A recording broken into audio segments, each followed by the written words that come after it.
This is a work of fiction created for entertainment. Any controversial or offensive statements serve only to develop the story and its characters. We oppose all forms of discrimination and intolerance. Please view this as fantasy, not reality. Hit 30, and I'm still a nobody. No money, no career, no girl. Just my mom, who keeps sending me perfect matches from dating apps every damn month. This time I thought, fine, I'll go. Maybe it won't be a total disaster. I get to the restaurant, and there she is. Pretty, well-dressed, short skirt, soft smile, gentle voice. I actually started to believe that maybe, just maybe, I finally got lucky in life. Then she hit me with it. 26 exes, 3 abortions, and now she needs a 3-bedroom apartment as soon as possible, all on my dime. But wait, it gets better. Sitting at the next table is my fat-ass boss, the same guy who's been making my life hell for years. He spots her, and boom, falls in love. Starts hitting on her right in front of me. You know what? You want her? Take her. Guys like you love trash like that anyway. And me? I just walked out of that restaurant. And that's when the real story begins. Son, this time she's really good. You must go meet her. Hearing this, Shin Han's scalp went numb. He quickly put his phone aside. As expected, his mom had once again carefully picked a girl for him on a dating app and wanted him to go see her. Ever since he turned 30 and entered the middle-aged uncle category, the frequency had only increased. Shin Han was too lazy to listen to the same old phrases. He could recite them backwards by now. If you don't get married, no one will take care of you when you're sick. Look around the neighbors, look at the village, who's still unmarried at 30. If everyone were like you and didn't marry, the earth would have gone extinct already. It's irresponsible to society, you're a criminal to the country. 1, 2, 3, 9. Shin Han silently counted to 9, then picked up the phone again. His mother Sumei's strong and energetic voice came through the receiver. Son, are you listening? Yes, I'm listening, go ahead. Mishnam, I'm doing this for your own good. As the old saying goes, first establish a family, then a career. You must build a family before you can build a career. Look at you, all these years outside. There are so many good girls in the world. Learn to let go, there's no obstacle you can't get over. Trust mom this time, this girl is really good. Shin Han raised an eyebrow, too lazy to argue, and gave a slight smile. Mom, you're only 50, still young. How about this, you go buy 2 bottles of turtle essence pills for dad tomorrow and try for a little brother instead. Why keep pestering me every day? You little brat. Ha ha. Hearing his mom's roar, Shin Han quickly begged for mercy. Okay. I'll go tomorrow. I'll delete her WeChat contact for now. Don't go online, I'll contact her myself. After hanging up, Shin Han lay on the bed staring at the ceiling, feeling extremely conflicted. Bitterness? Yes. His mom wasn't wrong, he hadn't started a family or a career all these years. He was already 30 and still a working mule. Living like total crap. Guilt? Also yes. For his sake, his mom had to register dating profiles, pretend to date online on his behalf, working hard and exhausting herself. But damn, who wants it this way? The social class system is already solidified. Without some miracle, there's no chance to turn things around. Being a workhorse is the final destination. Hamichi Western Restaurant. Shin Han walked in and glanced at his phone. August 18, 2024, 10:20 a.m. He subconsciously looked around the restaurant, bright windows, lots of greenery, elegant interior. Suddenly, he raised an eyebrow. Not far away, in a booth, a chubby man in a blue suit with slick back hair, like a dog licked it, looked his way. Shin Han glanced at him and couldn't be bothered. He turned and walked to the other side. Hey, Shin Han, not even a hello when we meet? I'm still your boss. The fat guy's voice was loud and mocking, and Shin Han immediately felt eyes turning toward him. This idiot. Shin Han stopped and walked over. You're here too? Lu Wenbo sipped his coffee, then casually said to the woman across from him, a subordinate of mine. Only then did he look at Shin Han. Just eating with a friend. Shin Han, what are you doing here? The food here isn't cheap. Implying this place wasn't for people like him. Shin Han curled his lip. No need to worry yourself, hope you, and this, la dy. Enjoy your meal. Watching him leave, Lu Wenbo's expression darkened. He already felt this blind date wasn't great, her photos were clearly fake. But since he was already here, Shin Han chose a quiet corner to sit down. Soon after, a soft voice came from beside him. Shin Han? A fragrant breeze hit him, and when he looked up, his eyes lit up instantly. A girl with long hair, wearing a white t-shirt and a brown skirt, stood in front of him. Bare legs, fair skin, wearing nude-colored lace-up pointed heels, she looked graceful and charming. Damn. Did luck finally strike? Yes, I'm Chin Han. You must be Sha Sha? He stood up, smiling. Please, have a seat. Lu Shasha smiled gently, adjusted her skirt behind her with both hands, then sat down with legs together, placing her small purse to the side, elegant and ladylike. Hello, I'm Lu Shasha. She smiled. Sorry to keep you waiting?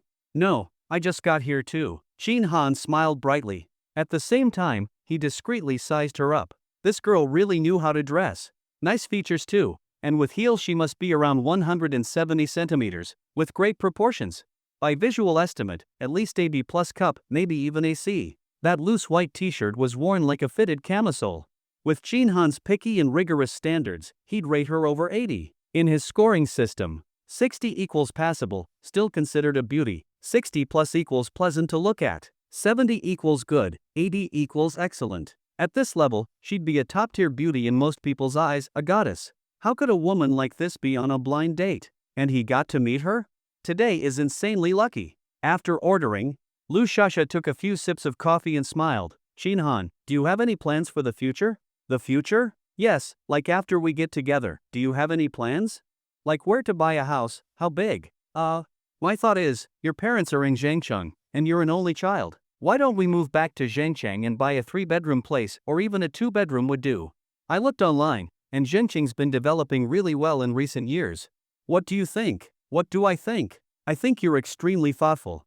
Bzzz. Phone vibrated. Chin Han glanced at the screen. Why is there a new Douyin notification? He usually just watches girls' videos, never chats there. Curious, Chin Han tapped the notification.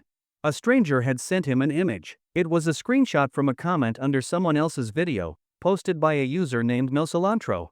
She wrote, I've had 3 abortions, lived with 9 guys, dated 26 boyfriends, and I'm about to get engaged. He knows nothing. Betrothal gift, 290,000 yuan. Chin Han's blood boiled instantly. He cursed silently, what a shameless bitch, may she die a horrible death. He felt so bad for that guy. What did he do in a past life to deserve this? Then, a thought struck him. Wait, why did this random person send him that screenshot? Could it be?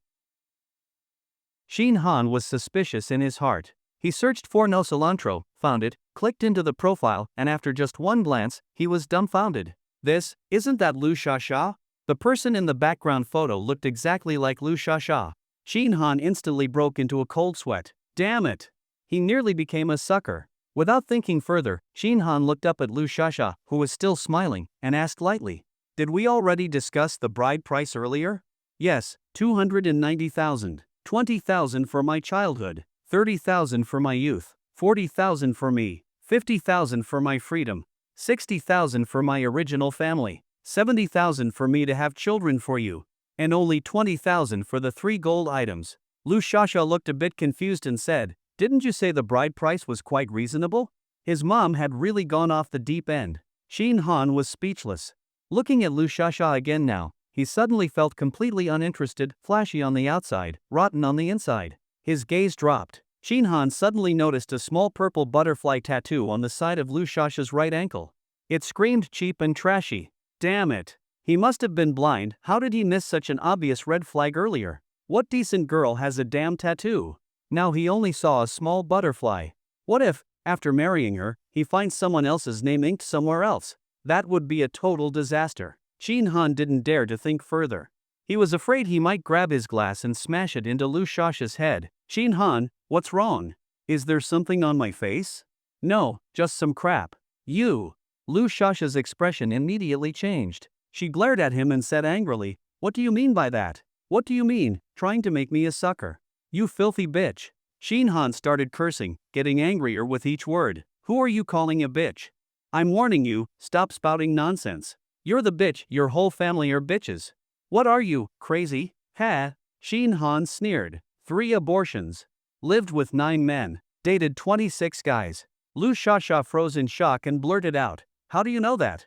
You guess. What goes around, comes around. Doing this kind of vile crap, aren't you afraid of karma? Chin Han sneered. You're just a loser. Psycho. Lu Shasha grabbed her purse, stood up and stormed off. Before leaving, she flung one last insult. Letting a low-quality man like you take over is already a favor. Don't know how good you've got it. Shin Han slammed the table in anger, ready to chase after her and argue more, when just then, a waiter arrived with their food. He instinctively stepped aside, then suddenly came to his senses. Can these dishes be returned? Sorry, sir, the kitchen has already started preparing all the dishes, some are already done. Not my problem. I only ordered a honey grapefruit tea. I'll pay for the drink. Got a QR code? Sir, in that case, we'll have to call the police. All the commotion had attracted attention, people were whispering and pointing. Hey Shin Han, are you dining and dashing now? Lu Wenbo walked over, delighted, pointing at Shin Han in mock outrage. Shameless much? Just pay the bill already. If you can't afford it, don't come to places like this, right? As he spoke, he took out his phone and started filming Shin Han. Everyone, look here, Shin Han eating and running in a restaurant. Classic 666. Looked like he was going to post it on Moments or in the company group chat. Then 3 more waiters came and blocked both ends of the aisle. Sir, that's 6 dishes and 2 drinks, total 3,100 yuan. Please pay. Shin Han cursed himself inwardly. In the end, he still got screwed. If he could do it over, he swore he'd keep his eyes wide open. Lu Shasha, you damned bitch. If I ever run into you again, I swear I'll rip you apart. Seeing no way out, Shin Han sighed, fine, bring the food. I'll eat first, then pay. Before he finished speaking, he suddenly swayed, the world spun around him. Shin Han shook his head, the sudden dizziness disappeared. He looked around, a little confused. Was there something wrong with his body? Why the sudden dizziness? His eyes gradually focused. The restaurant had bright windows, green decor, and tasteful interior design. Wasn't I just about to eat? He raised an eyebrow. Not far away, in a booth, that same chubby man in a blue suit with dog-licked hair was looking at him. Lu Wenbo. Hey Shin Han, not even saying hello when we meet? I am your boss. The man said the exact same line as before, same words, same tone. Hiss. Shin Han's eyebrows twitched violently. All his hairs stood on end. Was this time reversal? After 2 seconds of silence, Shin Han seemed to realize something. He quickly picked up his phone to check. 10:20 a.m. Phew. His guess was confirmed. Shin Han clenched his fists, his breathing growing rapid, he couldn't contain the excitement in his heart. Time had reversed. What the hell is this? Why did time reverse? And why to me? Ding. Host has been insulted as a low-quality man. Good man system activated. A good man starts by mastering time management. Alright. Shin Han instantly understood. Never thought a novel scenario would happen in real life, and now he had his chance to turn things around. Ah ha ha ha. On the other side, Lu Wenbo saw Shin Han staying silent. And mocked again. What, Shin Han, you really gonna pretend you don't know me? Shin Han stared at him expressionlessly for 2 seconds, then suddenly smiled. Ha, didn't expect to see you everywhere. He strode over and sat down right across from Lu Wenbo. Lao Lu, how many is this now? I feel like your taste is getting worse and worse. What the hell do you mean?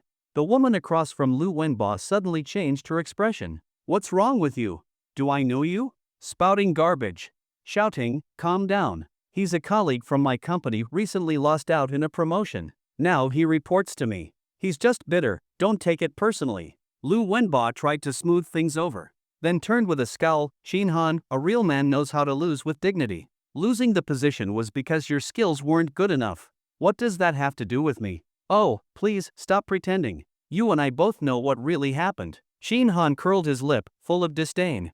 This jerk Lu Wenbo was in the same project team, both were programmers. Not long ago, the technical director quit, and the company decided to promote someone internally. Everyone in the team was encouraged to apply. Shin Han had great skills, rich experience, and good relationships with the team. Plus, he was the deputy under the previous tech director, practically the perfect candidate.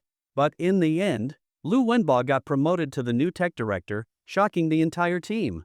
Anyone else could have made sense except Lu Wenbo, because his weak skills were well known. He had only stayed this long because he joined earlier than the others. He always claimed to be a company veteran, dumped all the hard, dirty, and tiring tasks on others while doing the easy stuff himself. A master at kissing up, slacking off, and blaming others. Shin Han couldn't accept losing to someone like that. It was obvious he pulled some dirty tricks behind the scenes. Judging by his dressed-up look today, Shin Han could tell he was here for another blind date. Unlike Shin Han, Lu Wenbo loved blind dates, dreaming of finding a pretty, successful woman. He hoped to improve his short dark fat trash genes and upgrade the next generation. Since fate had brought them together, Shin Han decided he'd help make his dreams come true today. Besides, ever since this jerk became tech director, he hadn't stopped taking care of Shin Han. Now it was time to return the favor. Old Lu, do you know what I'm here for today? Like I cared, do whatever you want. I just want you to apologize to Xiaoting. Lu Wenba's tone was aggressive. Shin Han didn't care, smiled and said, Old Lu, I'm also here for a blind date today. In a bit, I'll let you see the quality of my girlfriend. Different people, different lives. No need to be too jealous, Old Lu. Xiaoting, right? She's actually kind of easy on the eyes too. Old Lu, why not just go with her? A person shouldn't aim too high, right? To be honest, shouting's more than enough for you. Upon hearing that, the woman called Xiaoting looked at Shin Han with slightly softer eyes. But Lu Wenba's face turned red with embarrassment and anger. He hated it most when people talked about his looks. Height 167 centimeters, and even with elevator shoes only reaches 170, but he weighs 200 jin, about 100 kilograms. Being short and fat was bad enough, but on top of that, he was dark-skinned, wide nose, big mouth, unbalanced features. His looks and figure were a lifelong pain. That's also why ever since becoming tech director, he had been giving special attention to Shin Han. Why did that guy have both good skills and good looks? Why didn't he get to be 1.8 meters tall, with defined facial features and a strong, fit body? Lu Wenba was grinding his teeth in rage. He said coldly, bluffing, aren't you afraid of biting your own tongue? I'd like to see just how high quality your girlfriend is. Maybe you just think she's hot because you're into her? A toad staring at a green bean and falling in love, ha ha ha. Shin Han's lips curled into a smile and he replied, but what if my girlfriend is really high quality? Not only beautiful but also has a great body? Ha! Lu Wenba sneered, if you can find such a perfect woman, I'll call you dad. After a pause, he added, but only if I think she's good looking too. Alright, you said it. Shin Han smiled and raised his chin, look, here she comes. Tap tap tap, crisp and rhythmic footsteps sounded. Lu Wenba looked in the direction Shin Han indicated. A girl with long hair draped over her shoulders, wearing a white t-shirt and a brown skirt, was walking toward them. Her legs were bare, snow-white, with nude-colored lace-up pointed heels. She had an elegant and graceful figure. Lu Wenba was instantly stunned. Shin Han? That's me. Sha, right? Please, sit. Hello, I'm Lu Sha. Sorry, did you wait long? I just got here too. Looking at Lu Sha's elegant face and stunning beauty, Lu Wenba felt like he couldn't breathe. And seeing how she smiled sweetly and acted gently toward Shin Han, he felt like invisible hands were squeezing his heart hard. It hurt. It was bleeding. Why? Why him? How come a loser like Shin Han got such a beautiful and gentle girlfriend?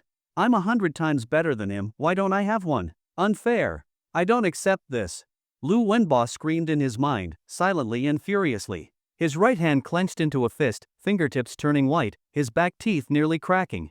He glanced again at Xiaoting across from him. Lu Wenba frowned deeply, completely disappointed. He felt she was unbearably ugly, not even worth a single toe of Lu Sha.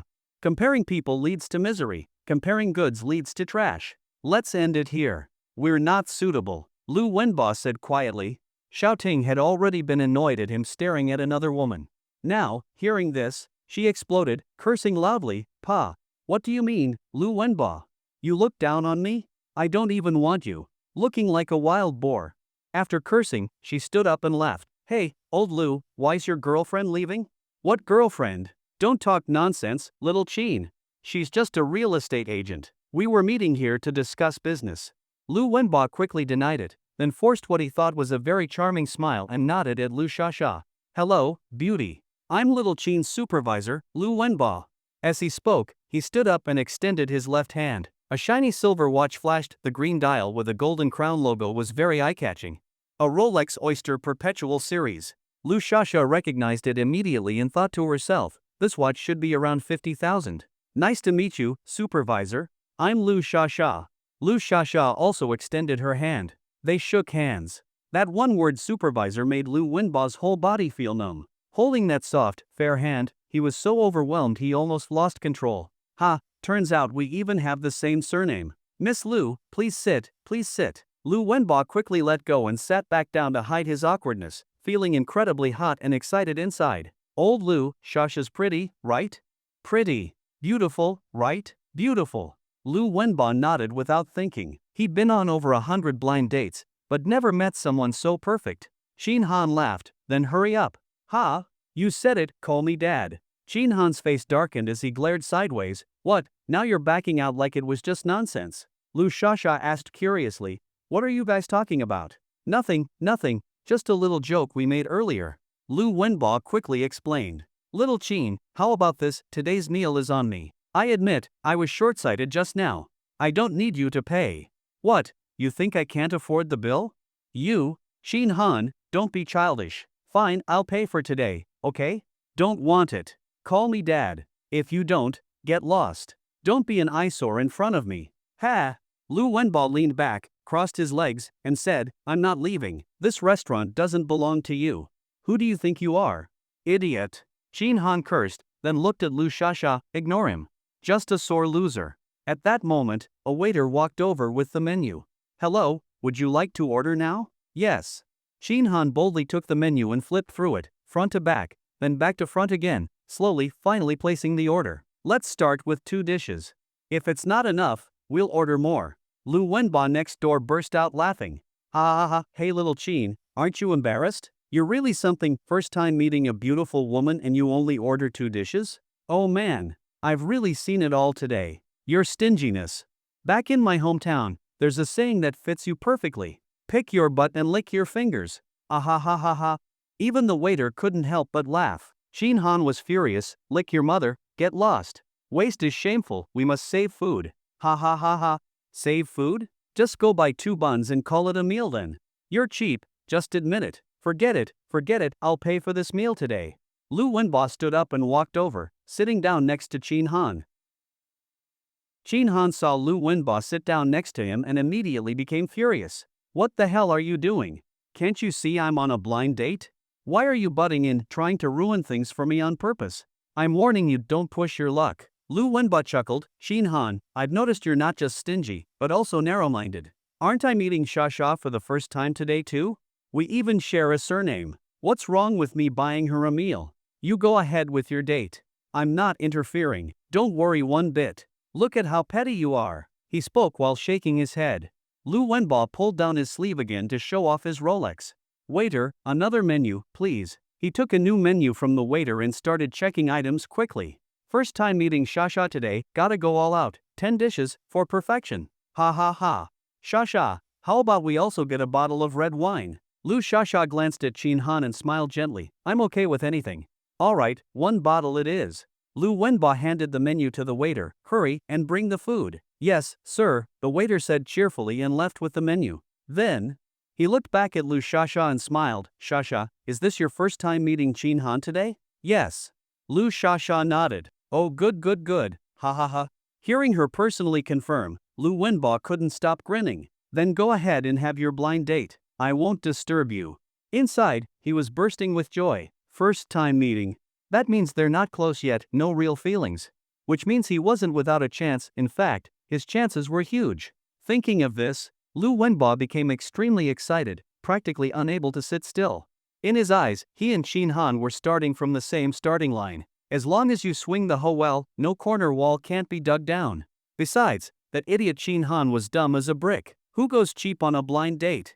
Especially when the girl is a total beauty. How could a stingy man ever win a woman's heart? What an idiot. No wonder after so many years in the company, despite his good skills and hard work, he still couldn't become the tech director. Great.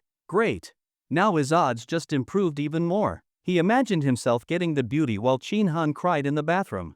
Lu Wenba felt absolutely ecstatic, words couldn't even describe it. Hearing what Lu Wenba said, Lu Shasha blinked and gently smiled. Thank you, director. No need, it's just a meal. How much can it cost? Lu Wenba waved it off with flair. Shasha, just call me by my name. Director sounds too distant, that's just a title in the company. Little Chin calls me that because he's from the company. You're not. From my company. Hearing that, Lu Shasha's eyes flashed. Pretending to be curious, she asked, Brother Lu, do you own the company? Just as Lu Wenba was about to reply, Shin Han curled his lip in disdain. You're giving him too much credit. Who can just go start a company? He's just our tech director. What's wrong with being a tech director? That's still middle management. Lu Wenba rubbed his Rolex with some pride. Besides, our company is a star in the industry. It's not small. Even if I'm only middle management, I earn more than some small-time bosses. bragging my ass. Shin Han mocked, with all that ability, aren't you still single? Gone on hundreds of blind dates, found anyone more beautiful than Shasha? Single. Hundreds of dates? Lu Shasha's eyes flickered, this guy must be desperate to get married. Even after Shin Han exposed him, Lu Wenbo wasn't angry. He just laughed loudly. So what? I actually feel lucky, good thing I'm still single. As he said this, he stared directly at Lu Shasha. Lu Shasha gave a polite smile and turned her face away. That slightly shy gesture made Lu Wenbo's blood boil, his bones softened, muscles went limp, and his soul nearly left his body. The dishes arrived quickly, and soon the table was full. 10 dishes, filling the table, a lavish spread, triple-style Australian lobster, steamed grouper, baked crab meat, oriental pearl tower dish, tomahawk steak, and more. Shin Han was thrilled. That idiot Lu actually went all out. Clearly, he really liked Lu Shasha. Shasha, eat. If someone loves to treat, we shouldn't hold back, dig in. Shin Han grabbed his chopsticks and started eating without hesitation. Lu Wenbo saw it and secretly rejoiced, being greedy and taking advantage like that? Major red flag. Shin Han, you really are hopeless. With emotional intelligence like that, you think you can find a wife? Maybe in your next life. Lu Wenbo smiled and raised his wine glass. Shasha, let's have a toast. It's a pleasure meeting you today. Ah, okay. Lu Shasha raised her glass and clinked with Lu Wenbo.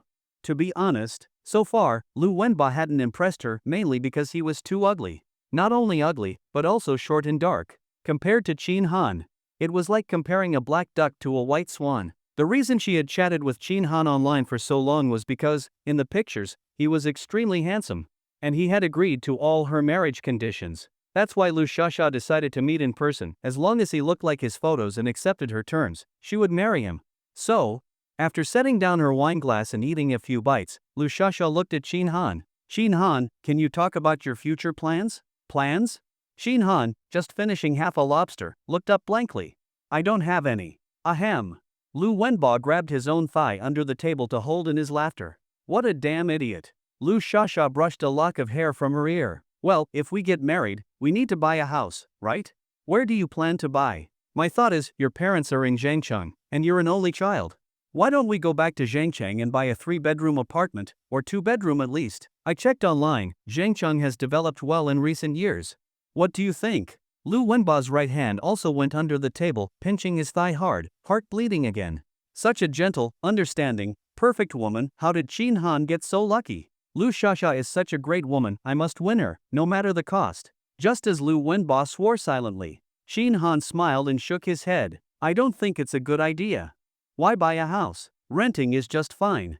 I don't plan to buy. Housing prices are a bubble. I'm not going to be a sucker. You mean you'll rent forever? Lu Shasha's face immediately turned very ugly. Shin Han nodded. Lu Shasha's brows furrowed, her face black like the bottom of a pot. All right, the bride price is too high. Bride price? Didn't you already agree to it before? I thought about it again, it's completely unacceptable. 290,000, what are you, inlaid with diamonds? While speaking, Shin Han finished off half a grouper, talking didn't slow his eating one bit. Lu Wenbo, beside them, was ecstatic, getting more excited with every word. Finally, he couldn't hold it in anymore. Bang! He slapped the table. Little Shin, that's too much. A mere 290,000, and you call that a lot? She's such a good girl, beautiful, great figure, and super understanding. How is 290,000 too much? It's totally reasonable. Besides, she's marrying you with no house, still has to live in a rental. How can you live with yourself? Doesn't your conscience hurt? Put. Shin Han spat out a lobster shell and looked at him coldly. Stop pretending to be some noble white knight. If you're so rich, you pay the bride price. You buy the house. Fine.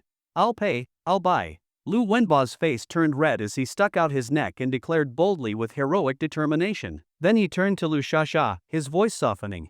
Shasha, the first moment I saw you today.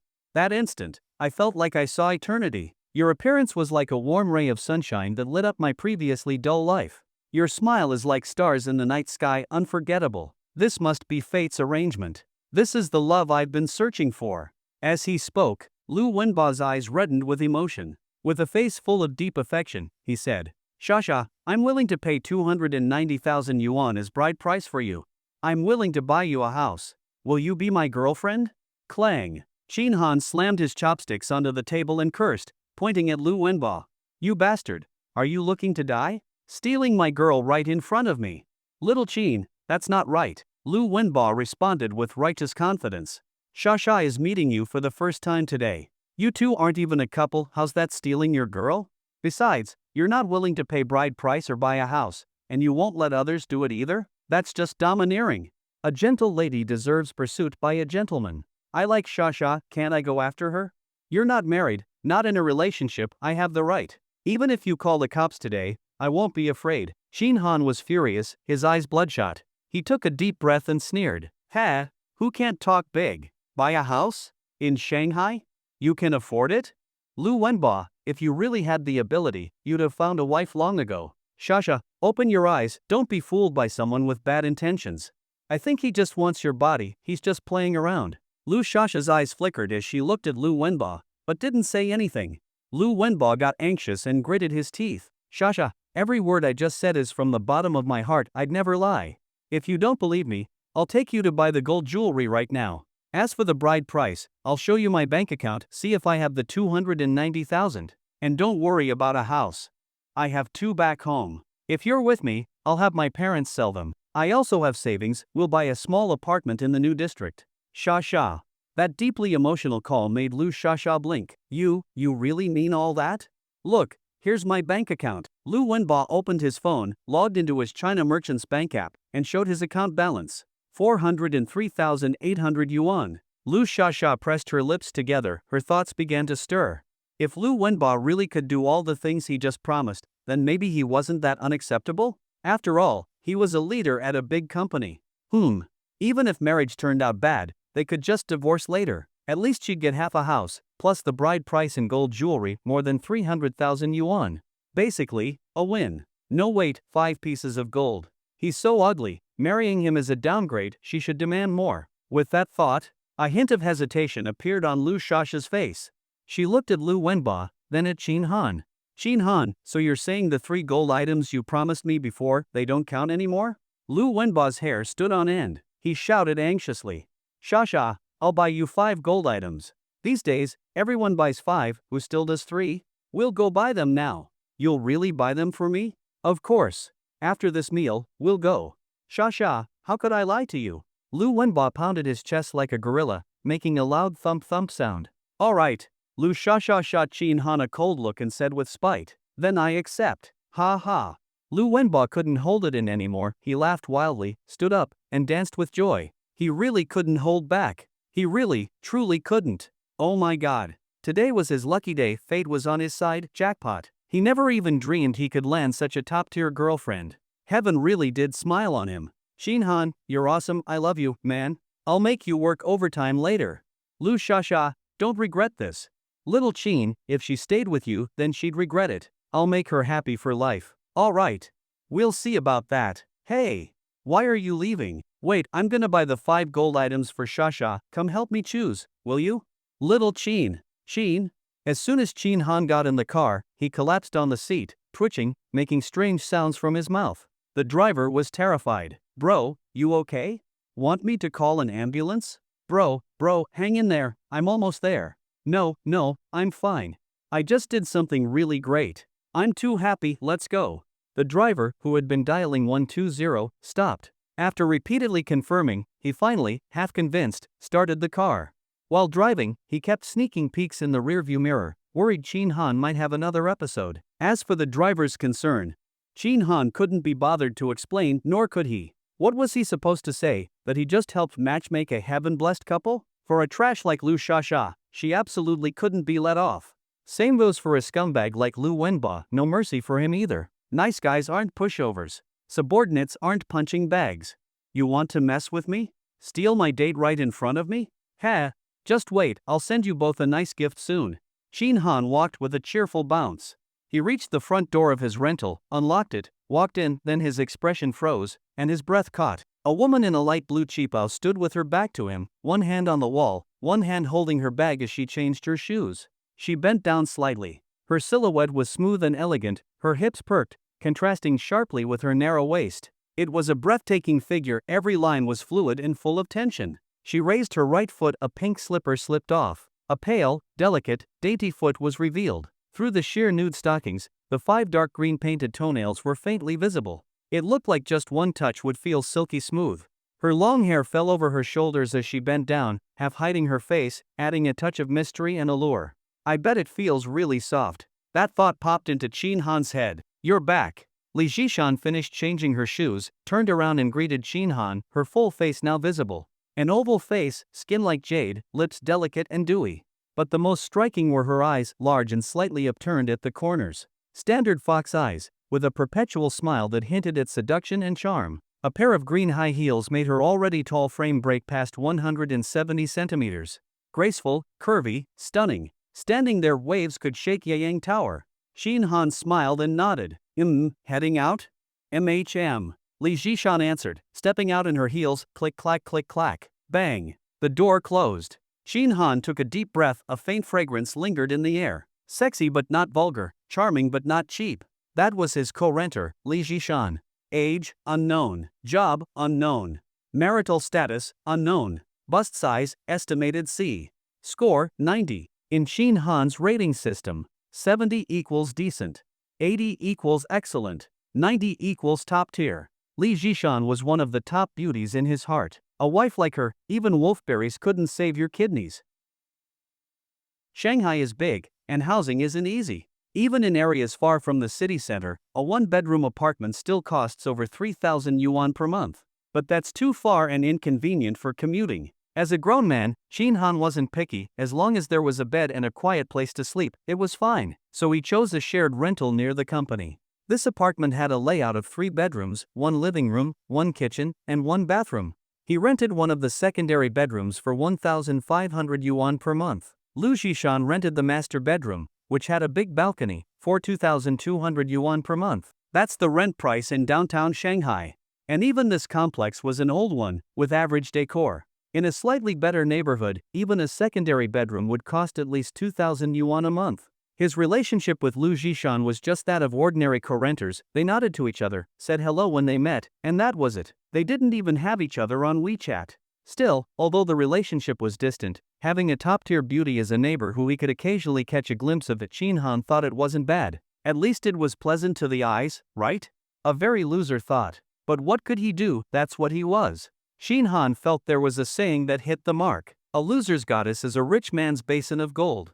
That's the bloody reality. But with things as they were, what could a loser do? However, now, Chin Han felt like he could turn things around. He was now qualified to become rich, and maybe even stand out among them. System. Once in his room, he sat on the bed and called out in his mind. With his call, a flash of light appeared, and sure enough, a pale blue light screen appeared in front of him. Chin Han's heart surged with excitement. He finally had time to study the system. He had been suppressing it with difficulty at the restaurant earlier. In the pale blue light screen, at the top center was a line of text. Good man system. Below that was a large circular dial, with numbers on it. Midnight. On the left and right of the dial, many blue particle lines stretched into the distance. On one of the lines on the left, a glowing small square appeared, like a button. Inside the small square was written, back. In the bottom right corner of the screen, 2 small lines of text read, Good man, 1. Happiness value, 0 out of 10. Other than that, nothing else. Chin Han examined it closely for a while, and suddenly realized that the entire blue screen was actually a watch, just in expanded form. After a moment of thought, Chin Han understood a few things. Good man system was the name of the system. The back button on the left likely meant time rewind, in other words, time reversal. The highlighted button indicated that this function was currently active. The 2 lines in the bottom right were easy to understand. Good man was probably the system level, currently level 1. Happiness value was likely the experience needed to level up the system. It showed 0 out of 10, which meant he needed 10 more points to level up. As for the midnight in the center of the dial, Chin Han figured this was the time duration, how much time he could rewind. Right now, it showed 0, so he couldn't rewind time again. Time rewind, he said silently in his mind. Ding! System is currently on cooldown, this function cannot be used. Just as expected. Chin Han asked again, how long is the cooldown? At midnight each day, the system cooldown resets. You gain 1 hour of time control. System, that time I rewound, was it for 1 hour? Yes. So I can only rewind 1 hour at a time? Or can I choose the rewind duration? You can choose freely. Even 1 second at a time? Yes. Is there a limit on how many times I can rewind in a day? No. So that means I get 1 hour of rewind time, and I can choose to rewind 1 second each time up to 3,600 times? Yes. Nice. Shin Han was thrilled. That made this system more humanized, more flexible, and applicable to various complex situations. This system could be powerful. Alright, last question. System, what is happiness value, and how do I get it? A good man must be happy. Feeling happy increases your happiness value by 1 point. That was as good as saying nothing. Shin Han raised his brow. Can you explain more clearly? Please explore on your own. Shin Han was speechless. Lying on the bed thinking it over, he suddenly remembered what the system said when it first appeared. A good man starts by being a time management master. A good man sets his sights far, tear up Balenciaga, shoulder Valentino, drift in twin ponytails, cross the Norwegian forest, and explore Victoria's Secret. Shin Han murmured the lines, and his eyes suddenly lit up. Oh, so that's what it means. I get it now. Brilliant. He nodded repeatedly and thought to himself. The system speaks the truth. A good man really should live happily. Just as Shin Han lay in bed fantasizing about a joyful future, his phone suddenly buzzed. He picked it up. Someone tagged him in a DingTalk group. Wang Hui at Shin Han, Lao Chin, are you crying in the bathroom already? Shin Han was stunned and looked at the group name, Happy Break Room. It was the company project team's casual chat group where people usually joked around and vented. Wang Hui was also from the tech department. What the hell did this guy mean? Shin Han started scrolling. One glance and boom, the group had exploded, hundreds of unread messages. He scrolled all the way to the top and finally understood what had happened. 3 p.m. Wang Hui, to Lu Wenba. Brother Bo, congratulations, man. You quietly went and found yourself such a beautiful girlfriend. That's impressive, 666. Wang Hui, Brother Bo, share how you did it? Bring your lil bro along. The previously quiet group quickly came to life. Chang Jibin, what's going on? Wang Hui, check Brother Bo's moments. Chang Jibin, damn. Brother Bo, you're awesome. Your girl is top tier, I'm seriously jealous. As soon as they said this, lurkers in the group rushed to check Lu Wenba's moments. Soon someone posted a picture in the group. In the picture, Lu Wenba and Lu Shasha were making a heart gesture together. Lu Wenba was grinning, Lu Shasha was radiant with a bright smile. Then more pictures came, 1, 2, 3. A total of 9. Some of them holding hands, some hugging. Gold rings, gold bracelets, gold necklaces, gold pendants, gold earrings. Lu Shasha, who scored 83 in looks, truly had top-tier beauty. One picture was even a close-up enough to overwhelm with sheer charm. The group instantly went wild. A bunch of nerdy guys lost their minds. At this moment, Lu Wenba appeared. Lu Wenba, gotta thank Shin Han. If he hadn't gone on a blind date with Shasha today, I wouldn't have met her. Lu Wenba, don't worry, little Chin, I'll love Shasha well. You're invited to our wedding. Shasha and I will toast you in person. The group exploded. Stealing someone's blind date partner? The group instantly exploded. Some were envious, saying if they met such a pretty girl, they'd go for it too. The world is big, but nothing is bigger than a beautiful wife. Some were just there for the drama, typing 666 in the group. What a wild move, never seen this before. Learned something today. Some, however, were disgusted. Zhang Pingju, stealing someone else's date and still being so justified, aren't you ashamed? Yu Yon, when someone's shameless, they're invincible, never heard of that saying? While browsing the group chat, Shin Han chuckled, wasn't in vain that he usually treated them to chicken. That chicken was the kind you eat, stir-fried little yellow chicken. But those two's messages were drowned in all the drama chatter. Buzz. Zhang Pingju sent a WeChat message. Boss, what are you doing? Hurry and check the DingTalk group emergency. Boss, are you okay? Calm down. Stay cool. Right after that, Yu Yong also messaged. Han, Lu Wenba said in the DingTalk group that he stole your wife, is that true? Reply as soon as possible. Shin Han casually replied. Watch your wording. It was just a blind date, not a wife. That Lu Shasha isn't even worthy of being my wife. Yu Yong, so it is true? Damn, is that bastard looking to die? Yu Yong, say the word, how should we deal with him? Yu Yong, want me to get someone to Photoshop some dirty pics of that bastard and make a fake video, then send it to Lu Shasha to break them up? What the hell? Shin Han almost swore out loud. He had just worked hard to match the two of them together, and now Yu Yong wanted to break them up again. You must be a spy sent by the enemy, right? No need, stay out of it. Just grab popcorn and enjoy the show. I've got my own plans.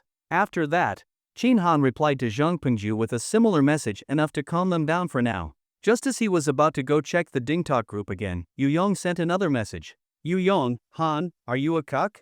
Never expected you to hide it so well. You're my bro for life now. Chin Han instantly had a face full of black lines. Scram! Opening the DingTalk group again. Lu Wenba, Wang Hui, Chang Jibin, and the others were still chatting excitedly. Two of them even volunteered to be Lu Wenba's groomsmen. While volunteering, they made sure to throw shade at Chin Han. Wang Hui, I wonder if Chin Han will attend the wedding? Chang Jibin, if it were me, I definitely wouldn't go. Watching such a pretty girl become someone else's wife, who could take that? Wang Hui, right? He's probably curled up crying under the covers right now. Chin Han smirked and tapped out a reply. Congrats, I love wedding wine. I'm not that petty, it's just a woman. What's there to be hung up on? The prettier the flower, the more poisonous it is.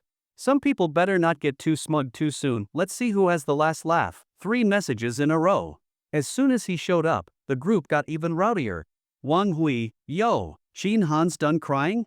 Can I take this as your way of saving face? Feng Tao, 666. Chin bro is generous, what a big picture mindset. Shin Shuda, Chin bro, respect. Plenty of pretty girls out there, the next one will be even better, you know it. Zhou Wenwen, Chin bro, don't be sad. I'll introduce you to my bestie next time. In less than a minute, dozens of messages flooded in, 2/3 of them offering encouragement or inviting him to dinner. Chin Han felt quite pleased, proved he had decent popularity and wasn't totally hopeless. Meanwhile, Lu Wenba was sipping bubble tea with Lu Shasha. Seeing Chin Han's message in the group, he smiled and showed her. Shasha, look, Chin Han is ranting in the company group. People like that are just bitter and can't stand others doing well. Think about it, if you had ended up with someone like him, would life be happy? People like that have psychological issues, prone to extremes. A lot of domestic abusers are like that. Luckily, you made the right choice, or you'd really regret it. Lu Shasha leaned in, glanced, blinked her beautiful eyes, then smiled gently. She lightly tapped Lu Wenba's arm. Aya, look at you. Am I not your girlfriend now? You know you're the best. Having played with 26 boyfriends, this green tea girl's skills were no joke. A few words, a small gesture, a glance, and Lu Wenba was utterly enchanted. His soul gone, his pride inflated. Lu Wenba held Lu Shasha's hand, soft, fair, delicate fingers. He was overjoyed and couldn't stop caressing her. Didn't Chin Han hate to see us doing well? Then I'll make sure he doesn't get what he wants. Shasha, tomorrow's Sunday. How about I take you to meet my parents? Then you can take me to meet yours. Let's get our wedding set soon, okay? Lu Shasha's eyes shifted, hesitating slightly. Isn't this a bit fast? Fast? Lu Wenba shook his head. When fate arrives, things move fast. Shasha, we already bought the 5 gold items. I'm serious about you. But, what about the house? Of course, I have to take you home so my parents can see you first. Once they know I have a girlfriend, then we can sell the house back home for the down payment in Shanghai. Oh, okay then. Lu Shasha finally nodded and added seriously. Later, let's go shopping. I'll buy some gifts for your parents. But let's be clear, I'll pay for the gifts myself. Ha ha ha ha ha. Lu Wenba was overjoyed, his heart nearly exploded from happiness. Wife, you're the best. I must have saved an entire country in my past life to get such a caring and virtuous wife. Lu Shasha smiled with red lips curved, her gentle eyes glanced at him flirtatiously. You're such a character. He. Lu Wenba was floating. Still, he didn't forget to post in the group. Little Chin, don't worry, the one who'll have the last laugh will be me. Then he pulled Lu Shasha in for a close-up selfie, posted it to the group, and the two of them went off shopping at the mall. After showing up in the group chat, Chin Han opened his laptop, launched an Android emulator, opened Douyin, casually registered a new account, and searched for No Cilantro.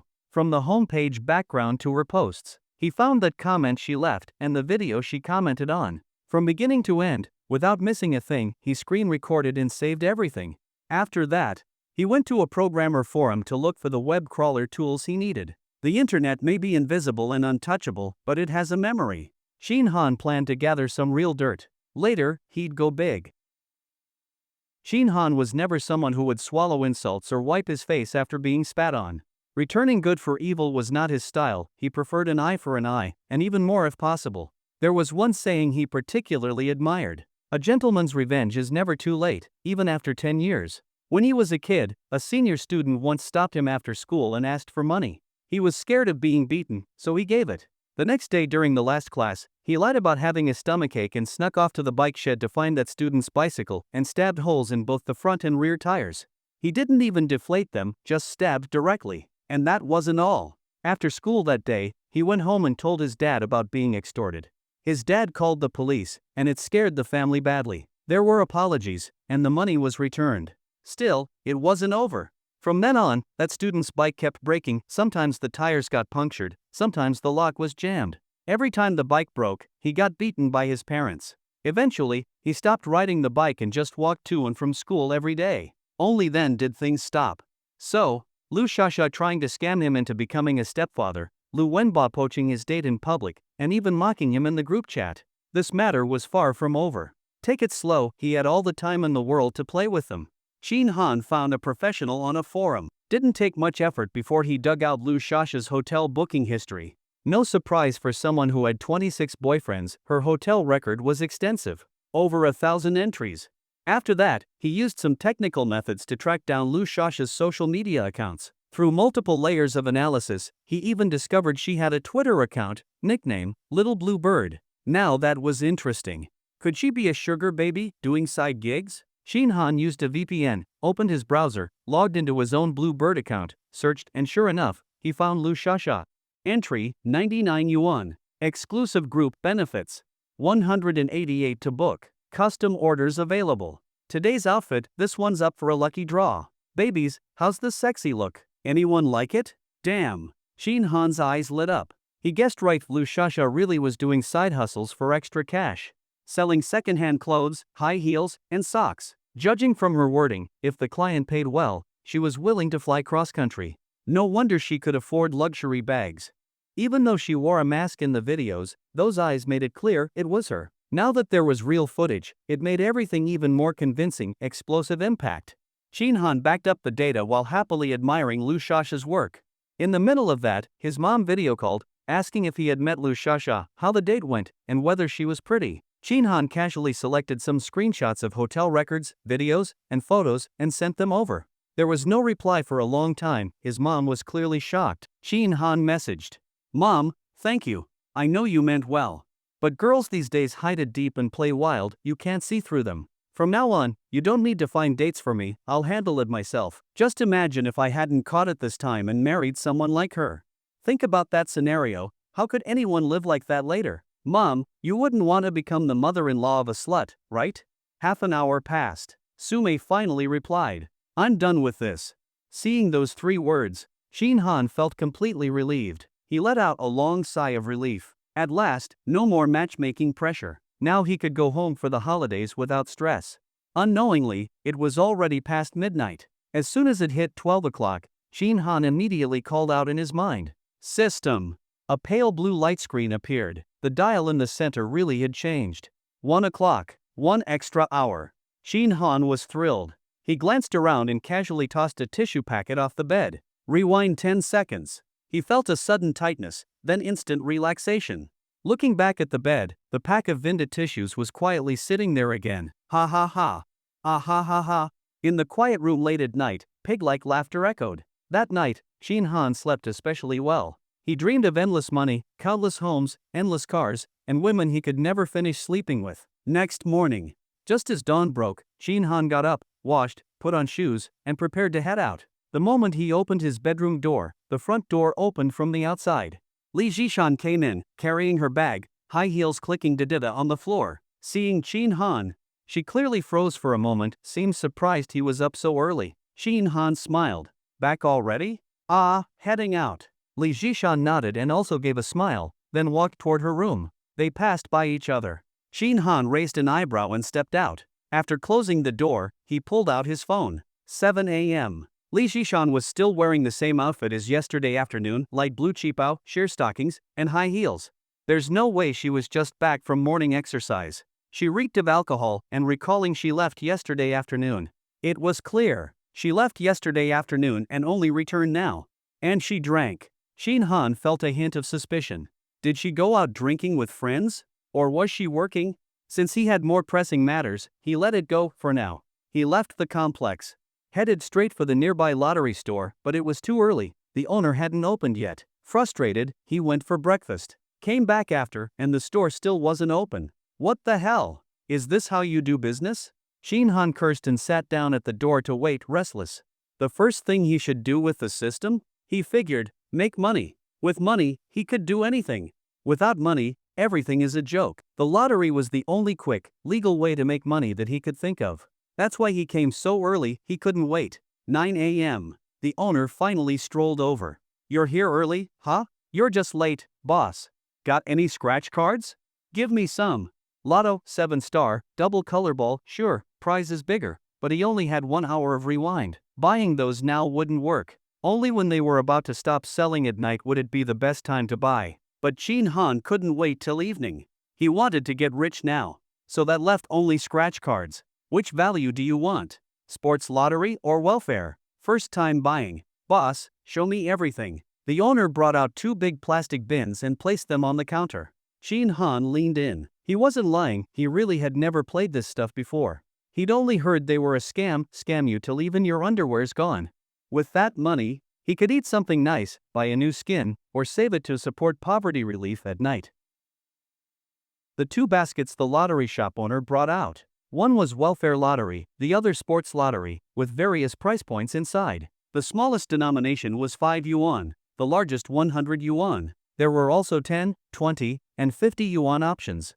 Rules of play and payout ratios were clearly written on each ticket, easy to understand at a glance. Shin Han looked through them one by one. He first ruled out the 5 yuan ones, then the 10 yuan and 100 yuan ones.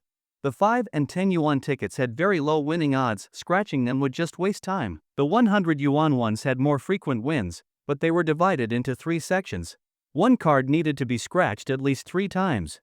Too complicated and time-wasting. After going through them, he finally chose 2 types. Welfare lottery 20 yuan Juchen Dragon. Sports lottery 50 yuan Super Multiplier. Both types had 30 chances to win per ticket. The 20 yuan version had a top prize of 800,000 yuan. The 50 yuan version had a top prize of 1 million yuan. Boss, give me one 20 yuan ticket, Shin Han said. Hearing that, the shop owner, who was tidying the counter, looked up in surprise. Just one. He was a bit speechless. So this guy browsed for so long, just to buy one card? Shin Han scanned the QR code to pay 20 yuan and smiled. Just testing the feel. Oh, alright, the owner nodded. Here's your scratcher. The scratcher was just a blunt blade with a handle, much faster than using fingernails. Swipe. With one stroke, the entire scratch area was revealed. Took just 1 second. Shin Han immediately examined the result carefully, checking for a win. The result was obvious. Nothing. All numbers. No prize amount. No dragon icon. A total loss. System, rewind 3 seconds. The scene before his eyes blurred slightly, then returned to normal. Shin Han was now holding the scratcher, just about to start scratching. He let out a soft breath. His eyes flashed with joy and excitement. It worked. Then, he set that scratch card aside and picked up another one. Seeing him do this, the shop owner said nothing. Totally normal. Lots of people switch cards right before scratching. Didn't matter to him. As long as you didn't damage the scratch surface, it was fine. Shin Han struck again. This card also came up empty. System, rewind 2 seconds. Blur again. Shin Han saw the scratcher already on the card, about to press down. Just made it back in time. If he'd acted a bit slower, 2 seconds wouldn't have been enough. Alright then, no risks. Shin Han decided to change tactics. He could scratch 1 card per second, around 60 per minute, so 300 cards in 5 minutes. After thinking it over, boss, give me 300 cards. How many? 300. The boss was stunned. He just asked for 1 card, and now he wanted 300. Young people nowadays were really unpredictable. If you want 300, you might as well buy the book. Each book has 50 cards. Higher win rate than scattered tickets. As for that comment, Shin Han scoffed all the same. There's no big difference. The film layer on loose tickets is also real. Still, buying by the book was neat, and made mass scratching easier. Alright, I'll take it. Shin Han pulled out his phone and scanned to pay 6,000 yuan. Boss, I'm swapping this loose card for another. Let me scratch this one first. He swapped it, scratched it open. Still nothing. This time, Shin Han didn't plan to rewind time. No need, it was just 20 yuan. The shop owner quickly brought out 6 books of 20 yuan scratch cards. Shin Han opened the stopwatch on his phone and started the timer. Scratch. One hand held down the ticket, The other held the scratcher, moving lightning fast. Swipe, swipe, swipe, swipe, swipe, swipe. After scratching one, he didn't even look, just tossed it aside and moved on to the next. Repeat. Each book had 50 cards. Didn't take long to finish one. After finishing a book, he quickly flipped through it, eyes wide open and focused like a radar. If it won even just 50 yuan, he picked it out. Final tally. Book 1, 50 cards total winnings, 150 yuan. Loss, 850 yuan. Shit. Shin Han cursed, pushed book 1 aside, and started book 2. Same process, mass scratch first, then bulk check. Swipe, swipe, swipe. Book 2. Book 3. Soon, he was on book 6. Total winnings, 200 yuan. All 6 books combined. Total winnings 1,550 yuan. Loss, 4,450 yuan. Shin Han twitched his mouth and looked at the stopwatch on his phone. Elapsed time, 8 minutes 51 seconds. System, rewind 8 minutes 55 seconds. To be safe, he added 4 seconds. This time, along with the visual blur, he felt a slight dizziness, but it disappeared quickly. No big deal. Shin Han guessed. The longer the rewind time, the stronger the physical side effects. He looked up. All 6 books of scratch cards were intact, still sealed. Boss, give me another 6 books. These are unopened, brand new. I know, but I have a bad feeling about these, let's swap. The boss frowned, then turned around to get more from the shelf. Another 6 books. Shin Han pursed his lips and suddenly made a major discovery. He had just scratched 300 cards in one go, the same motion repeated 300 times, his arm was very sore. But after the time rewind, all the soreness was gone. Nice! Just this feature alone meant he could do so many things in the future. Like, well, you know what, boss, 6 books is a bit much. I can't finish them all by myself. How about this? Let's do 3 each. We scratch together? This sudden suggestion surprised the boss. He'd been running the shop for decades and had never encountered this. Customers always scratched their own, or their friends did. Never the shop owner. You sure? Sure. Boss, give me a hand. Aren't you afraid I'll pocket the prize if I scratch a winner? Not at all, Shin Han answered with complete confidence. That was the last thing he was worried about. All right. The boss felt trusted and was in a great mood, he agreed happily. Plus, he could enjoy scratching himself for once. Although he ran a lottery shop, he'd never scratched 150 tickets in one go. He knew too well how much of a scam this stuff was. No way he'd normally fall for it. But now, he could finally scratch just for fun. Shin Han opened the stopwatch again. Start timing. Scratch. And indeed, 2 people were much faster. In just 4 minutes and 30 seconds, they were done. This time, total winnings, 5,500 yuan. Looks like a lot, but compared to the 6,000 yuan spent, still a loss. Time rewind. Boss, swap another 6 books. These still don't feel right. Turns out, lottery games really are full of tricks. Using the time rewind ability, Shin Han spent 30 minutes constantly rewinding, and together with the shop owner, scratched 40 books of scratch-off lottery tickets. 40 books. A total of 2,000 cards. And the result? The most profitable book only earned 5,000 yuan. After deducting the cost of one book, 1,000 yuan, the actual profit was only 4,000 yuan. Most of the others lost money. The rest made small profits, about 100 or 200 yuan per book. Shin Han refused to admit defeat. Today, he was going to make damn money. Even Jesus couldn't stop him. He set aside that book which earned 4,000 yuan and changed his plan. He would only keep that one, and spend the rest on 50 yuan sports lottery tickets. Boss, I'll send you another 25,000. Add it to the previous amount and give me 600 more of the 50 yuan tickets. Young man. The boss was shocked. Adding the previous payment, this totaled 31,000 yuan. Spending 31,000 on scratch-offs. Was this guy out of his mind? Either that, or he was getting addicted, wanting to make one big bet? In all his years running the shop, the boss had seen people like that, but they were always scratching and losing. The more they scratched, the more they lost. Eventually they'd get desperate and spiral out of control. But this handsome young man in front of him clearly wasn't like that. He'd been here for a while. First, he carefully picked cards, then paid 6,000 yuan for 300 scratch-offs. But up to now, he had only scratched one card. Just one card. How could that make someone spiral? Lost 20 yuan, then suddenly throws down 30k to gamble big? Isn't that insane? WeChat, plus 25,000 yuan received. Hearing the notification, the shop owner suddenly got nervous. He worried, What if the guy scratches all the tickets and finds out they didn't win and still lost money? Would he flip out and stab someone? Sigh, people these days were so impulsive, so angry. He really hoped this wouldn't turn ugly. After thinking for a moment, the boss forced a smile and kindly said, "Young man, money's not easy to earn these days. This lottery stuff is just for fun, don't take it too seriously. It's basically gambling. Small bets entertain, big bets hurt. How about this? I'll refund the 25,000 you just sent. Just spend the 6,000 instead." Ha! Shin Han paused. This boss was actually kind of decent. "It's fine, I'm just betting small." "Boss, hurry and get the tickets. Spending 30,000 and calling it betting small? Damn." The boss was mentally blinded, silently cursing. Whose spoiled brat is this? Having ruled out the chance that the guy would stab him, the boss moved quickly, bringing out 30 books of 50 yuan sports lottery scratch-offs. One book equals 20 cards, 30 books equals 600 cards. "Boss, help me scratch. Go fast, but be careful when checking." "No problem." Phone timer started. Scratch. Half an hour later. "Boss, I'm not feeling these books. We're out, we only had that much in stock. Honestly, they're all the same. All brand new, all unscreened, nothing to choose from." "Alright, I'll just take these then." Shin Han still seemed unsatisfied.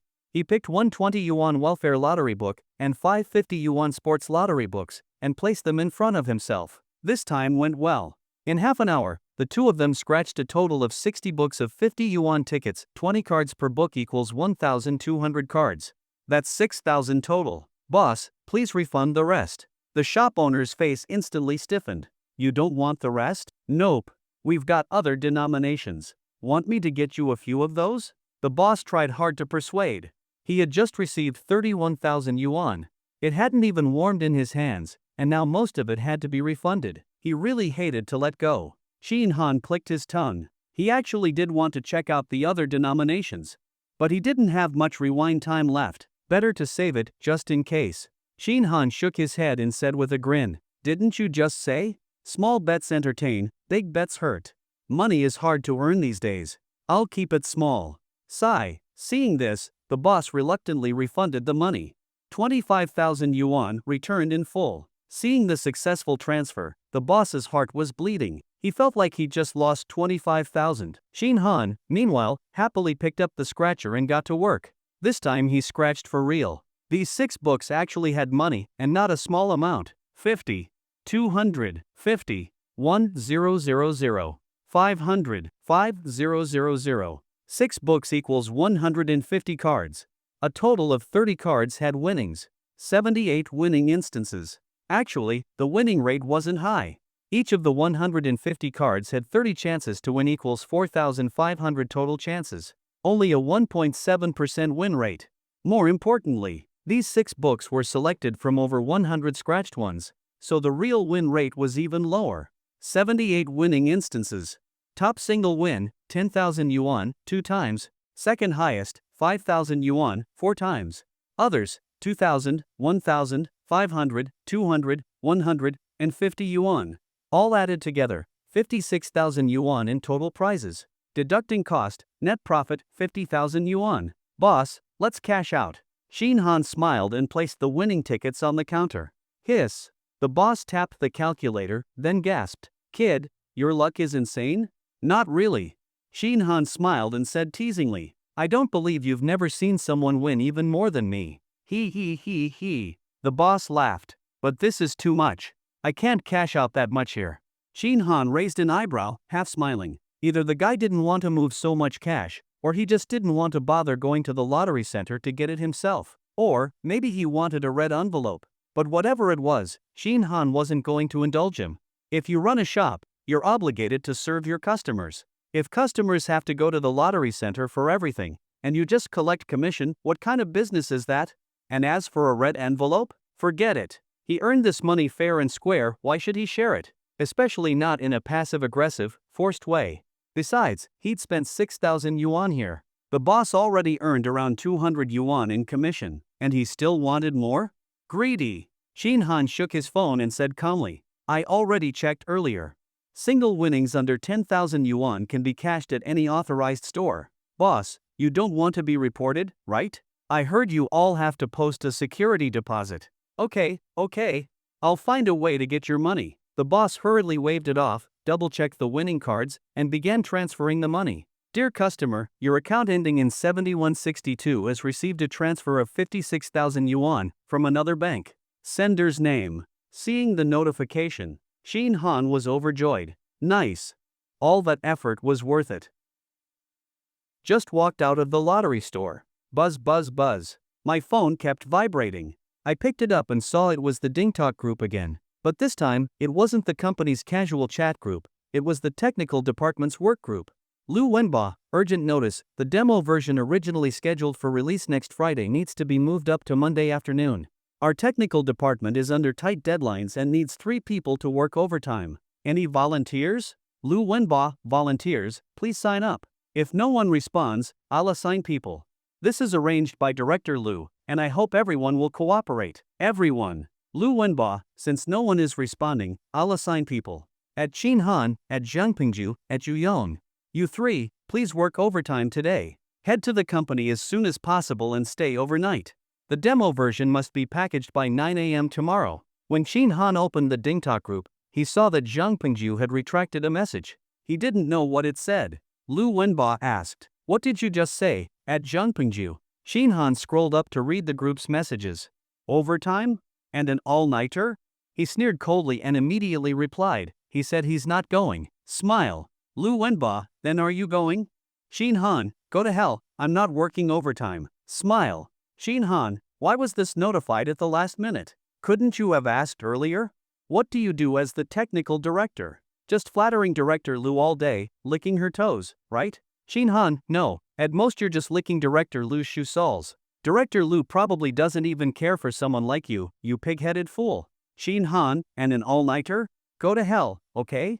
Qin Han, you clearly said earlier that the packaging was due Monday afternoon. Why insist on us staying up all night to have it ready by 9 a.m. Monday? Are you mentally ill? Damn you. Qin Han's fingers flew as he quickly tapped the screen. He didn't hold back, giving Lu Wenba a thorough scolding. This idiot was getting more and more outrageous. In the past, for a few measly coins, he tolerated him. Now that he had the system, earning 50,000 in an hour, anyone who made him unhappy, he'd make them suffer. After sending the messages, Lu Wenba remained silent in the group, seemingly stunned by the scolding, not expecting Qin Han to be so confrontational today. Indeed, that was the case. Lu Wenba was staring at his phone, his face red with anger, not even hearing Lu Shasha speaking to him. What's wrong, Wenba? Lu Shasha coquettishly asked, leaning over to look at his phone. After a glance, she was a bit surprised. This is your company group, right? That's Qin Han? Yes. Lu Wenba nodded. Lu Shasha frowned. And he dares to talk to you like that? Aren't you his superior? It's normal for a leader to assign work and ask for overtime. He's full of foul language, no manners at all. This kind of man is really off-putting. You're much better, Wenba. Lu Wenba immediately beamed with joy. He reached out to wrap his arm around her slender waist, his hand caressing as he proudly said, of course, people can't be judged by appearances, it's the inner qualities that matter. Watch me, I must deal with this troublemaker this time. Disrespectful, insubordinate, if everyone were like him, wouldn't the company be in chaos? Lu Shasha nodded repeatedly, her eyes full of admiration. Well said, I support you. You must teach him a lesson, fine him, dock his pay, and then fire him. Alright. Shasha, watch how I handle him. Lu Wenba took a deep breath. Lu Wenba, Qin Han, I know you're still upset about Shasha choosing to be with me. You can't accept it, so you have issues with me, you're dissatisfied. Lu Wenba, I can overlook your personal attacks, but I have 2 things to clarify. Lu Wenba, 1, you were stingy even during a blind date, ordering only 2 dishes for 2 people. Aren't you ashamed? How do you think the girl felt about you? Lu Wenba, I don't think any girl would want to spend her life with a stingy man like you, especially when it comes to his own woman. Lu Wenba, also, you weren't willing to pay a bride price, nor did you plan to buy a house. Lu Wenba, Qin Han, why don't you ask in the group and see what the other female colleagues think? Lu Wenba, so, is it Shasha's fault for not choosing you? Is it my fault? Lu Wenba, you should reflect on yourself more. You're not young anymore, stop being so childish. Act like a man, not like a shrew. Lu Wenba's words made the technical department members secretly watching exclaim, wow, it's on, something big is happening today. Exciting, exciting. As for Lu Wenba's claim that Qin Han only ordered 2 dishes on a blind date, few people believed it. Zheng Pingju, nonsense, brother Chin and I ordered 6 dishes when we had chicken together. Yu Yong, +1, same with me, 6 dishes and 2 dozen beers. Lu Menglong, +1, 5 dishes with me and 2 bottles of Jiangxiabai. Jin Wenjie, +1, but we had barbecue, spent 300 yuan, that's enough for 6 dishes, right? Zhang Pingju. Qin Han, Jin Wenjie, when did you guys have barbecue? Why didn't you invite me? They started chatting, and the conversation went off topic. Lu Wenba was furious, wanting to curse. These bastards, I'll deal with you all sooner or later. Lu Wenba. Everyone, quiet. This is a work group, not a chat group. Anyone who keeps talking about non-work stuff will be kicked out. The group fell silent. Lu Wenba. 2. The packaging time was moved up, as per Director Lu's instructions. If you have any objections, feel free to report directly to Director Lu. Xin Han. Lu Wenba, I asked you to stay overnight and have the packaging ready by 9 a.m. Monday to allow time for error correction. In case there are issues with the package, there's time to fix them. Understand? Xin Han. Xin Han was walking back, feeling his phone vibrate. He picked it up and sneered. Xin Han, understand your ass. Smile. Xin Han, so what if it's Director Lu's arrangement? If her brain is messed up, you won't oppose it? Whatever she tells you to do, you do? Are you a technical director or just an echo? If Director Lu tells you to eat shit, will you do it? Or are you eager, thinking Director Lu's shit smells fragrant? Smile. As soon as he said this, everyone in the technical department gasped. Lu Wenba burst out laughing, viciously saying, "You're dead, Xin Han." Lu Wenba, I've taken screenshots and will send all your comments to Director Lu. As an adult, you must take responsibility for your actions. Xin Han, go ahead. If you have the guts, send them to the chairman. Stop tagging your dad, he's busy. Just after sending the message, Xin Han's phone started vibrating wildly and ringing non-stop. Brother Chin, are you crazy? Hansi, it's fine to curse out that bastard Lu Wenba, but why did you also curse Director Lu? Brother Chin is awesome. Even dares to curse Director Lu. 666. Brother Chin, did you find a better place? If there's a good opportunity, don't forget your brothers. To be honest, I don't want to stay at this shitty company either. Brother Chin. 6 or 7 colleagues from different departments privately messaged Xin Han on DingTalk. They were truly shocked this time. Cursing Lu Wenba wasn't a big deal, he was just a director. But Director Lu was different. She was the head of their entire project team. She had control over everyone's promotions, salaries, benefits, whether people stayed or left, held real power, a figure you absolutely couldn't mess with. As for everyone's concerns, Xin Han didn't care at all. He replied casually while walking, "What the hell are you afraid of? What about Director Lu? If she pisses me off, I'll clean her up too." Always with that ice-cold face like someone owes her millions. I've been sick of her for a long time.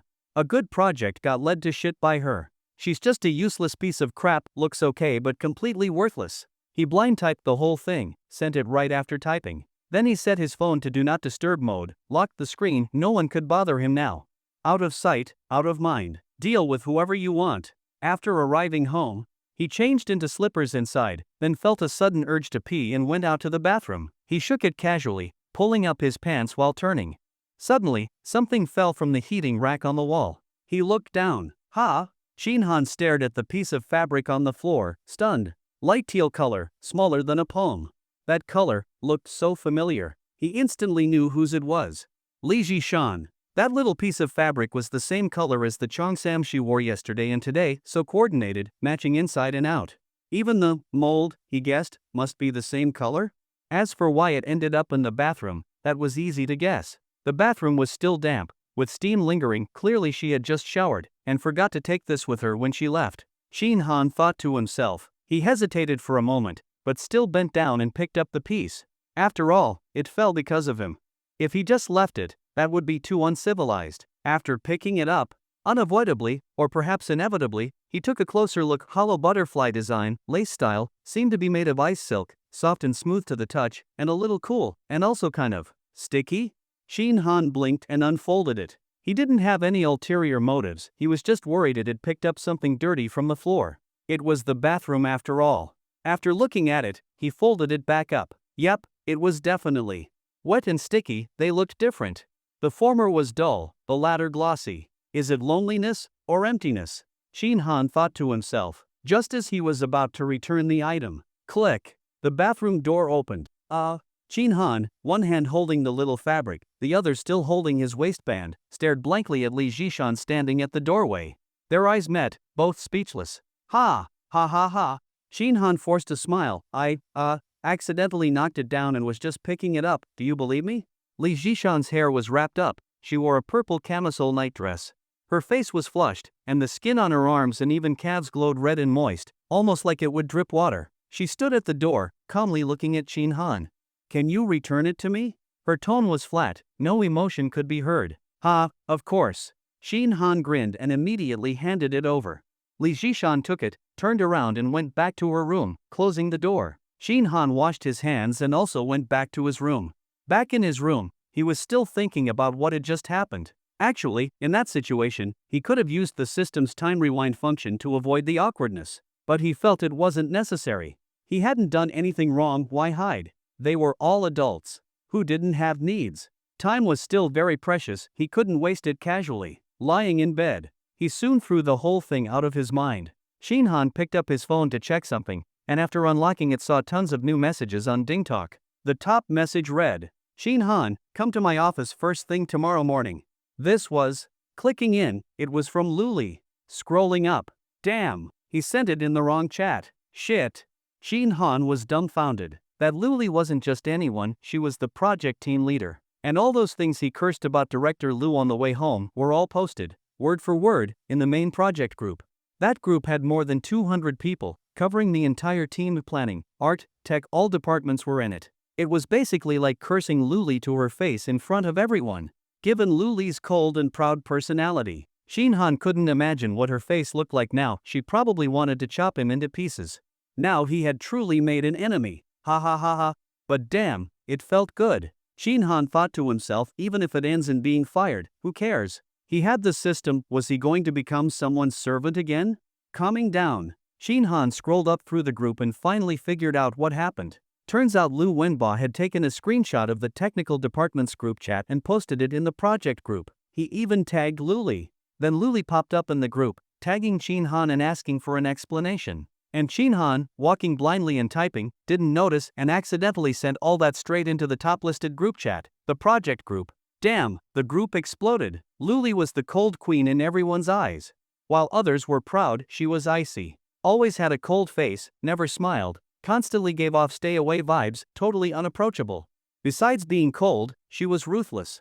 Anything project-related, she never compromised, and her reviews were strict as hell. If she found a flaw or was dissatisfied, her words could cut like snake venom, super harsh. A 37-year-old guy, 190 centimeters tall, was once scolded by her so hard he lay on the desk sobbing. And now, Chin Han openly declared in the group that he'd clean her up, called her a useless piece of shit, looks good but useless. The group really exploded. Out of 227 people. After Chin Han sent those messages, the entire group went silent, not a single soul dared say anything. Even Lu Wenba shut up. Chin Han exited the chat, looked at the message list, red dots everywhere, at least 40 or 50 unread chats. Previewing them, they were all, Brother Chin, all the best. Brother Chin, goodbye. Brother Chin, take care. Let's stay in touch. Damn, felt like they were sending off the dead. Chin Han grinned, then returned to the group and typed, alright then, see you tomorrow. Luli. Ha ha ha, Shasha, this time Chin Han is definitely done for. He offended President Lu, no one can save him now. If he doesn't get lost, I'll write my name backward. Lu Wenba, with his arm around Lu Shasha, spoke with certainty. He was overjoyed. Originally, he just wanted to use chat records to report Chin Han and let President Lu support him in harshly criticizing Chin Han. But he never expected Chin Han would launch a suicidal attack himself. Now it was perfect. He didn't need to do anything. President Lu would act and kick that bastard Chin Han out of the company. Once that bastard was gone, the people in the tech department would lose their support, behave themselves, and follow his orders. Lu Shasha also saw what was happening in the DingTalk group. She was curious, is President Lu a woman? Very impressive? She's not just impressive, she's cold and ruthless, said Lu Wenba. Is she pretty? Lu Shasha asked. She had just seen Chin Han say in the group that if she pissed him off, he'd deal with that President Lu. A man saying he'd deal with a woman, how would he do that? Obviously, he meant firing her. Lu Shasha also thought about how Chin Han didn't like her. She immediately felt that President Liu might be very pretty, even prettier than herself. Otherwise, Shin Han wouldn't say such things. Liu Shasha still believed that Shin Han refused to pay the bride price or buy a house after marriage because he didn't like her. If he liked her, how could he reject her directly? That clearly went against common sense. Just look at Liu Wenba, he was the most obvious example. Just to be with her, he rushed to buy gold jewelry and offer a bride price. Liu Shasha's looks and figure were what she was most proud of. Relying on those two things, she had been invincible all these years, having dated 26 boyfriends, each one chosen by her. If she didn't pick, there would have been at least 2,600. But with Shin Han, she failed miserably, and it still bothered her deeply. That bastard, I'll make him regret it forever. Hearing Liu Shasha's question, Liu Wenba nodded without hesitation. Pretty, very pretty. Her face, her figure, absolutely stunning. She's the goddess of all our company employees. Oh really? Liu Shasha dragged out her words and glanced at him with a smile, including you too? Ha ha. Liu Wenba immediately changed his tone, that was before. Now I have you, everything else is meaningless. You're the only goddess in my heart. Then this time Shin Han will definitely be fired? Liu Shasha asked. Of course. 1,000,000%. Then when he's fired, will he get any severance pay, like N+1? Impossible. Liu Wenba sneered, other people might, but Shin Han insulted a superior in public, this violates company rules. How could he get severance? It'd be lucky if they don't deduct his salary. Good, that's what he deserves, serves him right. Liu Shasha laughed again. Bobo, when you go to work tomorrow, remember to report everything to me in time, okay? Liu Wenba agreed eagerly. No problem. Tomorrow I'll record it, I'll let you see with your own eyes how Shin Han leaves the company in shame. Since the system's time duration only had 10 minutes left, there was no way to work the lottery today, so Shin Han didn't go out at night. He stayed in his room coding. It wasn't overtime, but rather finishing a side job. From now on, he wouldn't take on any side work for extra money, so this one would be the final project of his career. So, he decided to do it well and leave no regrets. Of course, even while coding in his room, he didn't treat himself badly. Shin Han always believed, as a man, not only should you protect yourself outside, but also treat yourself well.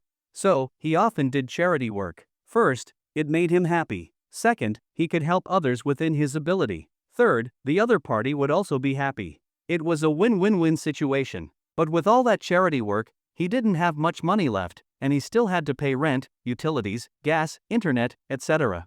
And he still needed to eat. He couldn't spend all his salary every month, he had to save at least a little. So, for meals he had to be frugal, breakfast under 10 yuan, lunch under 20 yuan, dinner. If he worked overtime, he'd eat the company's overtime meals and save 20 yuan. Now that was all in the past. With the system, he earned 50,000 every hour, and it would only increase in the future. He wouldn't wrong himself anymore. Time to treat himself better. At noon, he ordered at Torres Restaurant deluxe tomahawk steak set from Meituan 988 yuan. Australian Angus grain-fed tomahawk steak, Iberico ham, black truffle mushroom soup, Caesar salad, Italian Primitivo red wine. Meat, wine, soup, dessert, he enjoyed it a lot. At night, he ordered a traditional Shanghai-style meal set from Shanghai 12 Alley on Meituan, this one was cheaper. 888 yuan. For hot dishes, 2 cold dishes, 1 staple, 1 dessert. Simple and satisfying. At midnight, Shin Han finally typed the last line of code and did a final check. It ran smoothly and felt excellent. He opened WeChat and found the boss. All the issues you mentioned last time are fully optimized. You can test it tomorrow. Let me know anytime if there are any problems. Sent. He stretched, then called up the system with a thought. Duration increased by 1 more hour, total duration now 70 minutes. Shin Han was in a great mood and went to the bathroom to pee. In the bathroom, he couldn't help but think of what happened that morning, and with the long night ahead, go out and do some charity? As soon as the thought appeared, Shin Han immediately crushed it. No way. Before, he had no choice and could only help out the 688 level girls. Girls at that level honestly were about the same quality as Liu Shasha, around 70 to 80 points, maybe lower. But now it was different. With the system, he had to aim higher. After washing his hands, Shin Han was about to return to his room. Passing by the master bedroom door, he suddenly stopped. Then, he pressed his ear against the door. Not because he was being creepy, but because he just heard some familiar sounds. That kind of sound, many handsome guys would recognize it. In countless late nights, it was always these female teachers who accompanied, comforted, and soothed them. Eh? Shin Han raised an eyebrow. Could it be that Li Jishan was one of them, like watching that stuff too? He decided to confirm it, so he put his ear against the door. What he heard next shocked him. Besides the female teacher's voice, Shin Han actually heard Li Jishan's voice too. Oh my god, now that was something exciting, real live action, fully immersed. A feast for the ears, blooming quietly in the depth of the night. The more Shin Han listened, the more energetic he became. I didn't think that Li Jishan was not only beautiful and well built, but also had a marvelous singing voice. He suddenly remembers a lyric written by Judy, which is like weeping like adoration, like complaining. It sounds really good. He looks down and sees that the head is on the floor. What's going on? The song has disappeared. He stares at the song and listens to it carefully. Splat! The door opened, and Shin Han, who was listening attentively with his ear to the side, suddenly stumbled, and half of his body went into the house. Li Jishan frowned, with a frosty face, and looked at Shin Han coldly with her hands clasped on her chest. What are you doing? Shin Han stood up steadily, waved his hand in greeting. Nothing, just happened to be passing by. I just went to the bathroom. Li Jishan looked indifferent. Apologize. Move out tomorrow. Otherwise, I'll call the police. Hey! Shin Han was happy. Threatening me, right? He bristled and pushed Zishan Li to the side, while walking in. Snapped. The door was locked by Shin Han. Li Jishan suddenly panicked, her face changed dramatically, and she hurriedly ran towards the balcony. What do you want to do? I'm warning you not to be impulsive. I'm calling the police. She has opened the dialing interface of her cell phone and is entering one. Shin Han did not say a word. A big stride rushed over, shot like electricity, instantly snatched the cell phone over. 12:25. After looking at the time, Shin Han cancelled the dialing interface. You ask me what I want to do? Why don't you guess first? You. I'm warning you not to mess around. Now is the rule of law. There is no need for a moment. The color of her face is white, stammering and babbling, while continuing to go to the balcony. Shin Han is at the door. She knows that she definitely cannot get out. Then, she could only hide in the balcony. For her little action, Shin Han did not care. He grinningly walked to the side of the bed, his eyes casually swept, reached out and pulled up the summer quilt on the bed. 2 pink toys rolled out one after another. Ha ha. Shin Han suddenly laughed. He just really did not hear wrong. He looked at the blushing face of the woman. He looked at the blushing Li Jishan and teased, quite good at playing, huh? Shin Han retracted his gaze and picked up Li Jishan's cell phone to look up. His fingers have been clicking on the screen, so the phone is not locked. The cell phone is not locked, so it can be viewed directly. There are no computers in this room, so just now, Li Jishan must be on the cell phone to see. First look at her taste and then say, understand her preferences. With a rub of her fingers, she pulled up the back-end application program and found the running jingdong. It was showing the story of the husband reporting on his work at the door and the secretary working for the president inside. Oh, I see. I love this one too. Shin Han glanced at it, smilingly opened WeChat again, and openly looked up Li Jishan's chatting records. Li Jishan was so ashamed and angry, her face flushed. Put down my cell phone, you go out now, I cannot report to the police. Home invasion, robbery and forced labor are all felonies. You are still so young and have a good life to enjoy. There is really no need to send yourself in. I'm telling you the truth. If you go out now, I promise not to call the police. I'll treat you as if you're drunk and I won't blame you. Oh yes, I'm sick. I have AIDS and syphilis, and I live a messy life. I often go out and screw around. You go out, I can give you money, you go out and look for it. I'm full of diseases. If I infect you, your life will be over. Ha ha. Shin Han, who had been flipping through his cell phone, suddenly laughed. Shin Han, who had been flipping through his cell phone, suddenly laughed, and looked at Ji Shanli with a parodic expression. I've never had a boyfriend before. What are you going out to do? How? Where does syphilis and AIDS come from? Angela Lee's face stiffened, and she said, how do you know? As soon as she said it, it dawned on her. It must be that the things she wrote in the circle of friends have been seen.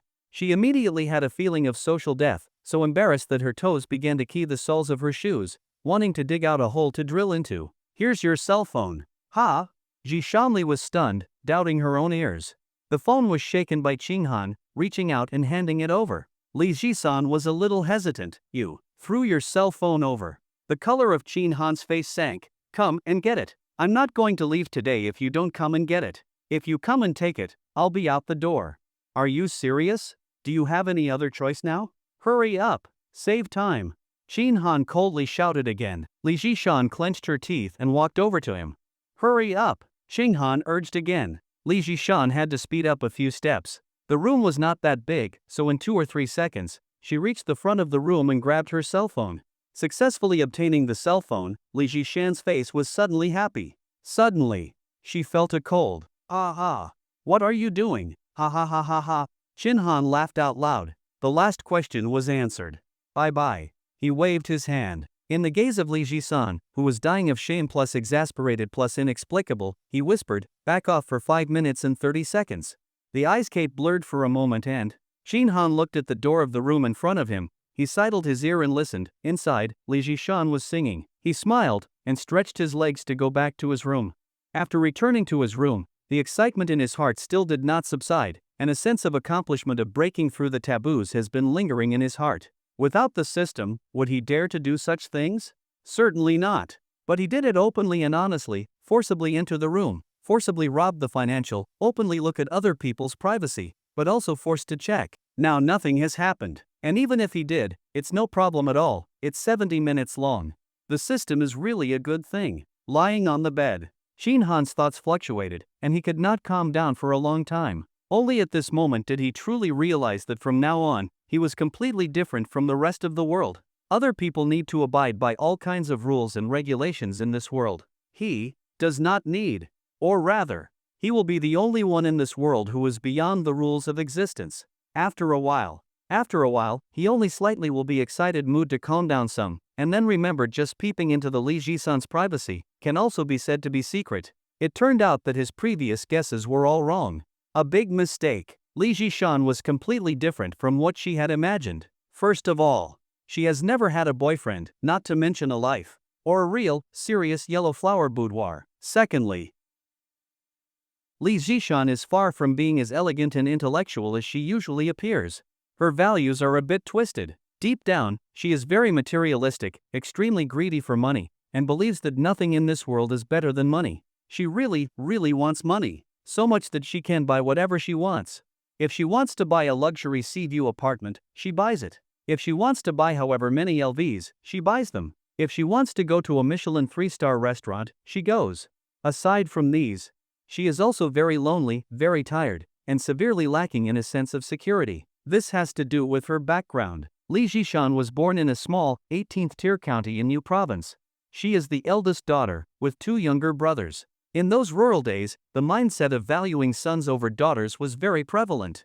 Since childhood, she never got to eat anything good. All the dirty and tiring work was hers. From the moment she became aware, she longed to escape her original family, to get away from her parents and brothers. So she studied hard and worked diligently. She got into a distant university, worked part-time jobs while studying to finish her education. But her parents and brothers didn't let her go. They said that as a college student, she could make money easily, and with more opportunities in a big city, she had to send money back home every month. It started at 1,000 yuan per month, and gradually increased to 5,000 yuan. Don't want to give? If she didn't give, they'd go to her company to cause trouble, block her at her workplace. Because of this, Li Jishan has already lost several jobs. And because of these reasons, she developed an extreme obsession with money, craving to have a lot of it, and became deeply infatuated with wealth. As for why she's already 32 and still a virgin, that's because Li Jishan is very clear on what her most valuable asset is. She wants to keep it and wait for the best offer. All this information was seen by Shin Han on Li Jishan's WeChat. In her favorites section, she had written many things like a diary. In her moments, she also posted a lot of only me content. She posted all kinds of stuff. Complaints, curses, sadness, joy, hopes, and among them, some explosive stuff. For example, she wrote about how an old professor came to buy a house recently and spoke flirtatiously to her, even asked her out to dinner. If the professor gave her the house and wrote it under her name, she would serve the old dog with her body. Looking at the professor's age, he probably wouldn't live much longer anyway. Once he died, she would completely achieve her class leap and become part of the elite. Shin Han was completely shocked, his worldview shattered. He felt mentally impacted. Lying on the bed thinking about all this, Shin Han couldn't calm down for a long time. Truly, you can't judge a person by appearance, just like you can't measure the sea with a bucket. Turns out everyone wears a mask, or even several. Even a top beauty like Li Jishan is no exception. On the surface, she's refined and elegant, proud and intellectual, but in reality, her values are distorted, and she's vain and materialistic. All for a 10 plus million yuan apartment. She's even willing to become an old man's mistress. But that's good too. It actually makes things simpler. It's just money. If she wants it, it's easy as pie. Thinking of this, Shin Han smiled and drifted off to sleep. Early the next morning, just as he was sleeping soundly, the alarm went off loudly. Shin Han suddenly jumped out of bed, grabbed his clothes and started putting them on, but halfway through he paused. Damn! Why get up so early? He threw the clothes aside and went back to bed to continue sleeping. When he opened his eyes again, it was already 10 a.m. He yawned and stretched lazily, then slowly got up. After getting dressed and washing up, he took a taxi to a nearby restaurant called Yue Xian for breakfast. He ordered shrimp dumplings, crab roe buns, roast duck, steamed ribs, all things he used to think were expensive. Today, he went all out. The breakfast cost 518 yuan. Simple and easy, just another meal. After eating his fill, Shin Han finally headed to the office. Liu Tak, Project Team 3. Today, the atmosphere in the entire office was unusually quiet, eerily quiet. Many people were still joking and chatting at the office entrance, but once they stepped inside, the smiles on their faces vanished instantly. Expressionless, serious, like face-changing opera performers. Some even started walking more softly once they entered, as if afraid to wake some kind of demon. The large open office area, stretching dozens of meters from one end to the other, with more than 200 people. Not a single one was talking, all were staring at their computer screens with intense focus. Oppressive, heavy. Though no one was speaking, the sound of keyboards clacking filled the air. Most of them weren't even working but chatting. Shin Han hasn't come yet? Nope. If he had, would it be this quiet? Sigh. This situation is so tense I don't even dare go to the bathroom. Holding it in hurts. Such messages flooded the chat. Everyone on the project team was watching Shin Han's every move. In the tech department Ding Talk group, Wang Hui, you think Shin Han won't come today? It's already 10:30. Shang Jibin, wouldn't be surprising if he doesn't. Facing that ice-cold demon woman? Scary just thinking about it. Lu Wenba, think he can dodge the first, but can he dodge the 15th? If he doesn't show today, it counts as absenteeism. 7 days of that and the company can fire him outright, no consequences. He brought this on himself, no one else to blame. Yu Yong, I think you're overthinking, he'll definitely show. Lu Wenba, what if he doesn't? It's already noon. If he was coming, he'd be here by now. Talked big yesterday, now turns into a coward. I thought he was tough. Trash. Yu Yong, still better than some people. Lu Wenba, Yu Yong, what do you mean by that? Yu Yong, take it literally. Lu Wenba looked up at Yu Yong across the desk, his face angry, about to snap back when his eyes caught something near the office door. He immediately shut up, swallowing his words, and quickly looked back down at his screen. Lu Wenba, Yu Yong, you don't want to work here anymore, huh? Fine. You're on the list. Yu Yong, if you're so awesome, go ahead and fire me. Do your parents even know how tough you are? Zhang Pingju, so badass, huh? Lu Wenba, your granddaddy doesn't want to work either, what now? Lu Wenba, fine, anyone else? If you've got guts, step out and show yourself. No one else spoke in the group chat. Liu Tech already had a solid reputation in the industry, and after a Series C funding round at the start of the year, 500 million yuan came in. The company was booming, with salary and benefits soaring. Unless necessary, no one wanted to risk losing such a good job for someone else. Seeing no one responding, Lu Wenba sneered. He knew it would end like this. Yu Yong, Zhang Pingju, mark my words, Shin Han won't dare to show up today. And look at you two, still dancing around for him. Idiots. Zhang Pingju, Grandpa's happy too. None of your business. Yu Yong, what if he does show up? Lu Wenba, if he comes, I'll buy milk tea for the whole department. If he doesn't, you both treat everyone once each. Deal? Zhang Pingju, deal. Yu Yong, you better start buying. Ha! Lu Wenba froze and quickly turned to look at the office entrance. At the westernmost end of the project team office area, there was a separate office. The side facing the office area was made entirely of large floor-to-ceiling windows. Normally, the blinds inside were closed. Today, not only were they open, but they were fully raised. Whether looking from the inside out or the outside in, it was completely visible. The office was decorated very simply: gray carpet, a coffee table, sofa, desk, coat rack, bookshelf, all in white, with a few green plants placed around. A tall woman was standing in front of the window with her arms crossed. She was wearing a V-neck, ash gray OL long-sleeve blouse. and a dark pencil skirt that cinched tightly at the waist, perfectly outlining her graceful figure. Her chest was prominent, her hips full, curvy, and elegant. Her long legs were tightly wrapped in sheer gray stockings, made even more striking by her black high heels. She looked to be close to 175 centimeters tall. This was Lu Li, a well-known ice-cold producer in the gaming industry, and also the project lead of Chin Han's team. Everyone called her President Lu. At this moment, her delicate and beautiful face showed no expression, appearing extremely cold and proud. Like a newly bloomed ice flower in winter, beautiful, but with a cutting edge. Her deep eyes stared unblinkingly at the office area outside. Her brows were tightly furrowed, filled with an unspeakable frustration and pressure. She stood like this for a long time, until her feet began to ache, and that person still hadn't shown up. She let out a cold snort and was about to go sit down for a break. Just as she turned around, she heard some commotion. She looked back and saw Chin Han casually strolling into the office area. Wearing sunglasses on his face, a white t-shirt, black shorts, and a pair of Crocs on his feet. Seeing Chin Han dressed like that, the frost on her face instantly thickened even more. Everyone in the office who saw Chin Han immediately gasped in shock. Damn, Chin Han. He actually dared to not wear company uniform? 666. Respect, respect. Old Chin, you better hold on later. I'm rooting for you here. Chin Han, didn't expect you'd look even more handsome without the uniform. Hey, are those Crocs the same ones I have? Facing everyone's whispered greetings, Chin Han smiled and nodded, didn't say much, and walked straight toward his workstation. Their tech department's office was at the far west end, right next to the project manager's office. At this moment, all the blinds in the office were raised. Everything inside was visible. Chin Han saw Lu Li with her excellent figure standing at the window, staring at him with a frosty face. Chin Han grinned, raised his eyebrows at her, then walked over to Lu Wenba and patted him on the shoulder. What are you still sitting there for? Go buy the milk tea. Let's get the usual Madam Shanghai. I want jasmine mango, large with ice. Don't mess it up. Lu Wenba's face turned dark. He slapped Chin Han's hand away and yelled angrily, Chin Han, do you even know what time it is? It's 11:10 already. Do you not know what time work starts? And why aren't you wearing your uniform? You even wore slippers. What do you think this place is?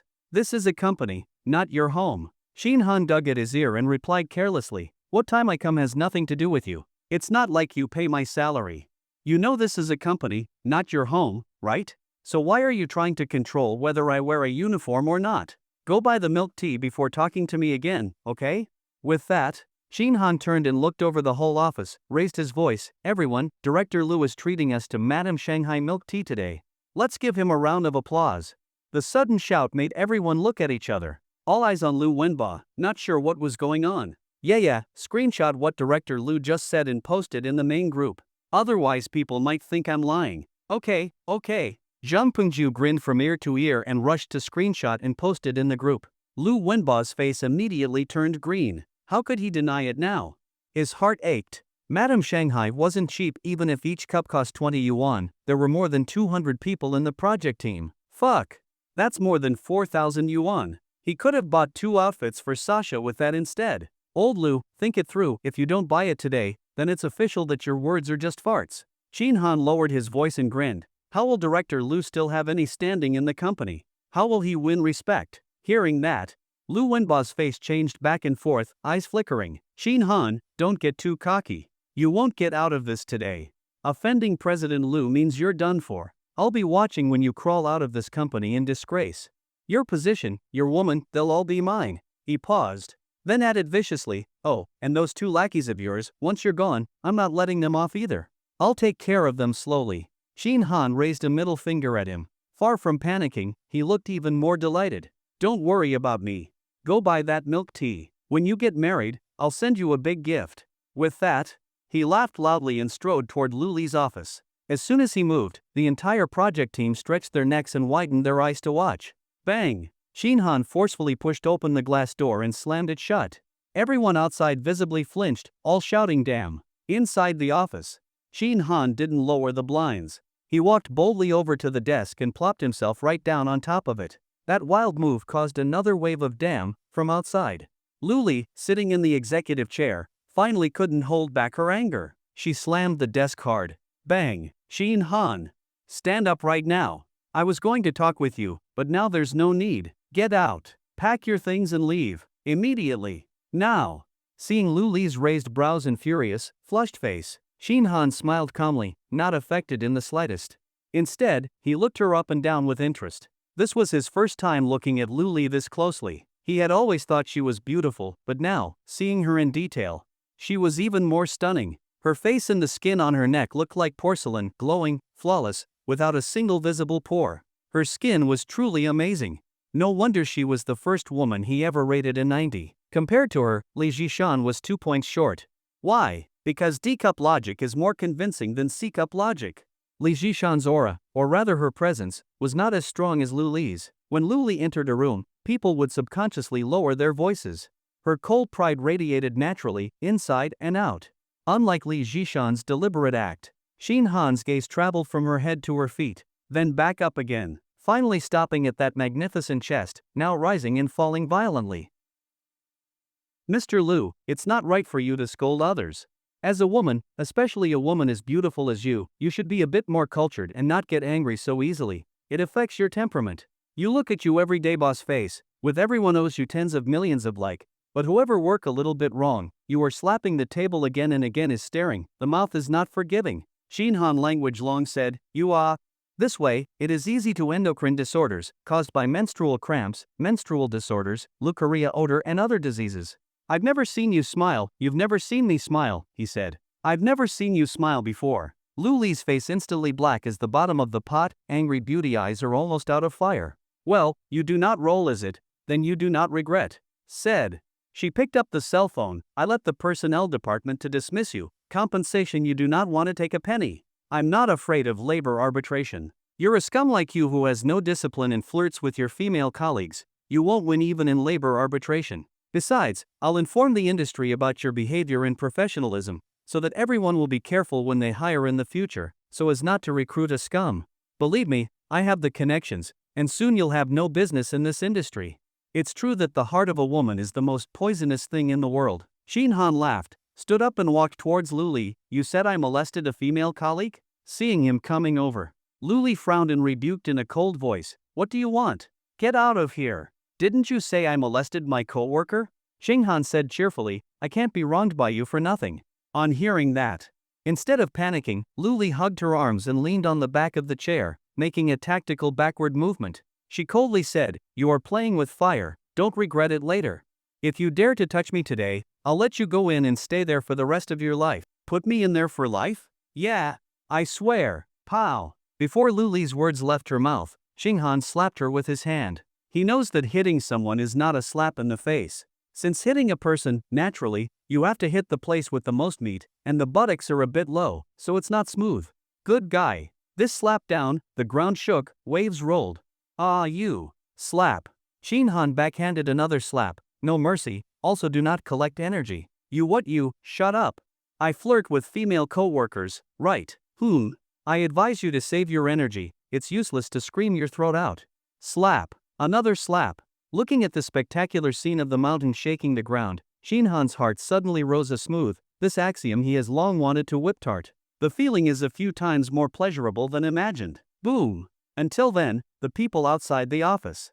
Only then did the people outside the office come to their senses from the shock. One by one, their brains were buzzing, their bodies were tingling, their eyes were stagnant, and a crouch was not enough to express the shock in their hearts at this moment. Shin Han, what are you doing?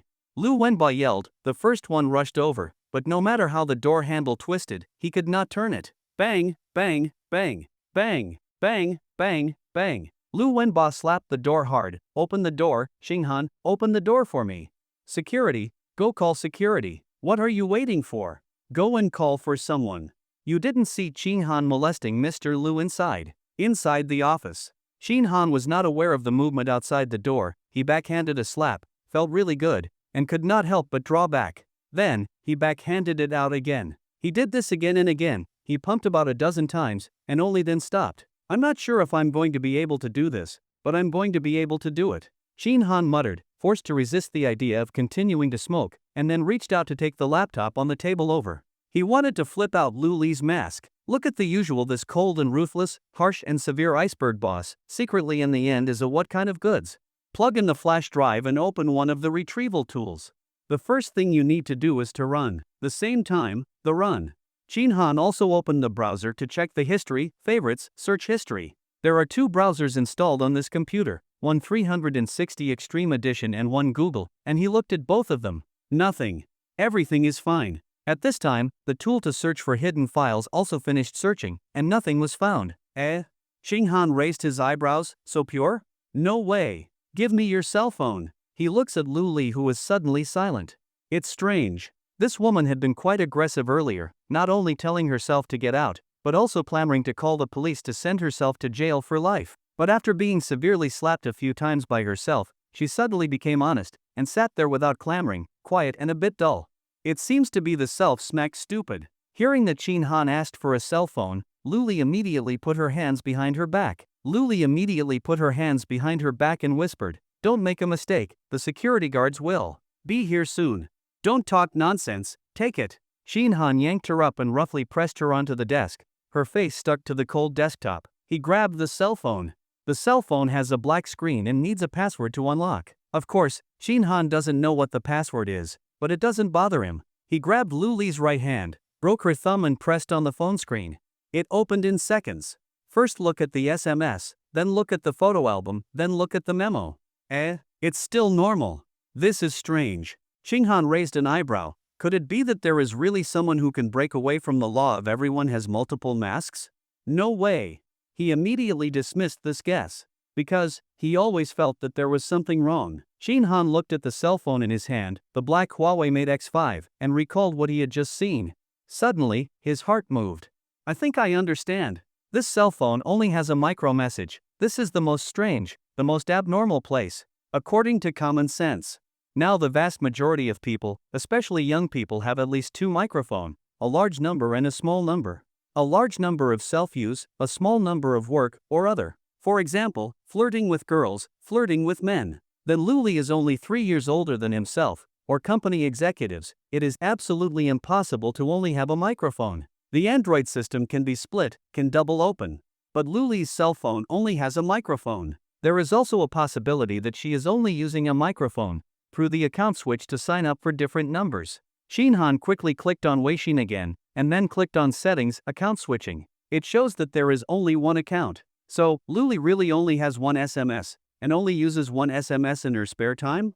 Does she really have no secrets? Is she a person who is the same as she is and has no other masks? No. There must be a demon in everything that goes wrong. Shin Han's eyes are getting brighter and brighter. There is a possibility. This is a Huawei cell phone.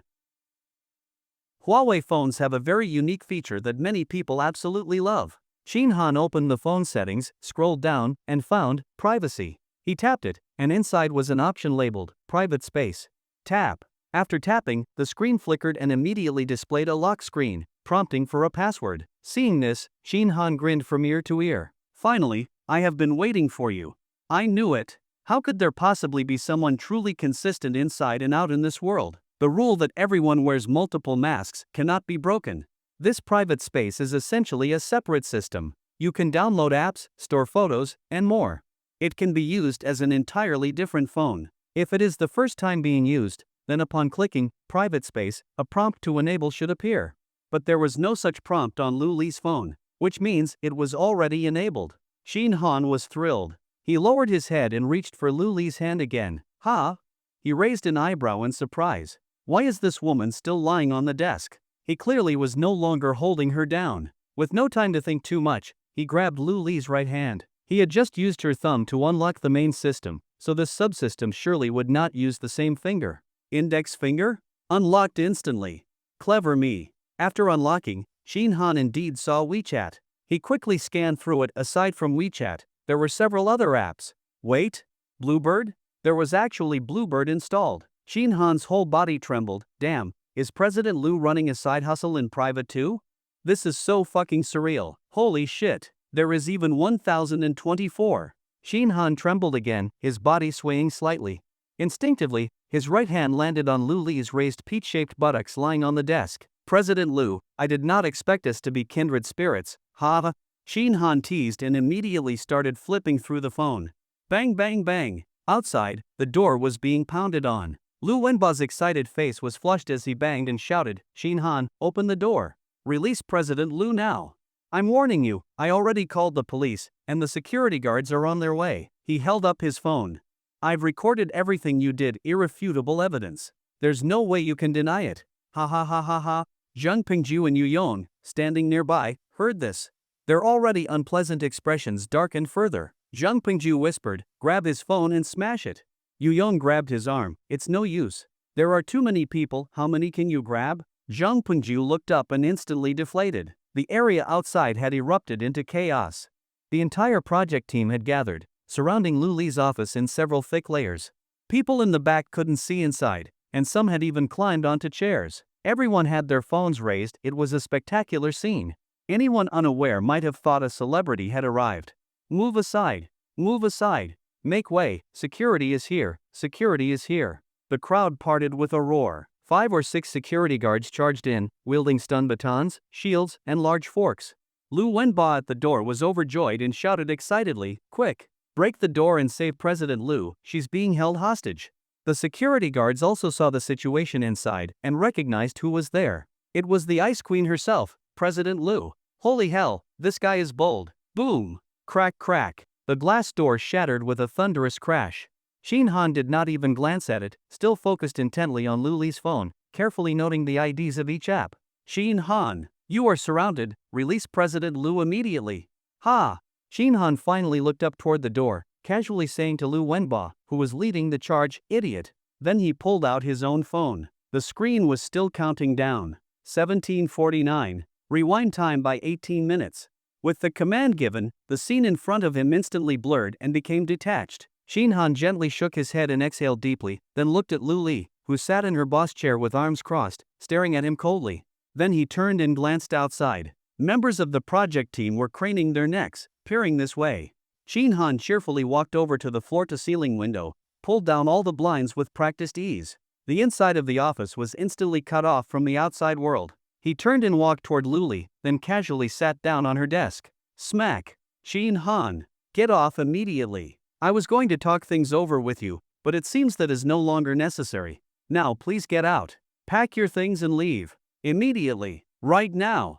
Lu Li's eyebrows were raised sharply, her pretty face flushed with anger. Her tone and expression were identical to just a moment ago. Shin Han beamed and said slowly, oh, my dear President Lu, wearing gray silk stockings today? Glass gray, no less. Very nice, very nice. I quite like this type. Not only are they sheer, but they also shine. Most importantly, they feel amazing. A dual pleasure, visual and tactile. Come, stand up and let me touch them. Lu Li's eyes widened in shock, thinking she must be hallucinating. How dare he? Has he gone insane? Or has he decided to quit and just abandon all restraint, revealing his rotten nature? Several thoughts raced through her mind, then she took a deep breath, eyes narrowing, gaze icy. Get out, or I will call the police. How do I get out? Why don't you show me? Shin Han asked with a grin. Lu Li shot him a cold glance, said nothing, and picked up her phone to dial. Shin Han made no move to stop her and said with a smile, President Lu, do you not enjoy crawling around on the floor? What's wrong with showing me how to roll out? You're being awfully stingy. Bang! The phone slipped from her hand, bounced several times on the desk before settling.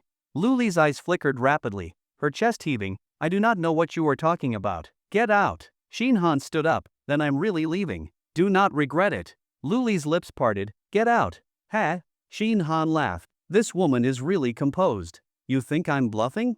Then I will shatter your illusion completely. Shin Han tilted his chin up, eyes fixed directly on her large breasts, and asked with concern, does it still hurt there? At that moment, Lu Li's expression completely changed. Her eyes filled with panic though she tried to maintain composure. I do not know what you are talking about. Heh, do you really not know? Or are you pretending not to?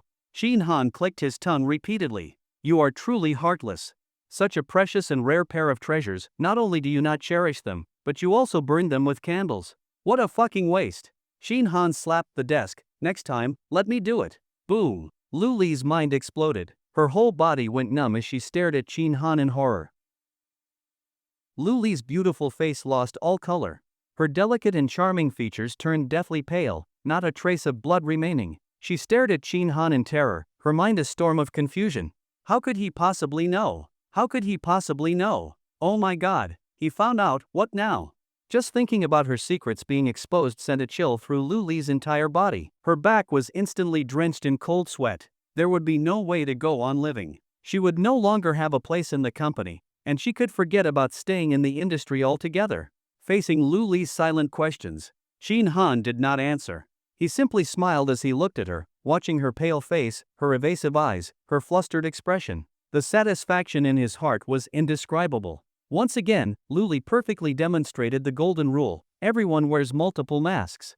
What Shin Han had discovered in the subsystem of Lu Li's phone was far more intense than the secret he had uncovered about Li Jishan the day before. That is right, intense. He could never have imagined that the usually proud and cold Lu Li, who never showed warmth to anyone, would secretly suffer from that kind of condition. And yet, even so, Shin Han had found out. How exactly did you find out? After her initial panic and shock, Lu Li quickly calmed herself. She had to figure this out fast. As if reading her thoughts, Shin Han chuckled and said, "Relax. So far, I am the only one who knows about this. You hit it pretty well, after all, right? Sigh, no wonder you are so skilled online, you really know your way around subsystems and VPNs." Hearing this, Lu Li instantly breathed a huge sigh of relief. As long as only he knew, then the situation was still within control, not too disastrous. As for the teasing remark that followed, she simply ignored it. After a moment of thought, Lu Li looked at Shin Han coldly. "Tell me how you found out. If you keep this secret, you can name your price." "Name a price? Ha ha ha ha." Shin Han was delighted and teased. "So, how much are you offering? Let us hear it. I want to see if you are sincere." Lu Li bit her red lips. 100,000. Ha! 100,000? Come on, President Lu, is your privacy only worth 100,000? Shin Han exaggerated dramatically, still smiling. "Let us not talk about anything else, just your annual salary at Leo. If I release this bombshell, who would have thought that the cold, proud, untouchable goddess Lu secretly wants to find herself a master?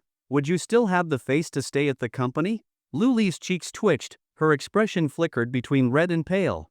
She clenched her fists. "Then how much do you want? Name your price. But let me warn you in advance, do not be outrageous. If worst comes to worst, we will drag each other down." The smile instantly vanished from Shin Han's face. "Drag each other down, is that it?" "That is right." Lu Li straightened her back and glared at him coldly. Smack! The moment the words left her mouth, Shin Han slapped her across the face with the back of his hand. The impact shook the room, as if the mountains were trembling and the earth splitting open. Additionally, now Shin Han understood why, earlier, when he had slapped Lu Li a dozen times, she had neither dodged nor resisted and simply sat there silently. Later, when he had pinned her against the desk, she did not fight back either. Even when he stopped, she did not try to get up. Was she really beaten senseless? Clearly not. It was obvious that. And so, at that moment, after slapping her once, Shin Han followed with another slap from the back of his hand. You dare hit me?" Lu Li was shocked and furious, glaring at Shin Han with intensity. His response was, Shin Han remained unmoved and continued his assault. But unexpectedly, Lu Li suddenly slumped over the desk and began to cry with her head buried in her arms. Shin Han was dumbfounded. What the hell? How could she just start crying? What the hell was he supposed to do now? He was completely flustered. Lu Li was still lying on the desk, sobbing uncontrollably. Her shoulders trembled as she cried, she truly looked heartbroken. Shin Han scratched his head and forced a dry laugh. "Hey, stop crying. Just now you were so fierce, ready to go down with me, remember? Where is that fire now?" He really should not have said anything, because as soon as he did, Lu Li cried even harder. Shin Han was starting to feel irritated and agitated. It was not because he was worried someone might hear them outside. He still had several minutes of reverse time left today, more than enough to handle anything that might happen. He just genuinely hated crying. What was the point of crying? Did it solve anything?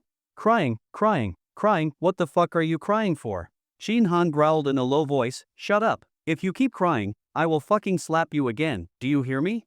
Ugh. Lu Li's crying stopped instantly. She suddenly sat up, hugging herself with both arms, and said softly, "Please, do not hit me again. It hurts too much." Shin Han found that Lu Li was now even more beautiful. Or rather, she had become more alluring. Her exquisitely cold and beautiful face was now streaked with tears, her eyes glistening with a watery sheen, like pear blossoms bathed in rain. This pitiful expression, paired with her naturally frosty demeanor, created a powerful contrast. And the greater the contrast, the more breathtaking the effect. Shin Han could not help but silently admire her. This woman truly had been born with a stunning exterior. Suddenly, something stirred in his mind. What did you just say? I asked you a question, what did you just say? Luli frowned slightly, recalling, I told you to stop hitting me. Ron. Shin Han's face turned serious. What you said was, stop for now. Luli was speechless, her already flushed cheeks turning even redder. Ha ha. Shin Han laughed and reached out to touch Luli's face. She did not flinch but simply looked at him quietly until his hand touched her skin. Luli's body trembled slightly. Did it hurt when I hit you earlier? Shin Han's voice softened. Yes. Luli responded gently, then moved her cheek slightly, as if rubbing it against Shin Han's palm. Seeing this, Shin Han felt a surge of joy. So smooth? Just as the delight welled up in his heart, he felt his hand pushed aside. Luli suddenly sprang to her feet, darting toward the door like a startled rabbit. She moved so quickly that she lost one of her high heels. Standing at the doorway, one hand clutching the doorknob, she stared at Shin Han with vigilance. Do not push your luck. If you try anything else, I will call for help immediately. Shin Han smacked his lips in slight disappointment. He had thought she was yielding. Turns out it was just a distraction. This woman truly was incredibly resilient. But that was fine. There was time. He could slowly break her down. Shin Han chuckled as he looked at Luli and teased, Are you really not afraid I will leak your little secret? Are you willing to give up your hard-earned, high-paying job? A flicker of struggle passed across Luli's face before she sneered coldly, What if I am not? Then I will just leave this industry. What will you gain from that? Shin Han, if you reveal my secret, you will get nothing. I will sue you and make you bear full legal responsibility. Try me if you do not believe me. God damn it, she was threatening him again. Shin Han ground his teeth in fury. He suddenly wanted to pin her down and slap her all over again. This fucking woman was just asking for it. You. Do not you dare do anything. Noticing the change in Shin Han's expression, Luli quickly twisted the door lock and remained alert. Shin Han said flatly, I hate being threatened the most. Sorry. After a moment's hesitation, Luli actually apologized. Though her tone remained cold, it was indeed an apology. Shin Han's anger finally eased a little. Luli looked at him and added, Shin Han, then name your price. As long as it is reasonable, I will agree. No, I do not want money. Shin Han shook his head. Luli's expression instantly soured. Her voice turned cold, You can forget about using this to force me into anything. I swear. I will never agree to any of your terms. Ha!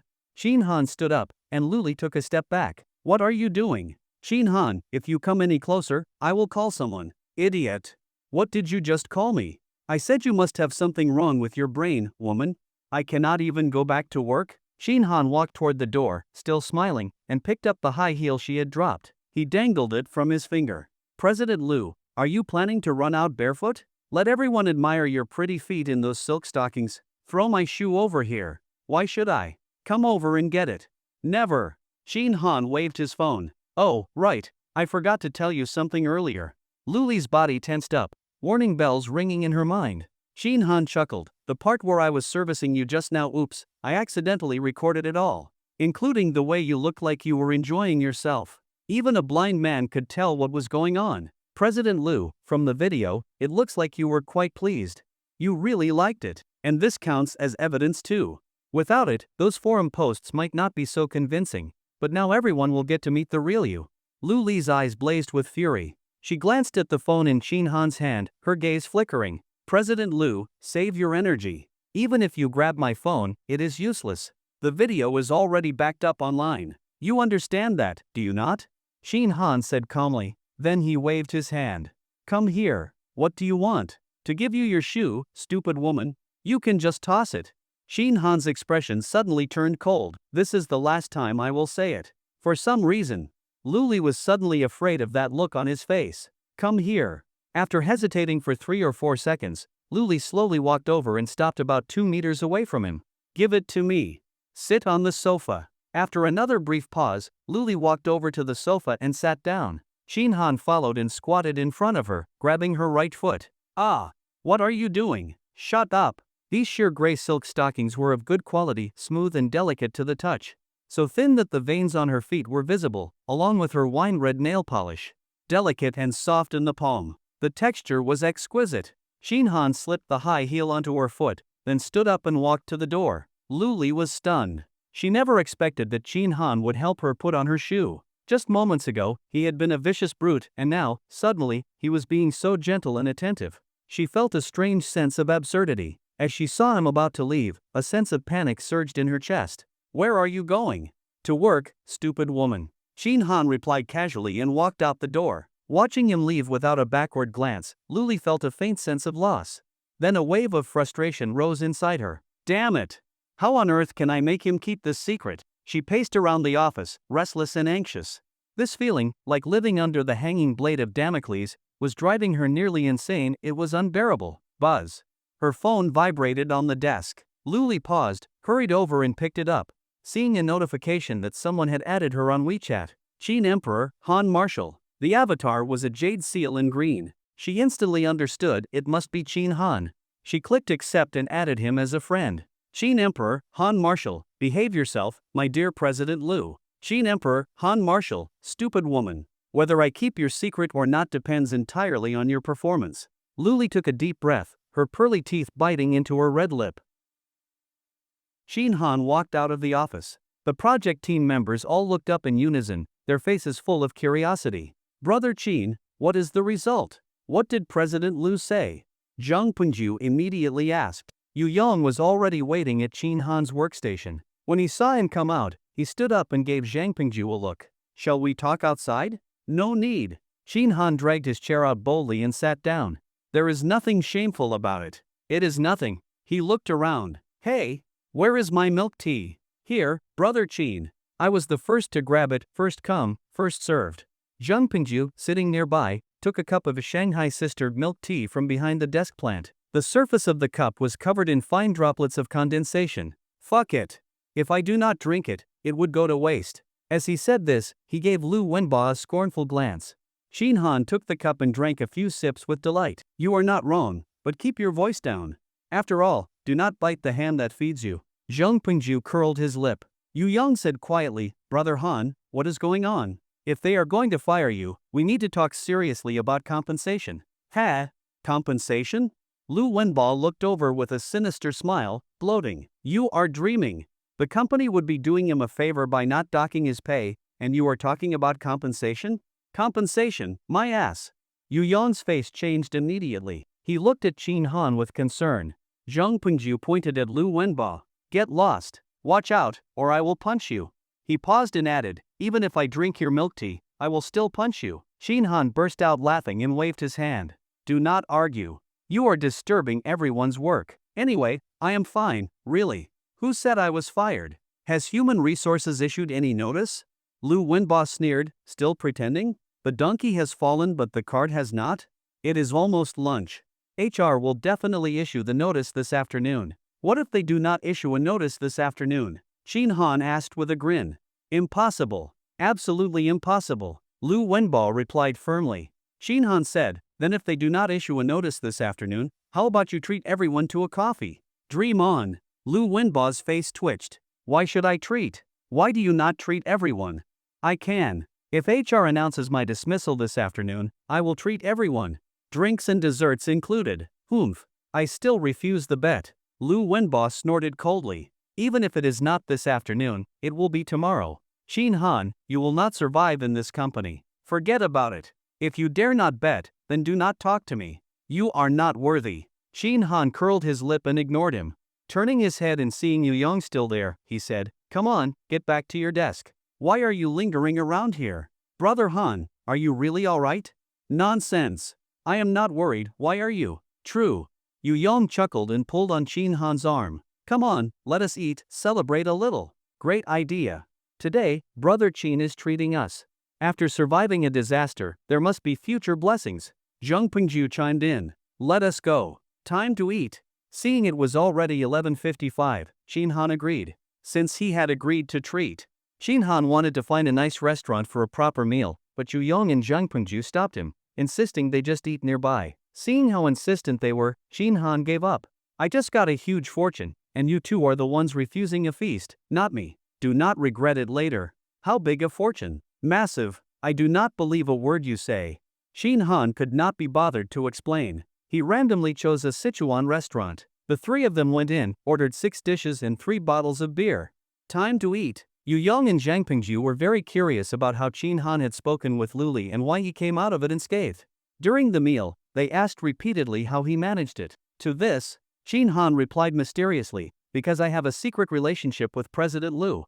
What kind of relationship? A secret one. Fuck. After the meal, the three of them strolled back to the office. Since Qin Han seemed genuinely fine eating and drinking like normal, Yu Yong and Zhang Pingju finally relaxed. Back at their desks, they dropped into their chairs, ready to nap. Qin Han was not tired at all. He had slept until after 10 a.m. He leaned back in his chair and opened JD.com to start shopping. Just as he opened it, a message popped up in his notifications. Lioli Bubble, come to my office. This Lioli Bubble was Luli. It was the WeChat name used in the subsystem of her phone. No one would have imagined that the normally cold and proud President Liu would use such a cute name. Qin Han tapped to reply, "Just say it here. I just ate and feel too lazy to move." Seeing this reply, Luli felt her liver tremble in fury. Ever since Qin Han left her office, she had been unsettled and in a terrible mood. She had not eaten lunch, no appetite at all. She had waited and waited in the office until he finally returned, and now that she summoned him, he refused to come. Luli's temples throbbed. She told herself to stay calm. "How did you find out?" It was an out-of-the-blue question, but Qin Han understood instantly and replied, "That is a heavenly secret. Cannot be revealed." "Qin Han, I always thought you were a good person. I never imagined you could be so despicable and shameless." "Mind your words. You know the consequences of pissing me off." Luli's gaze wavered. She thought about what had happened that morning. It had been 2 hours, and she still felt pain. She had looked in the mirror during lunch and saw the swelling bright red and swollen all over. Just then, 2 more messages arrived on WeChat. "Put in a job transfer for me, something easy. Or make me your assistant. You know what I mean. Handle it. Dream on." Luli typed those words instinctively, then immediately deleted them. After a moment, she replied, "If I arrange that, will you keep my secret? Do you think you are in a position to negotiate?" Qin Han replied. Luli fell silent. Qin Han messaged again, "I already told you, it depends on your performance, stupid woman. I like obedient women. Got it?" Luli slammed her phone shut. Thump! Bang! She pounded her cushion with her small fists, muttering, "You are the stupid woman. You are the stupid woman. You scumbag. You animal. You bastard." Buzz. The phone vibrated. The screen lit up with a message, "Are you cursing me?" Luli froze. Her eyes widened in panic. She quickly looked around the office, checking every suspicious spot. Had he installed a camera in her office? After casually chatting with Luli for a bit, Qin Han opened JD again and searched for 4090 graphics card, then directly entered the Huashua JD flagship store. ROG Raptor 4090D, 17,709 yuan. Placed the order. Payment successful. Seeing the successful payment, Qin Han was instantly filled with immense joy. Fuck, finally his wish had come true. Before, he could only dream about this damn thing, watching others' reviews, drooling over its insane performance. He never dared to buy it. Probably would not have dared in this lifetime. Because it was just so fucking expensive. A damn graphics card, nearly 20,000 yuan. He was just an average wage slave with a monthly salary of 15,000 yuan. How could he ever hope to afford that? Working his ass off for an entire month, still not enough to buy a single graphics card. Honestly, it was kind of pathetic. Should he blame his low income or the outrageous price of the card? Now everything had changed. With the system on his side, a 20,000 yuan graphics card was nothing. Feeling cheerful, Qin Han then searched for CPU, clicked into Intel's official flagship store, and without much deliberation, 14th Gen Core i9-14900KS CPU, paired with Huashua ROG Z790 Formula D5 motherboard. Total, 11,649.8 yuan. Placed the order. Payment successful. Oh damn. Qin Han felt even better. Another thing he could only dream of in the past was now in his hands. Complete satisfaction. Then he went on to buy an SSD, RAM, cooler, power supply, case, and other components. Only the best price was irrelevant. All in all, assembling a high-end PC and accessories cost him over 40,000 yuan. High-end PC build. CPU, Intel i9-14900KS, one of the most powerful processors available, perfect for gaming, video editing, and heavy multitasking. Motherboard, ROG Z790 Formula, a premium motherboard with top-tier features and excellent stability. Graphics card, ROG Raptor 4090D, a flagship GPU built for 4K gaming, rendering, and AI workloads. RAM, G-Skill Triton Z5 8000 MHz, 48 GB, extremely fast and spacious memory for smooth performance. Storage, Kingston Fury 4TB PCIe 4.0 SSD, ultra-fast and large enough for all your files and games. Power supply, ROG Thor 1200W, powerful and reliable, with plenty of headroom for future upgrades. Case, ROG Genesis 2, a sleek, spacious case with great airflow.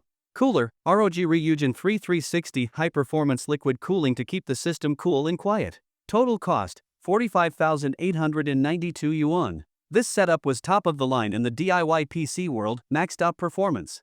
Invincible. After buying the PC, Shin Han also purchased a Harman Kardon Bluetooth speaker, ROG keyboard and mouse combo, and a ROG 32-inch 4K/240Hz monitor. Another 13,599 yuan spent, mainly because the monitor alone cost 9,239 yuan.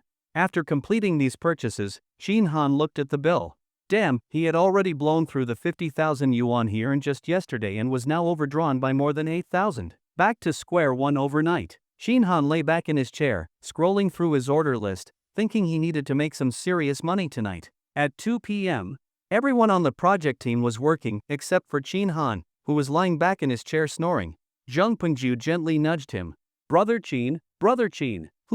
Shin Han opened his eyes a sliver. He had just dozed off when he was rudely awakened. It is working hours, man. Why are you still asleep? No worries. You do your thing. Do not mind me.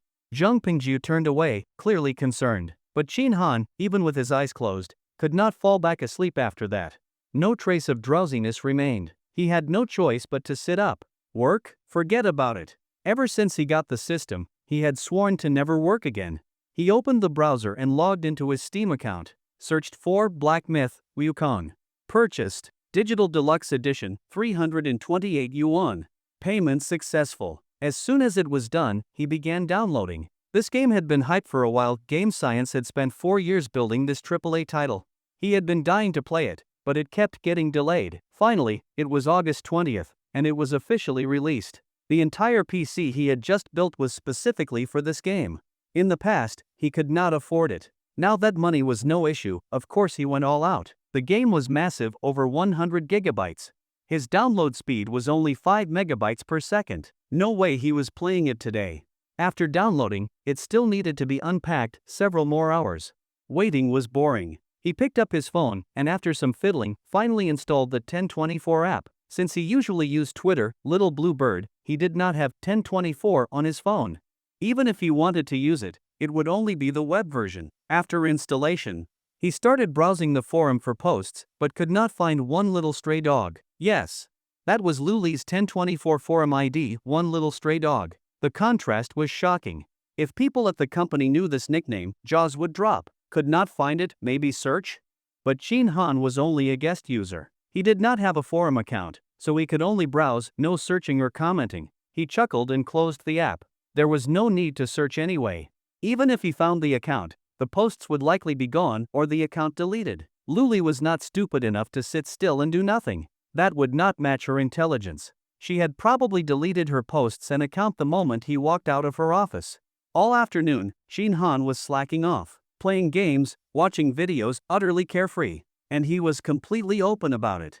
Zhang Pengju, sitting next to him, was filled with envy. And not just envy, someone else was bitter as hell. Lu Wenba had been monitoring Shin Han's every move. When it was 5 p.m. and there was still no notice from HR, and he saw Shin Han lounging in gaming, he could not take it anymore. Lu Wenba shot up and marched toward Luli's office. At the door, he took a breath and adjusted his expression before knocking. Come in. A cold voice with zero emotion. Lu Wenba straightened his face and walked in. His action drew attention, especially from the tech department. Heads turned. After he went in, all eyes turned to Shin Han.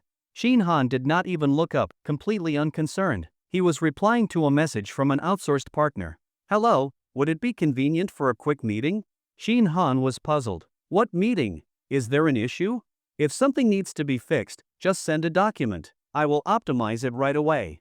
No problem. Everything is perfect. Our boss is very satisfied. This is the final payment. Great working with you. Payment transferred, 20,000 yuan. Shin Han was caught off guard. The final payment? Guess there really were no problems. Then what was the meeting about? Harvesting a kidney? Bullshit. Just as Chin Han was pondering, click, Lu Li's office door opened. He turned to look. Lu Wenbo walked out, brow furrowed, face dark, fists clenched. He looked seriously pissed off. Ha! Chin Han chuckled and looked back at his phone. No doubt about it, this dumbass had gone in to report him, asking why Chin Han had not been fired, and got roasted by Lu Li instead. Lu Wenbo, seething with rage, slammed into his chair, had not even caught his breath when buzz. Phone vibrated. Darling, what is the update? Has Chin Han been fired? Send me the video of him getting kicked out already. Lu Wenbo's face turned red with shame and fury. Since the final payment had been made, that meant this order was officially completed, and Chin Han did not want any further follow-ups, including continuing the outsourcing work. But the client said the cooperation went really well and wanted to treat Chin Han to a meal. After some hesitation, Chin Han agreed, saying he was free the next day. Because this client had offered a very reasonable, generous, even price for developing a simple user survey app, they paid Chin Han 30,000 yuan. 10,000 yuan as a deposit, 20,000 upon completion. For a project of this scale, the market rate was generally around 10,000 yuan. If one went to an e-commerce platform for a template-based solution, it would be even cheaper, just a few thousand. But those were riddled with bugs and could crash at any time. Moreover, the client paid both installments promptly, without haggling or delaying. That left a very good impression on Chin Han, which is why he agreed to meet in person. Once the time and place for the meeting were set, it quickly reached 6 p.m. He shut down his computer, workday over. Seeing that Chin Han was about to leave, Zhang Pengju asked quietly, "Leaving already?" "Obviously. It is after hours. Staying in the office even one extra minute feels like a loss to me," Chin Han replied indifferently. "You are something else. You are not leaving? I have to work overtime. We need to prepare the demo package, you know that." "Alright then. Good luck, young man." Patting Zhang Pengju on the shoulder, Chin Han got up and walked away with a swagger, the most dazzling guy in the office. "Fried chicken tonight?" Just as Chin Han got into the car, he received a WeChat message from a user with a tiger profile picture. He grinned and replied, "Thanks for the invite. Already ashore." "Bullshit. Believing you settled down is like believing I am the first emperor of Qin. Cut the crap. Are you off work? Where were you last weekend? There is a new hostess bar, heard it is full of top-tier girls. My treat." That tiger avatar belonged to an old classmate and longtime friend of Chin Han. Their families used to be neighbors, and they had played together since they were toddlers, used to stand on bricks to see who could pee the farthest. Now Lu Hu was also hustling in Shanghai. Like Chin Han, he enjoyed women and was passionate about poverty alleviation. Whenever they both had time, they would often go out hunting together. Chin Han replied, "I am off work, but not free tonight. Go hunt solo. The girls at that bar are no longer worthy of me." "Fine, screw you then." Emoji of squatting to poop. Chin Han chuckled and did not reply further. But a moment later, Lu Hu sent another message. "Damn it. I am serious. Fuck, I am treating, are you coming or not?" Chin Han replied, "Told you, I really cannot. What the fuck are you busy with? What are you doing? Making money. Getting rich. Fuck. I hope you become a billionaire." After that message, Lu Hu went silent. The luxury car arrived just then. Chin Han paid the fare and stepped out through the door the driver had opened. This Mercedes S600, super comfortable ride, with a Burmester sound system that hit just right. Comfort level, maxed out. Of course, the price was not cheap either. Over 17 kilometers, 135 yuan. A man should treat himself well, especially one with a system. And so, Chin Han walked into a Michelin-starred restaurant. Michelin restaurants were renowned for high quality, but in the past, Chin Han had been broke and had never eaten at a 3-star Michelin place. He had only heard of them, never tasted the food. Now that he had both time and money, he was going to make up for all his past regrets. Inside, he did not ask for a private room, just chose a good spot in the main dining area. Lobster stir-fried with 3 onions, black pepper wild mushroom wagyu beef, money shrimp balls, baked stuffed crab shell, Tang-style salted chicken, swan-shaped custard buns. 6 dishes, 1,318 yuan. Simple and satisfying. After eating and enjoying some complimentary fruit, Chin Han finally stood up and left. At 9:20 p.m., Chin Han was sitting on a shared bike outside a lottery shop, watching a live stream of the sports lottery on his phone. Why the sports lottery? Because the timing was shorter, easier for him to operate. All sports lottery games, Super Lotto, Kick Sinkai, Pick 3, Pick 5, stop sales at 9 p.m. on draw days. Drawing time, 9:25 p.m. on the same day. Here is the key, 25 minutes between ticket cutoff and drawing time. What about the welfare lottery? Double color ball, Kilikai sales close at 8 p.m., 3D and 22 of 5 close at 8:30 p.m. Drawing time, 9:15 p.m. There is a 75-minute gap between ticket cutoff and draw for double color ball and Kilikai? That is right. 75 minutes. In comparison, the sports lottery is much more considerate, only 25 minutes before drawing. So why does the welfare lottery take so long? Naturally, to test the draw machines, inspect the balls, set up cameras, and allow notaries to conduct thorough checks. To ensure each draw is fair, open, and impartial. Yeah, right. After some basic research, Shinhan decisively chose the sports lottery. He felt he was not destined to profit from the welfare lottery. At 9:25 p.m., the sports lottery livestream officially began. One by one, the cute little balls rolled out from the constantly shaking machine. 14, 12, 19. Watching the balls tumble out, Shinhan's breathing quickened. These were not just balls, they were golden gods of wealth, for fuck's sake. The drawing was fast, each ball took less than a minute. At 9:31 p.m., the winning numbers were announced. 07-11-12-14-19, 02-08. First prize, 6 winners, each receiving 10 million yuan. Second prize, 112 winners, each receiving 148,425 yuan. Third prize, 176 winners, each receiving 10,000 yuan. Fourth prize? Shinhan was no longer listening to the announcer. His mind was spinning with rows and rows of zeros. Go back 40 minutes. The world blurred, the sky spun. Shaking his head slightly, the dizziness faded. Shinhan glanced at his phone. 8:51 p.m. 9 full minutes before ticket sales closed, more than enough to handle any unexpected issues. Like waiting in line, slow internet, or a store owner suddenly needing to pee? Shinhan turned and strode into the lottery shop behind him.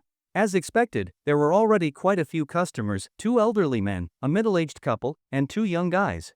With time to spare, he was in no rush. He found pen and paper on the counter and quickly scribbled down some numbers.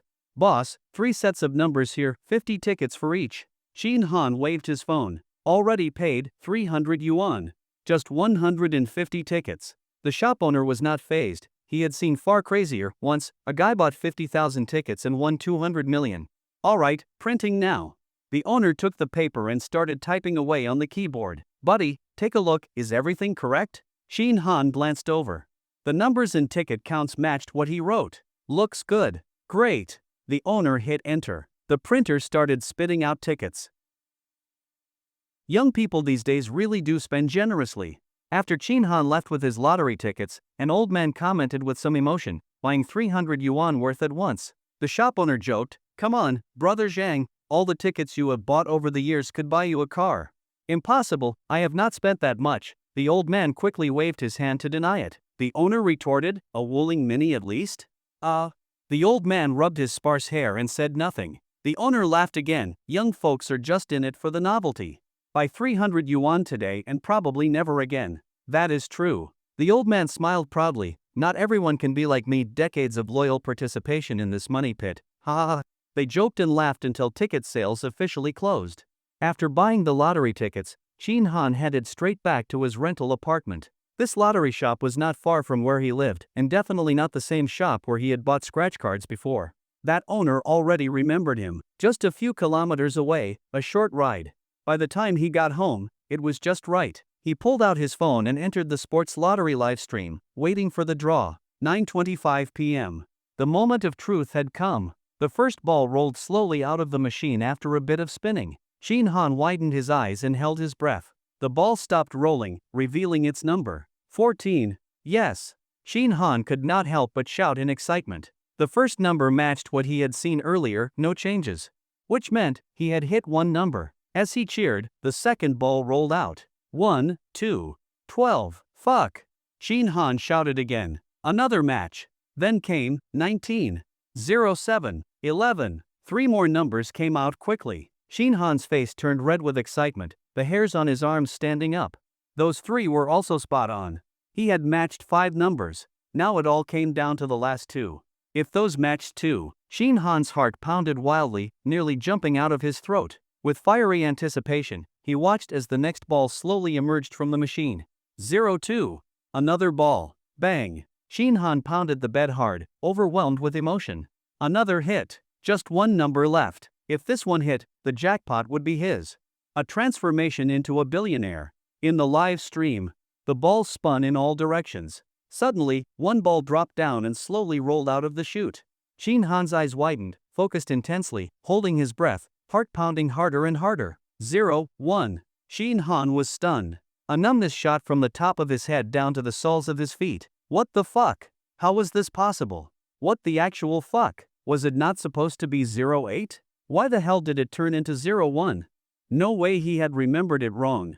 Absolutely impossible. Shin Han could swear to the heavens he had seen it clearly and remembered it precisely. The last number was 08. There were only 7 numbers total, no way he could have gotten it wrong. Especially not for something this important, life-changing fortune. That left only one explanation. Someone had tampered with the draw to protect the prize pool. Fucking hell. This was total bullshit. Shin Han cursed loudly, then pulled out his ticket to check. He bought 3 sets, 50 tickets each. Set 107, 11, 12, 14, 19, 02, 08. Set 2, same main numbers, different extras, 11, 16.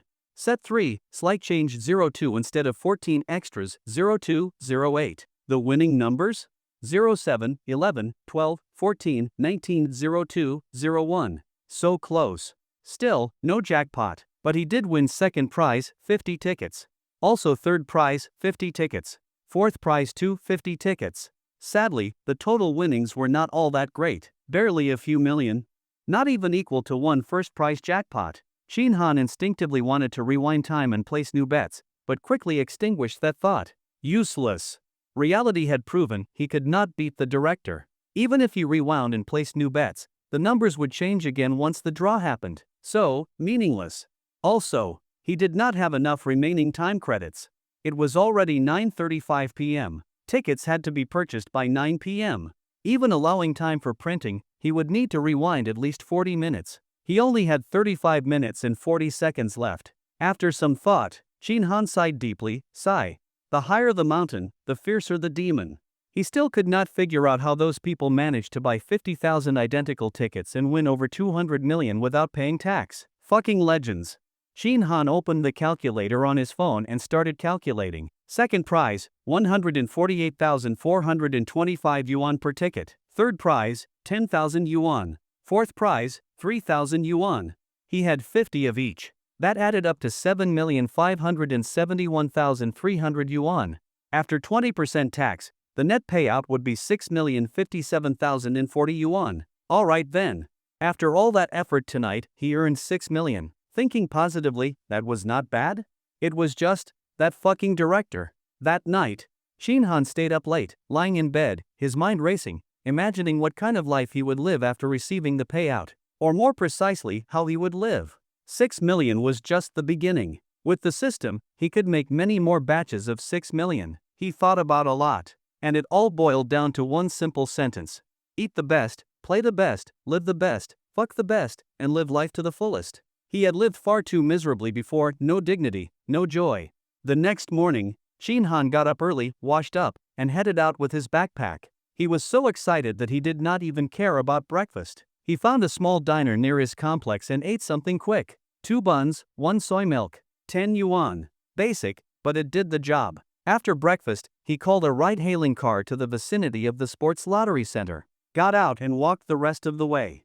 When he arrived at the lottery center, it was just 8 a.m. By then, he was already wearing a hat, a mask, and sunglasses. The security guard had seen it all. He glanced at Shin Han's outfit and asked quietly, "Here to claim a prize?" Shin Han did not say anything but nodded. "What prize level?" Shin Han held up 2 fingers. "Hundreds of thousands." The guard's face immediately lit up with envy. "Go on in and wait. It will be a little while before the office opens." He paused, then added, "Did you bring a head cover? I have hoods and masks here if you want to take a look. You can buy both and wear them together, much more secure." Shin Han. Out of curiosity, he asked the price. Damn, the kind-looking old guy was selling an Ultraman mask for 1,000 yuan. The hood was even more expensive, 2,000. Truly making a living off the land. Next to the lottery center, he made a living off selling masks. Such shady behavior could not be encouraged. Shin Han immediately opened his backpack and pulled out a black wizard's cloak. He had grabbed it that morning from a bicycle in the hallway. Probably some brat's flashy riding gear. Well, let us see if you dare to park improperly again. Seeing how well prepared Shin Han was, the security guard let out a helpless sigh. The prize claim process was actually not complicated. Present your lottery ticket and your ID, just those two things. Then comes the information registration step, which is mandatory. The lottery center needs everything on record. Since Shin Han had won a substantial amount, cash payment was obviously out of the question.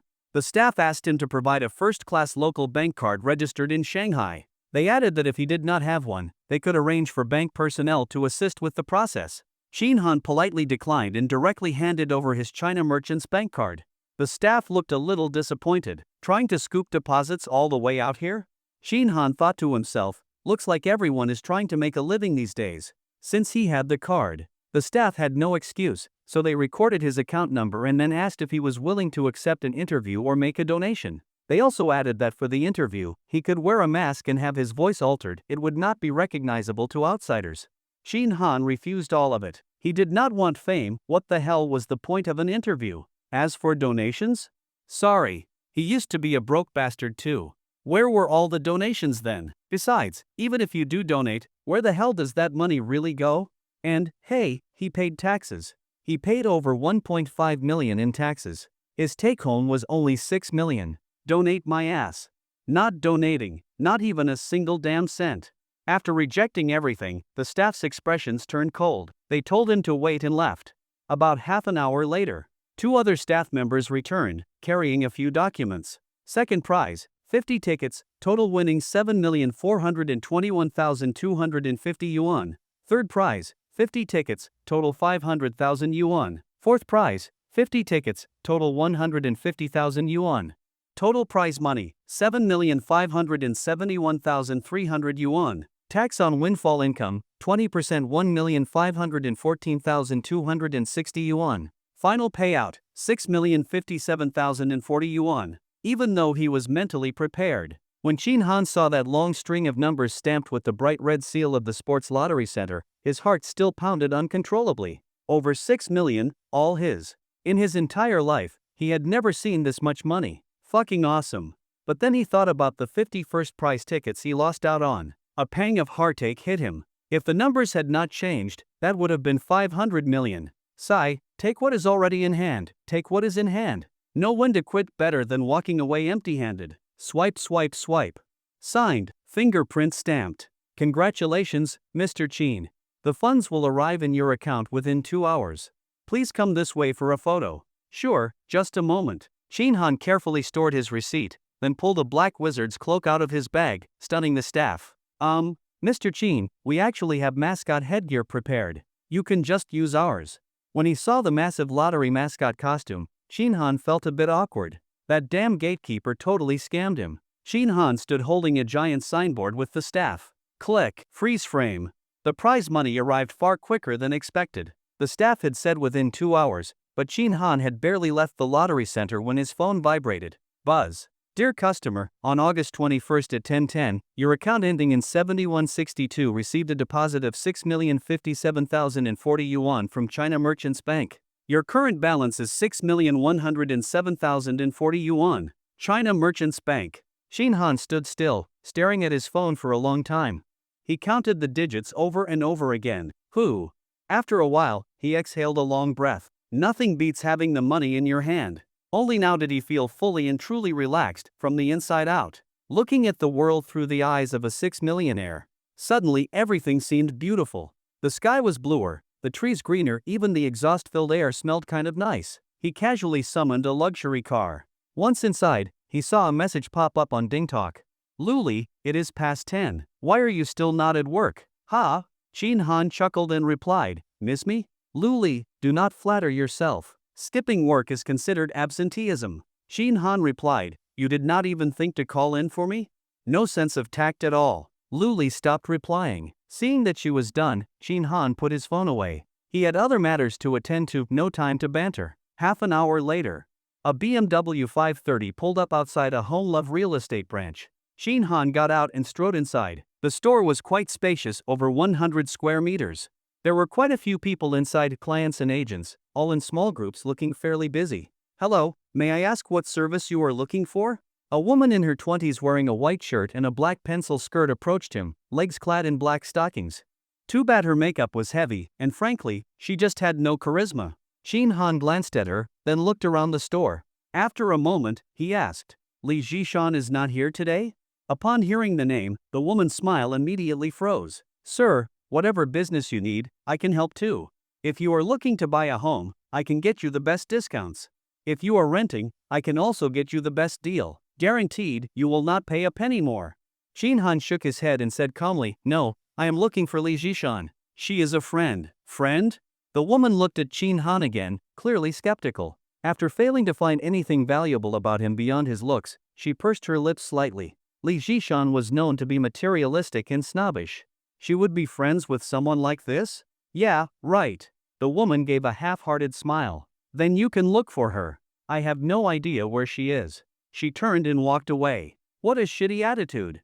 If it were not for Li Jishan, Shin Han would have walked right out. That night when he had gone through Li Jishan's phone, he not only found her secrets but also learned about her current situation.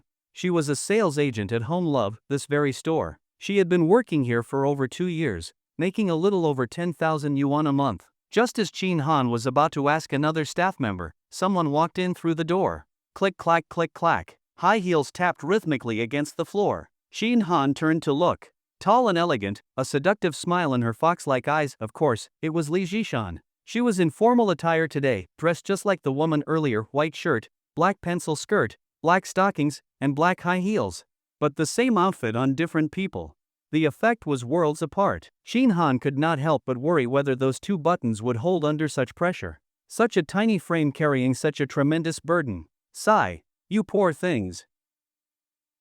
Shin Han, what are you doing here? Seeing Shin Han, Li Jishan was a bit surprised. Shin Han grinned. What else would I be doing here? Looking at apartments, of course. As he spoke, his gaze swept up and down over Li Jishan. Do you work here? Li Jishan nodded and smiled. What a coincidence. Come sit over here. She led Shin Han to the negotiation area. Then brought over a cup of tea, smoothed her skirt behind her, and elegantly sat down. Are you thinking about moving? Yes. Hearing Shin Han admit it, Li Jishan felt a little disappointed. Not because she had any feelings for Shin Han, but simply because she did not want to lose a roommate who had good habits, a regular schedule, and no bad behavior. After all, she could not guarantee the next roommate would be as reliable as Shin Han. Both of her current roommates were rare finds. One girl had her own home but still rented an apartment, and she hardly stayed there, sometimes not even once a month, practically invisible. The other was Shin Han. He never brought people over, never caused any late-night disturbances, and always kept shared areas clean. Most importantly, he never bothered her. The shoes and socks she left at her door were never touched or moved. Roommates like this were incredibly hard to find. Li Jishan thought for a moment and softly asked, Did you recently change jobs and want to move closer to work? No. Then, are you looking for a cheaper place? No. Two negative responses made Li Jishan curious. If he had not changed jobs and was not looking for something cheaper, why was he moving? Was he just bored out of his mind? Then you. Shin Han smiled and said calmly, I want to move to a better place. A better place? Exactly. Shin Han leaned back, picked up the teacup, and took a sip. What is the best property you have here? That was quite a tone. Li Jishan frowned slightly but still asked with a smile, What is your budget? We have properties at all price points. If you give me a number, I can recommend something. I do not have a budget. Just tell me what the best property here is like, where it is, and how much it costs. The smile on Li Jishan's face faded a little. She was not very pleased with Shin Han. She had never expected that this seemingly polite and handsome guy was just another bragger with an overactive imagination. The best property, he said. Just tell me the price. As if you could afford it? No, you could not even rent it. But although she thought this to herself, Li Jishan still opened her iPad and pulled up the listings sorted by highest rent. Tangshan Lake Pavilion / 5 bedrooms, 2 living rooms / duplex villa 392 square meters, monthly rent, 50,000 yuan. Rent? Of course. Did you think you could buy it? Li Jishan said with a chuckle. Shin Han looked up at her. Let me take a look first. Seeing how serious he acted, Li Jishan sneered internally. He was really putting on a show. Shin Han clicked on the duplex villa at Tangchen Lake Pavilion and browsed the interior photos. After just a few images, he exited. The interior design is awful, so outdated and lifeless. Got anything else? Yes, click back. The rest are all there. They are sorted from low to high in price. Do you have any location preferences? Let me browse first. That line again. Li Jishan was speechless. She crossed her arms and said nothing more, silently watching Shin Han show off. She was curious to see how he would backpedal. What kind of excuse would he come up with to save face? Shin Han flipped through the listings on the tablet, looking at one, then another. After about 10 minutes, one set of photos immediately caught his attention. A large flat with a huge balcony and a small rooftop garden. The overall decor was modern and minimalistic, trendy and vibrant, with complete functionality. The photos and video gave a very pleasant impression. Most importantly, it said the place was renovated only 3 years ago.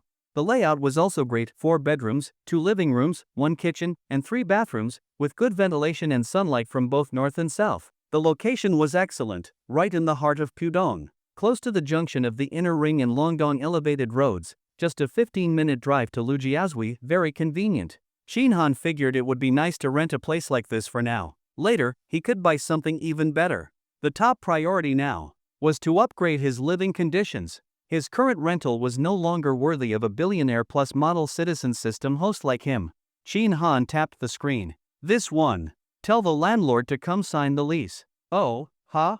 Li Jishan had been scrolling through Meituan, about to order lunch. She replied instinctively, then quickly snapped out of it and stared at Shin Han in shock. Shin Han pushed the iPad toward her. Li Jishan looked down at it, then immediately picked it up. Jianglin Tianxia /4 bedrooms, 2 living rooms /210 square meters, monthly rent, 40,000 yuan. She looked at it twice, confirming she was not mistaken. Li Jishan stared at him suspiciously. You want this one? Yes, this one. The photos and videos here are all real, right? No post-processing? Shin Han asked. Li Jishan shook her head. No, high-end listings like this are all authentic. You can visit them in person. But... She hesitated, then said quietly, this place costs 40,000 yuan per month. Shin Han, you are not joking, are you? Ha! Shin Han smiled, crossing his legs. Do I look like I have that much free time? The rent requires 3 months deposit and 6 months payment upfront. Are you okay with that? As long as the property is in good condition, everything is negotiable. Li Jishan studied his expression carefully and realized his tone and demeanor did not seem like he was joking. Could it be he really wanted to rent this place? Li Jishan was shaken. What? Is there a problem with the property? Or are you too busy? If so, you can have one of your colleagues help me instead. Seeing her hesitate, Shin Han chuckled and said, No, it is fine, no need. Li Jishan quickly came to her senses and smiled. If you are sure about renting, I will contact the landlord and arrange a viewing time. If everything checks out, we can sign the lease on site. Shin Han nodded. Li Jishan spaced out for a second, then picked up her phone and started dialing. 2 minutes later, she covered her phone and looked at Shin Han. The landlord is available after 4 p.m. Does that work for you? Works for me. Li Jishan spoke a few more words into the phone, set the time, and hung up. Shin Han stood up and smiled. Let's go. It is lunchtime, time to eat. Ha? What? Let's eat first, then go see the apartment this afternoon. Oh. Shin Han's assertive tone left Li Jishan a bit flustered. She agreed almost without thinking. Li Jishan instinctively followed Shin Han outside. It wasn't until they stepped out the door that she realized she really should have declined more tactfully earlier. Now that she was already outside, backing out would just seem fake. Standing at the entrance, she saw Shin Han fiddling with his phone and suddenly didn't know what to say. Should she suggest grabbing a quick bite nearby? As Li Jishan was pondering this, she suddenly heard Shin Han say, let's go. Get in the car. She looked up and saw a sleek black Mercedes pulling up to the curb, with Shin Han walking toward it. That car, wait. Li Jishan followed him, puzzled. As she got closer, she saw the S600 badge on the back, a luxury Benz worth well over 1 million yuan. Hello, please get in, said the driver, dressed in a white shirt, black vest, and white gloves, as he opened the door. Oh, okay. Her mind buzzing, Li Jishan dazedly got into the car, her head swirling with wild thoughts. A wealthy young heir doing undercover philanthropy? A billionaire CEO's secret son returning to claim his legacy? Was this kind of wild plot actually happening around her? Li Jishan sat there dumbfounded, stealing occasional glances at Qin Han, feeling flustered and unsure of what to think. She stayed quiet, and Qin Han was happy to enjoy the peace. At the moment, he was thinking about his afternoon plans. He'd already picked a house, but he still needed a car. Hailing rides every day was getting old. A man's got to drive. Whether to floor it or gently brake, it should be up to him. That's real freedom. Every guy dreams of owning his own car. So did Qin Han. He'd always wanted one but couldn't afford it before. Cars need gas, parking fees, insurance, maintenance. All told, those costs could easily run over 10 grand a year. Back then, he figured the money was better spent helping the poor a few more times. But now, none of those concerns mattered. Which proves, money really is the solution to most problems. The Benz sped along, and in no time, they arrived at their destination. "We're here." Qin Han got out first after giving her a quick reminder. Snapping back to reality, Li Jishan hurried out after him only to see the uniformed driver wave goodbye and drive off. He laughed. She stood there, stunned. What kind of move was that? That guy wasn't Qin Han's driver? Then, he wasn't a rich heir or secret CEO son after all. Her mind buzzed again. On the ride over, she'd fully convinced herself that Qin Han had some serious background. She'd even mentally prepared how to speak and behave around him going forward. And now, all that effort had gone to waste. She'd clearly overthought everything. "Come on, it's hot out. We've still got things to do after lunch," Qin Han said, seeing her frozen in place. Li Jishan softly responded, brushing a strand of hair behind her ear and heading toward the restaurant. After a few steps, she glanced up at the sign above the restaurant's entrance. "Thai. Anman. Wait a second. This is a Michelin 3-star, she exclaimed. Qin Han chuckled inwardly. From what he'd gathered, Li Jishan wasn't just materialistic, she also loved luxury. And by luxury, it meant food, fashion, fun. She wanted the best of everything. The finest meals, designer clothes, high-end gadgets, you name it. He'd even seen her post a social media status once, questioning whether the food at a Michelin 3-star was really worth the price. Now that he planned to win over this foxy lady, of course he had to cater to her tastes. With a faint smile, he said, "Didn't really notice. Just thought the food here was alright." Li Jishan was speechless. Her alluring, foxy eyes stared at him in a daze. She suddenly felt like she didn't know this roommate at all. Had she completely missed this commanding aura of his before? Seriously, just alright? That's a Michelin 3-star. She muttered, "There are only 2 Michelin 3-star restaurants in all of Shanghai, this one, and Ultraviolet by Paul Pirate. Just the 2. There are only 14 3-star restaurants in the entire country." Qin Han glanced at her serious expression and couldn't help but laugh. "So what?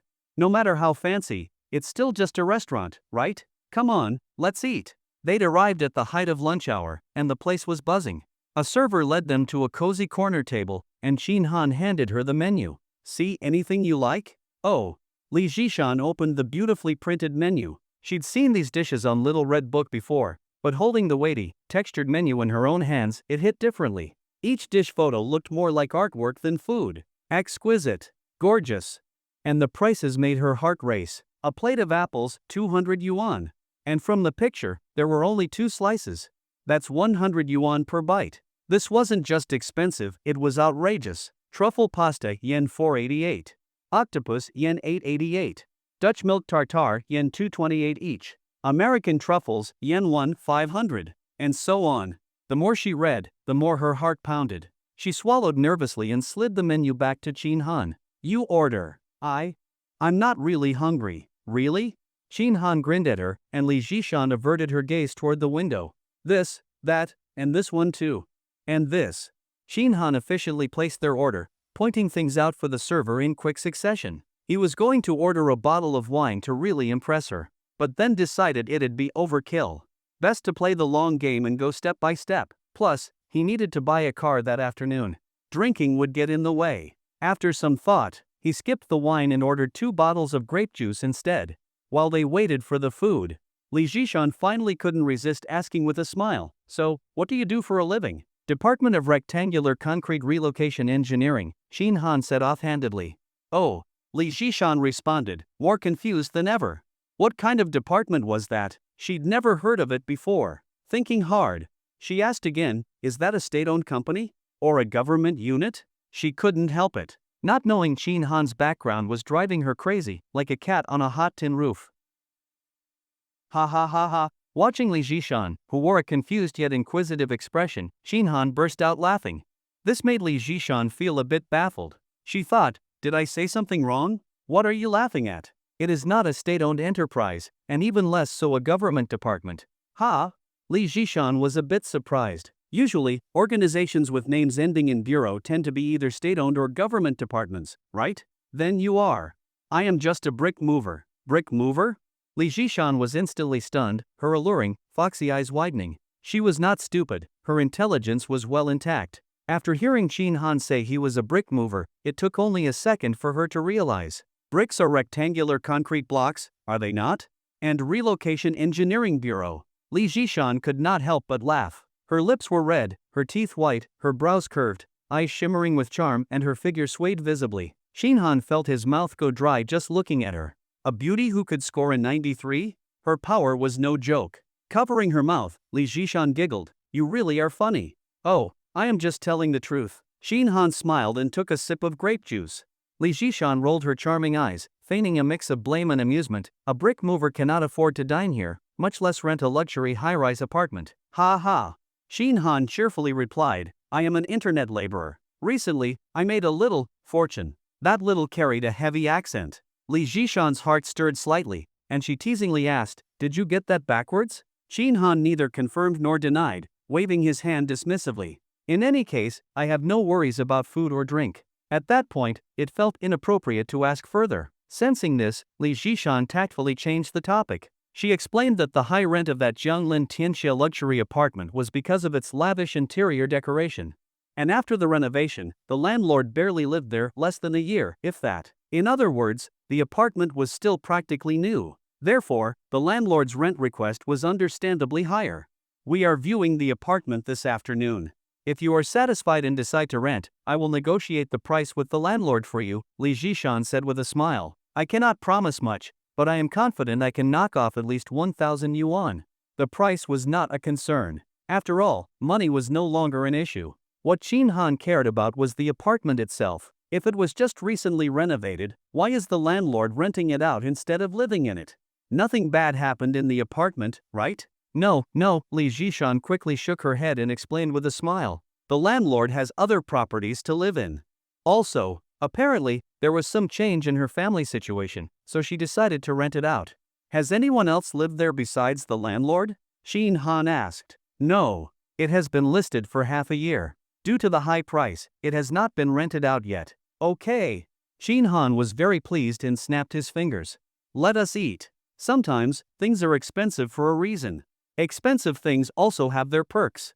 Take the plate of apples, for instance. Only 2 pieces, but it cost 200 yuan. Shinhan tasted it and found that the flavor was truly different from regular apples.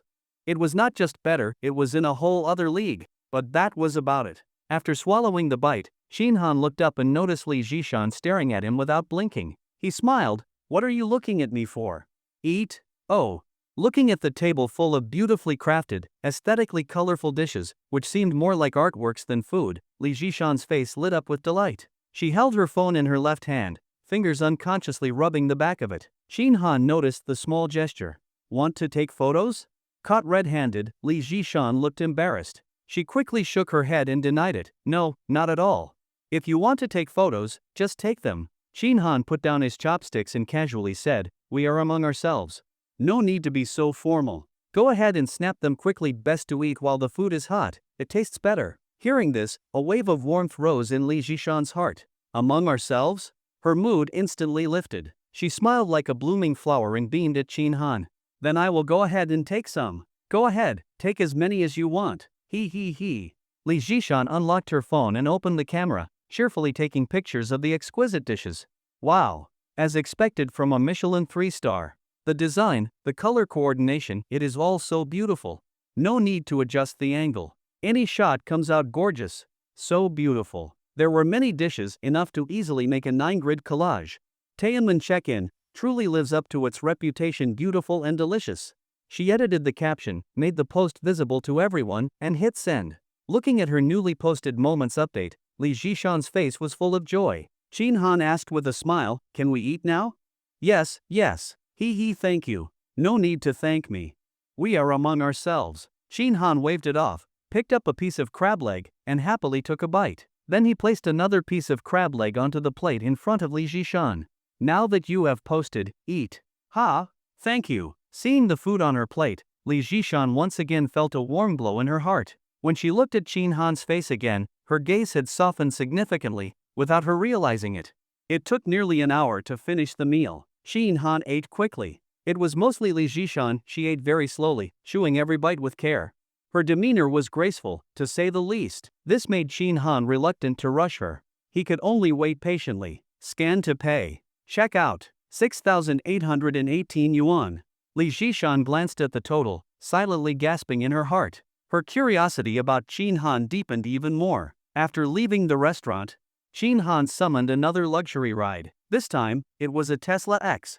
Seeing the driver also wearing a white shirt and white gloves, Li Jishan suddenly realized it was a ride-hailing service. It must be a high-end, luxury one. But knowing it was a ride service did not make her think any less of Qin Han.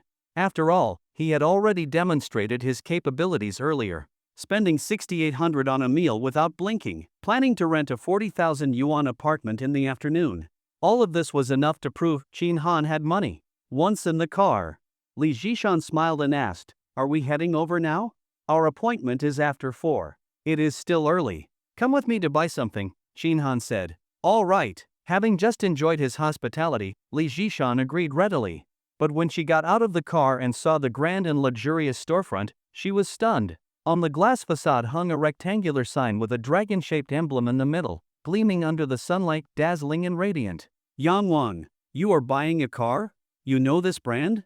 Li Jishan pursed her red lips and looked up at the dragon-shaped logo, a glimmer flashing through her eyes. She worked in sales, real estate sales, to be precise.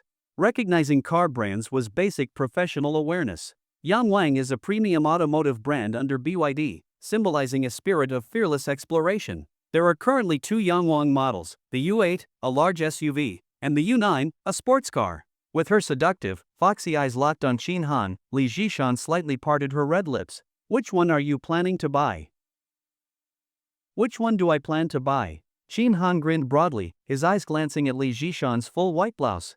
I like the big one. Li Jishan's pretty face flushed slightly. She tucked a stray strand of hair behind her ear, looked toward the luxuriously decorated showroom, and smiled. Then it must be the U8. Come on, let us go take a look first. Qin Han took the lead and walked toward the dealership. As expected of a premium brand, the showroom was indeed spacious, tastefully decorated, and bustling with people. Apart from the uniformly dressed staff, there were several customers, and even streamers. Qin Han scanned the space and said to the sales assistant who approached, "Show me the U8. Of course, right this way." The showroom was divided into 2 sections. One for the U8 and the other for the U9, each displaying multiple color variations of the models. At that moment, in front of a dragonstone green U8, a girl dressed in a JK uniform with black stockings was enthusiastically introducing the car in front of her phone camera. Dear friends, this is the signature color of the Yangwang U8, also its most iconic color. The inspiration for dragonstone green comes from rare minerals in nature. It has the gentle warmth of jade and the elegance of pine and bamboo, a perfect fusion of natural beauty and modern craftsmanship. Is it not beautiful? Let me test everyone. Does anyone know which rare mineral inspired the dragonstone green color? If anyone gets it right, I will do a dance for you later. Her voice was a bit shrill and over the top. As Qin Han approached, he could clearly hear what she was saying. He raised an eyebrow, feeling a faint sense of familiarity. However, she was facing away from them during the live stream, so her face was unclear. Qin Han casually asked, "Even Yang Wang is letting streamers broadcast live now?" He was just curious. As far as he knew, some high-end brands, to maintain their prestige, did not allow streamers to go live in their stores, considering it a tactic to ride on their traffic. Think about it, if just anyone could walk in with a phone, filming the cars, opening doors, getting inside. Would that not seriously disrupt those genuinely looking to buy? The sales assistant smiled and explained, "She is actually in partnership with our dealership." Ah, so that was it. Qin Han nodded. Not fond of being on camera and uninterested in the commotion, he bypassed the dragonstone green U8 and walked over to a black U8. Qin Han? Well, I was wondering which big shot boss was speaking so boldly. After all this time, it seems you still have not made any progress. Qin Han turned around, startled, and saw that the JK girl was pointing her phone at him, her face half mocking, half teasing. Dear friends, look who I ran into, a familiar face. Just a broke loser who was sneering at us earlier. If trash like him can come in and look at cars, why can't I? Shin Han frowned. No wonder her voice had sounded familiar earlier. Turned out he knew this girl. Zheng Qingqing, his ex-girlfriend's best friend. Though she looked decent, her figure was average. By his standards, she rated about a 70, not even as good as Lu Shasha. But most importantly, her character was lacking. Just now, he had asked the sales assistant purely out of curiosity. Yet in Zheng Qingqing's ears, it became him looking down on her. Shin Han could not be bothered to explain. He gave a cold smile. You are not much better either. Reduced to being a streamer now? So what if I am a streamer? I earn more than you do. Zheng Qingqing glared at him, then suddenly changed her tone and put on a pitiful expression in front of the camera, speaking in a sweet voice. Dear friends, Qingqing just got insulted. What should I do? Are you not heartbroken for me? Send me some love, my dear friends. Her overly dramatic and performative behavior made Shin Han want to laugh. Disgusting? Not quite. It was all for money. He often watched live streams himself. To earn tips, some streamers would say and do anything. Making money was not shameful.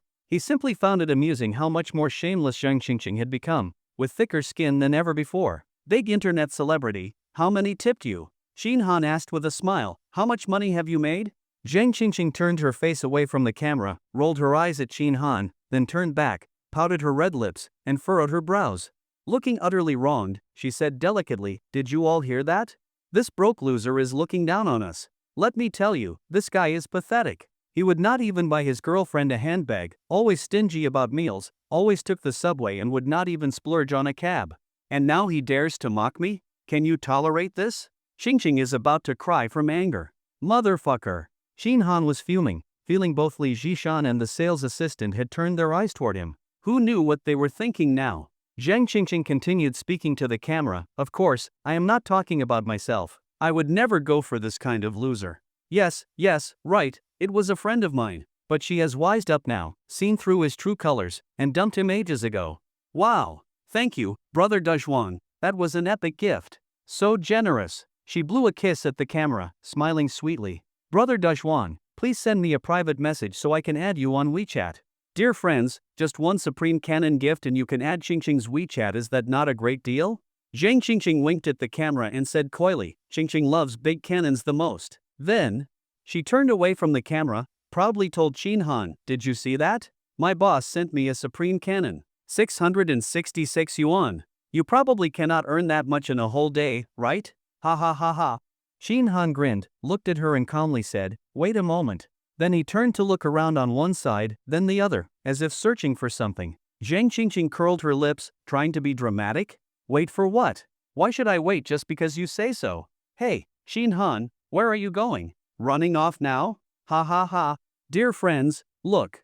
That loser is running away in shame. Li Zhishan and the sales assistant had quietly been watching the drama unfold. Li Zhishan did not really understand what was going on. The sales assistant, however, realized that Shin Han and Zheng Qingqing clearly knew each other. They were probably even friends in the past, so it would be inappropriate for her to intervene. She could only observe for now. Seeing Shin Han glance around and then suddenly walk off, both Li Zhishan and the sales assistant were confused. Sir, are you no longer interested in the car? What car? He cannot afford it anyway. Just came in to fantasize a little. The sales assistant seemed a little disappointed, and Li Zhishan was also preparing to follow Shin Han out, feeling similarly let down. Had she misjudged him? Had she expected too much? But in the next moment, both of them were stunned. This is a transitional chapter, intended to introduce a key character and lead into the next plot developments. Babies, actually I think this color looks pretty nice too. What do you think? Wow, this tire is so big. Look, it's even taller than my knees.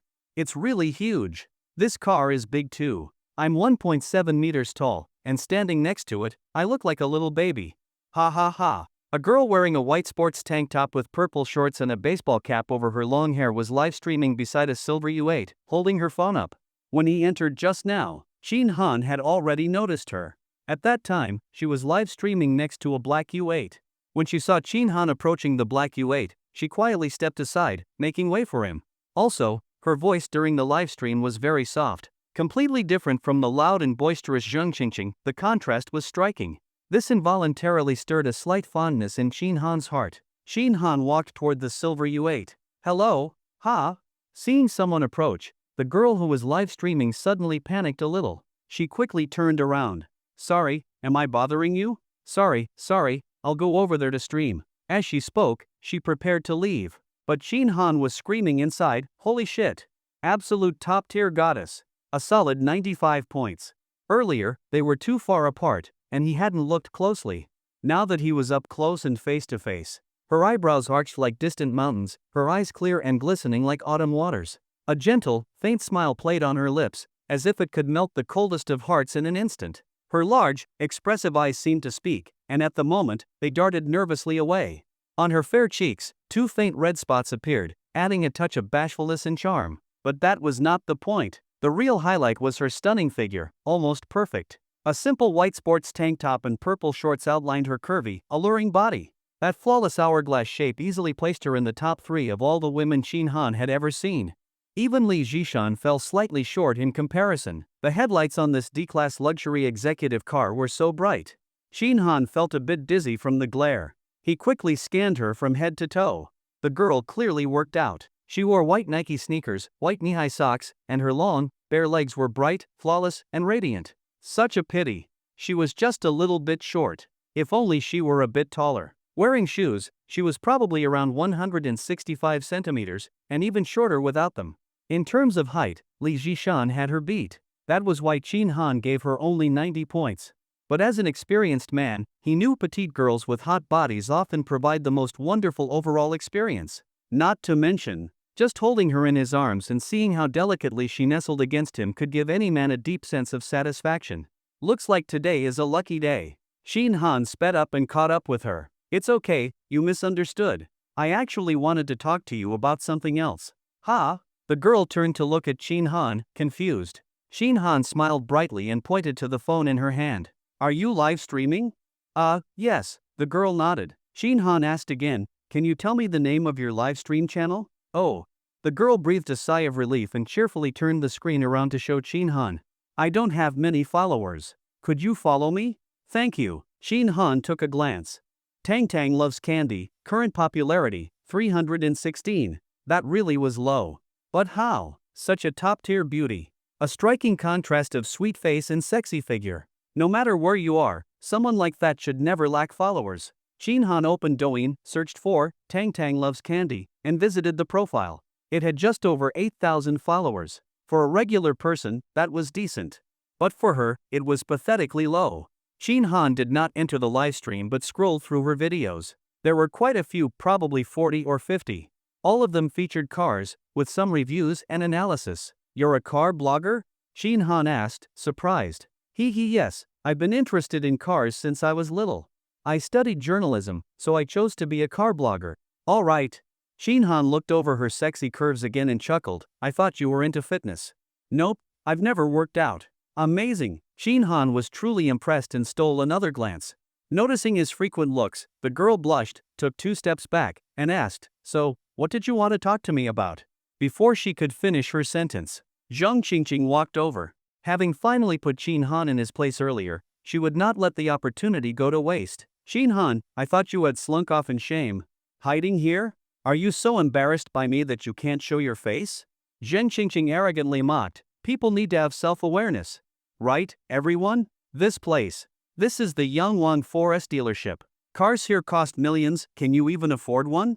You really are shameless, showing up here. Shin Han, if you ask me. Shut up. Zhang Qingqing was cut off. Shin Han said calmly, how many gifts did you just receive? 1 supreme salute and 2 private jets. Do you know how much that costs? Zhang Qingqing replied smugly. Ha! Shin Han sneered, tapping on his phone screen. Seeing him silent, Zhang Qingqing thought he was speechless or too ashamed to speak, and it thrilled her. Shin Han, weren't you always so talkative? Why don't you say, carnival? Oh my god. Zhang Qingqing gasped and instinctively looked at her screen. But there was no carnival gift. Are you Qin Emperor Hanwu? I heard her call you Shin Han. The girl's expression lit up with excitement. She took a step closer and looked at Shin Han. Shin Han nodded and tapped his phone a few more times. Wow. More? Oh my god, 3 carnivals. The girl trembled with excitement, barely keeping her balance. Thank you so much, wait, more? Zhang Qingqing completely lost it and rushed over to the girl's side. The screen was filled with confetti flying everywhere and bouncing gift boxes. The word carnival dominated the screen. As soon as one disappeared, another popped up. And again. Stop, stop, please stop. The girl was utterly flustered, stomping her feet in a panic. Shin Han, please stop, really. Other streamers begged the big guys, flattering them for gifts. Shin Han laughed. But with you, you complain there are too many gifts and want me to stop? Zhang Qingqing, completely stunned, finally realized what was going on. Oh, I get it now. Shin Han, you're acting. You really are good at pretending. Shin Han looked up at Zhang Qingqing and saw that she had a smug expression, as if she understood everything. He frowned slightly. Which of your eyes saw that I was pretending? Are you saying those carnivals were not real?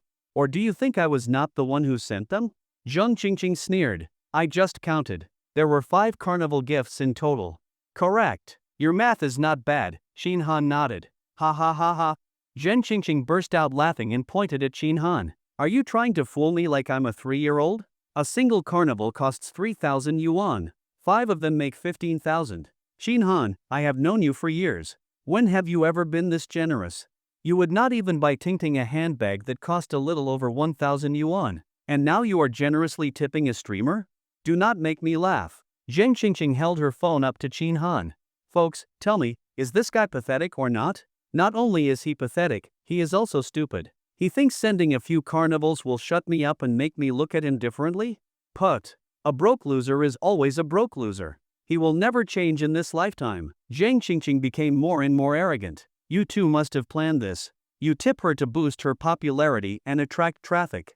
Then she gives you back half the money, right? In the end, you only spend about 7,000 yuan, and yet you thought I would not see through it? Ha, Shin Han, this is what you call trying to steal a chicken but losing the rice. Shin Han was speechless. This woman's logic was truly bizarre. But hearing her analysis, it almost sounded reasonable. Should I refund you? The girl asked quietly. The girl whispered, but I can only refund half. The other half is taken by the platform. I cannot do anything about that. Shin Han was quite surprised. Ha? He asked with interest. You really would refund me? Yes. I'll refund you half. The girl nodded. Damn. Not only did he meet a top-tier beauty today, he also met a rare, genuine streamer. The latter is even rarer than the former. Should I transfer to your WeChat or Alipay? Tell me your number. No need. Shin Han waved it off. Money I spend, I never asked to get back. Add me on WeChat. Ha?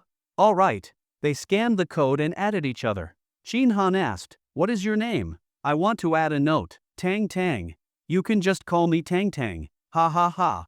Seeing Shin Han's confused look, Tang Tang burst out laughing. She quickly explained, my surname is Tang, like in the Tang dynasty.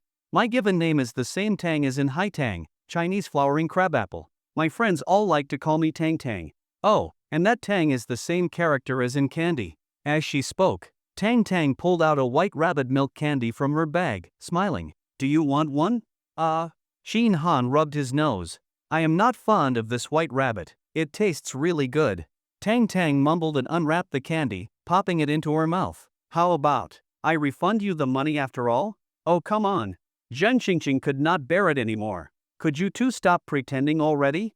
It is too fake, and it makes me sick. Shin Han, just get out of here. This is not a place for you. If you want to act, go act somewhere else. Zhang Qingqing, if you dare talk shit again. Shin Han's expression darkened as he stared straight at her. Do you believe I will have the people here throw you out? Ha? Throw me out? Zhang Qingqing looked as though she had just heard the biggest joke in the world. Did you hear that, everyone? This broke loser said he is going to have the 4S dealership throw me out. Ha ha ha ha. I am dying of laughter. She doubled over with laughter and pointed at Shin Han. You are becoming more and more ridiculous. Fine. You want them to throw me out? Go on then. Try it. Let us see if they throw me out, or if they throw you out. I help them with promotions. I bring them customers. What do you do? What good are you?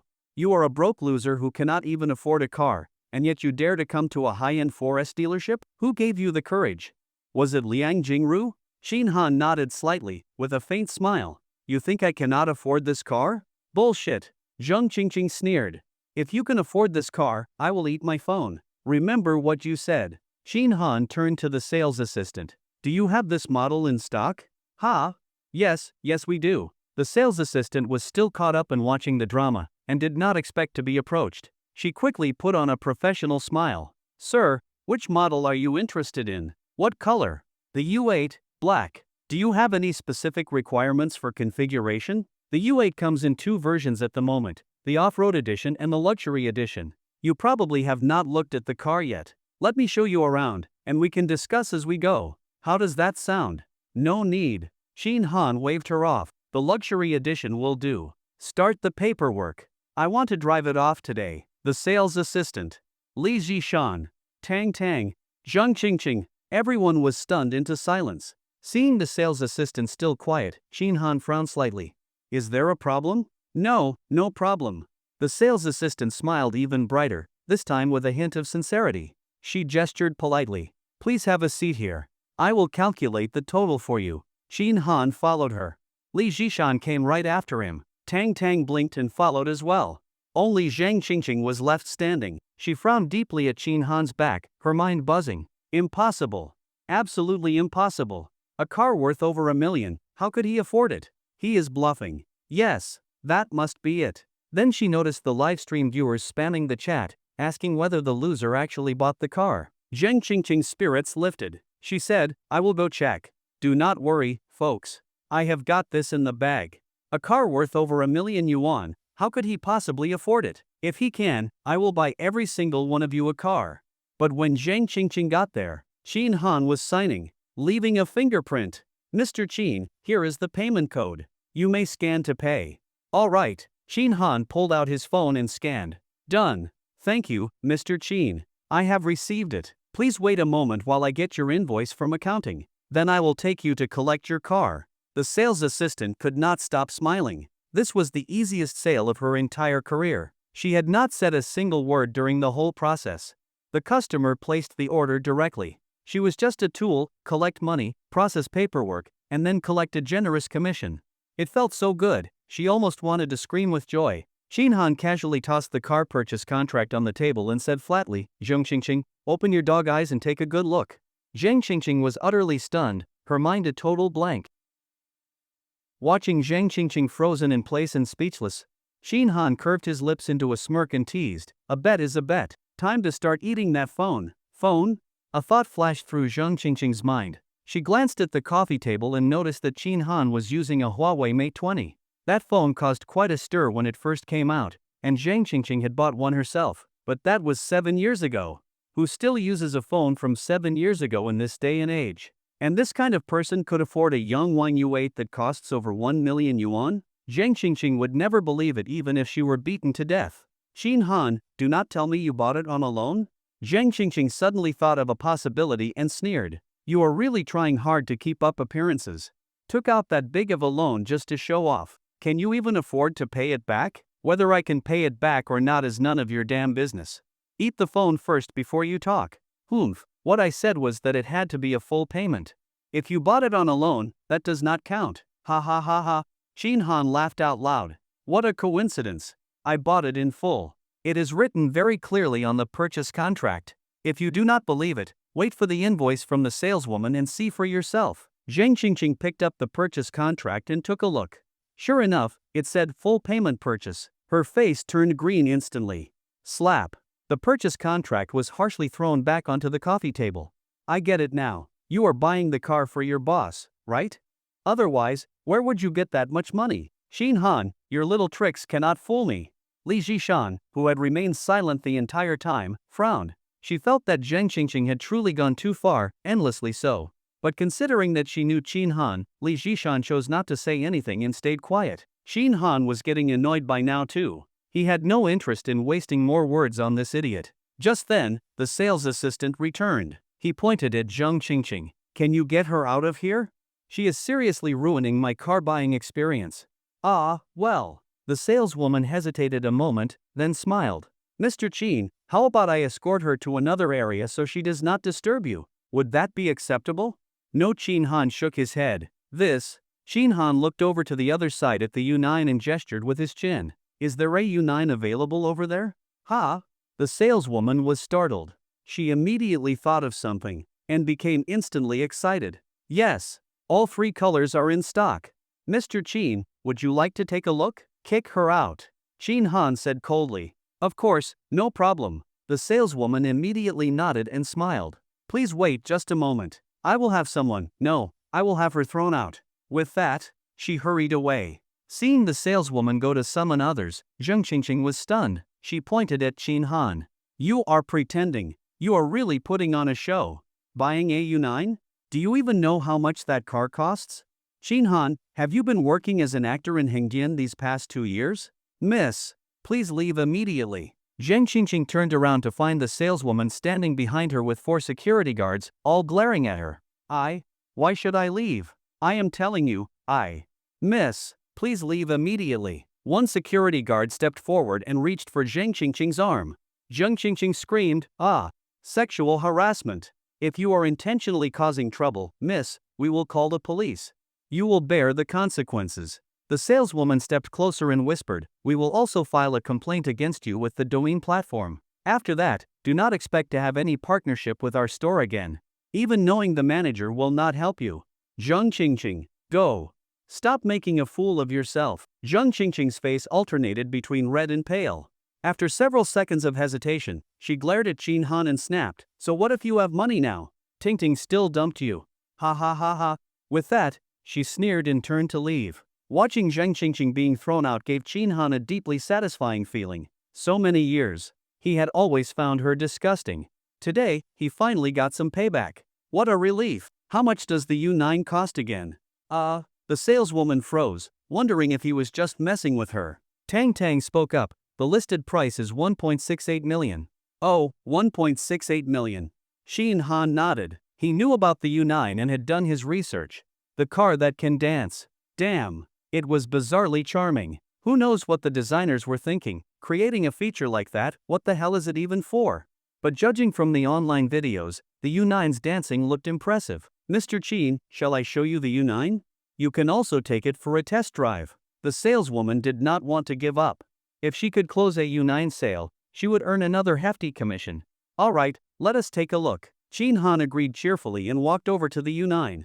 Why should a man own only one car? It is just like having girlfriends. The more, the better. The richer the variety, the better. That way, one can enjoy different experiences. The U9 was not all that expensive, just a bit over 1 million yuan. With his current wealth, he could easily afford another one. If the experience was good, Chin Han was planning to buy it. For now, he could alternate between the U8 and the U9. When he had more money, he could expand his collection further. The Yangwon U9 is a high-performance all-electric supercar developed under BYD.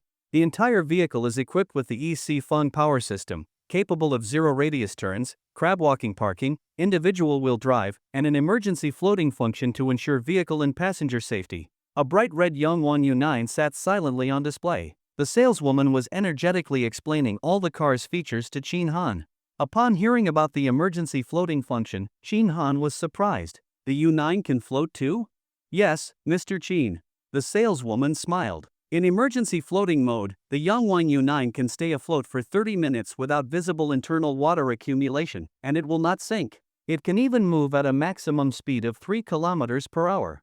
Tang Tang nodded beside them. Same as the U8. But all the floating videos online are of the U8. That is true. I really did not know that. Chin Han chuckled. Most of what he had seen online were videos of the U8. Off-roading, floating, he had watched them all. As for the U9, he had only seen the dance videos.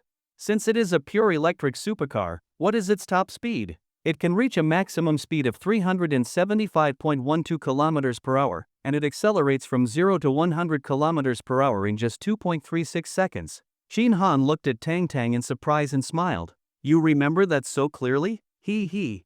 Tang Tang grinned. Of course. I am a professional car blogger. This car's total peak power output is 960 kilowatts, and the combined peak torque is 1,680 Newton meters. It is even faster than the Porsche 911 Carrera. Impressive. Chin Han gave Tang Tang a big thumbs up, genuinely impressed. This girl really was full of contrasts. Her appearance and body contradicted her interests. Her hobbies defied gender norms. Everything about her was unexpected. He liked it. Chin Han opened the car door and peeked inside. The interior was luxurious and impressively designed. His first impression was very positive. He turned to Tang Tang. Have you driven this car before? No. Tang Tang stuck out her tongue. You need to pay a deposit. It is expensive. Shin Han grinned and told the saleswoman, make the arrangements. For ordinary people, test driving a luxury car like the Yangwon U9, which costs over $1,000,000, is not easy. Some car brands require proof of financial ability or even a partial deposit beforehand. To put it bluntly, they want you to prove you have the purchasing power and are not just there to take a free ride to satisfy personal curiosity. This is especially true for live streamers, for whom the requirements are even stricter. However, after hearing Shin Han's request for a test drive, the saleswoman agreed immediately without hesitation, not even mentioning verification or a deposit. Mr. Chin, please wait a moment. I will immediately arrange a test vehicle and a test driver for you. Shin Han nodded. The saleswoman trotted off quickly in her high heels. Tang Tang, you can drive, right? Yes, I could drive since middle school, but I only got my license at 18. Impressive. Shin Han was curious again. Why are you so interested in cars? Shouldn't girls be obsessed with luxury handbags, branded jewelry, and that sort of thing? Not only did Shin Han not understand, but Li Jishan beside them felt the same. She saw Shin Han chatting enthusiastically with this big-breasted girl who had just suddenly appeared, tipping her during the stream, exchanging contact details. Now it seemed they were going to test drive the Yangwon U9 together. Li Jishan felt a little upset. It was like something she had her eye on was being eyed by someone else and was already being acted upon. And when she remembered that she herself did not even have Shin Han's WeChat, her dissatisfaction grew even stronger. Li Jishan said in surprise, "You could drive in middle school? That's amazing. I remember when I was in middle school, there was a rebellious girl at our school who also knew how to drive. She would go drag racing with thugs from outside school and stay out all night." Tang Tang blinked and smiled sweetly at Li Jishan. "I would never dare do that. I learned to drive from my dad. At that time, he used to go out to deliver goods every day, and I would go with him on Sundays. At first I just watched, later I dared to try secretly on roads without people or cars." He. She was speechless. She did not expect the other girl to honestly explain everything in such detail. Shin Han listened with amusement. He carefully observed Tang Tang's expression. He found that after hearing Li Jishan's words, which were obviously suggestive and sarcastic, there was not the slightest change in her expression. This meant she did not understand, or she was very shrewd and skilled in hiding her emotions. Shin Han considered that extremely unlikely. He was convinced Tang Tang genuinely had not understood. That made it all the more interesting. Such a pure girl, truly rare. Shin Han glanced again at Tang Tang's D-class luxury car headlights and wondered, could it really be a case of big-chested, empty-headed? There's no smoke without fire. Since the saying exists, there must be some truth to it. Let's go test drive it. Seeing the saleswoman return, Shin Han beckoned Tang Tang. I can go too? Haven't you never driven this car before? Don't you want to try? Yes. Tang Tang hesitated for 2 seconds, but in the end, desire triumphed over reason. The test vehicle was a silver U9. Since it is a 2-seat sports car, only one person could go at a time besides the test driver. Shin Han went first. The test driver took him out for a spin, explaining various controls and functions along the way. On the way back, he let Shin Han take the wheel. Even though he had just experienced a lap and was mentally prepared, the moment he stepped on the accelerator, whoosh! A powerful sense of acceleration hit him instantly. Shin Han immediately released the pedal and glanced at the dashboard. The speed had already shot past 60. In just a moment, no more than 1 second. Incredible! Shin Han gained a deeper appreciation for this dancing miracle of a car. This really was a car that could fly. Back at the 4S dealership, it was Tang Tang's turn to test drive. Neither the test driver nor the saleswoman objected in the slightest. Excitedly, Tang Tang got into the passenger seat. "Mr. Chin, what did you think of the test drive?" "I will buy it." Ha. That straightforward attitude instantly made the saleswoman beam with joy, laughing until she was shaking. Li Jishan was dumbfounded. That was too decisive, was it not? Even when buying vegetables at the market, one would carefully choose and compare prices. Yet here he was, buying such an expensive car without even properly comparing or considering? That was over $1,000,000 yuan, not 100. What was more, he had just bought a U8 that cost over $1,000,000 yuan, and now he wanted to buy a U9 that was even more expensive? Li Jishan opened her red lips, wanting to say, "Could you please show some respect for the value of money?" "What is wrong?" Shin Han asked. Li Jishan smiled awkwardly. "Nothing. Are you really buying 2 cars?" I did not plan to buy the U9 at first. Shin Han spoke calmly, then added, but since I like it too, I might as well get both. Consider it support for domestic brands, ha ha ha. Li Jishan twitched at the corner of her mouth and muttered, I am domestic too. Why do you not support me? At that moment, the saleswoman said, Mr. Chin, the official price for this U9 is 1.68 million, but since you just purchased a U8, you are considered a returning customer. I can offer you a referral discount. Also, if you are paying in full, I will try to get you an additional deal. If you finance the car, the available discounts would be even greater. After everything, it boiled down to one thing: full payment, 1.66 million. Loan. Shin Han was not interested. He was not short on money, so why bother with financing, pledging the car to the bank, and making monthly payments? Too troublesome. Rich people hate trouble the most. Full payment, same as with the U8. Handle all the paperwork for me, including the license plate, Shin Han said. The saleswoman agreed immediately. No problem, Mr. Chin. Rest assured. Today we can issue 2 temporary plates, and tomorrow we will process the registration and license for you. Good. Shin Han nodded. Another advantage of electric cars was the green license plate. Much easier to get than a blue one. Mr. Chin, what color would you like for the U9?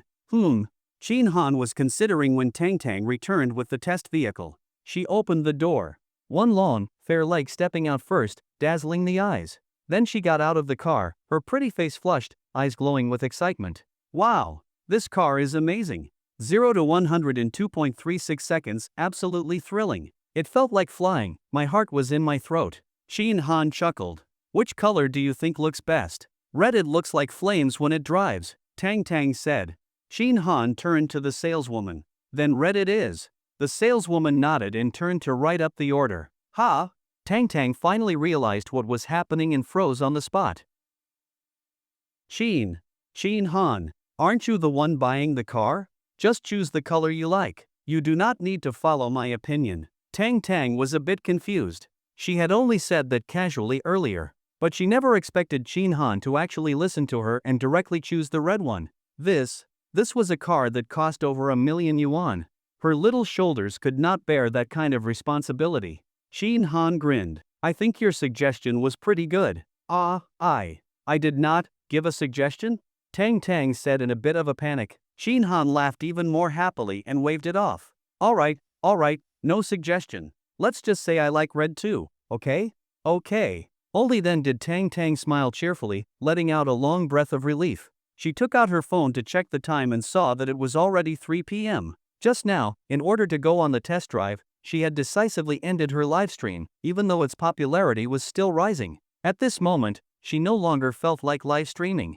She planned to go back and rest for a while, and later in the evening edit a video about test driving the Yangwan U9. Shin Han, I'll get going now. After a pause, Tang Tang added, do you have time this evening? I would like to treat you to dinner. Li Jishan's inner alarm went off instantly, and she frowned. Shin Han asked with a smile, why would you treat me to dinner? You tipped me so much, I want to show my gratitude. And you refused when I tried to refund it, Tang Tang said. How about this? Shin Han smiled and said, do not leave yet. Help me with something later. Sure, no problem. Tang Tang replied enthusiastically.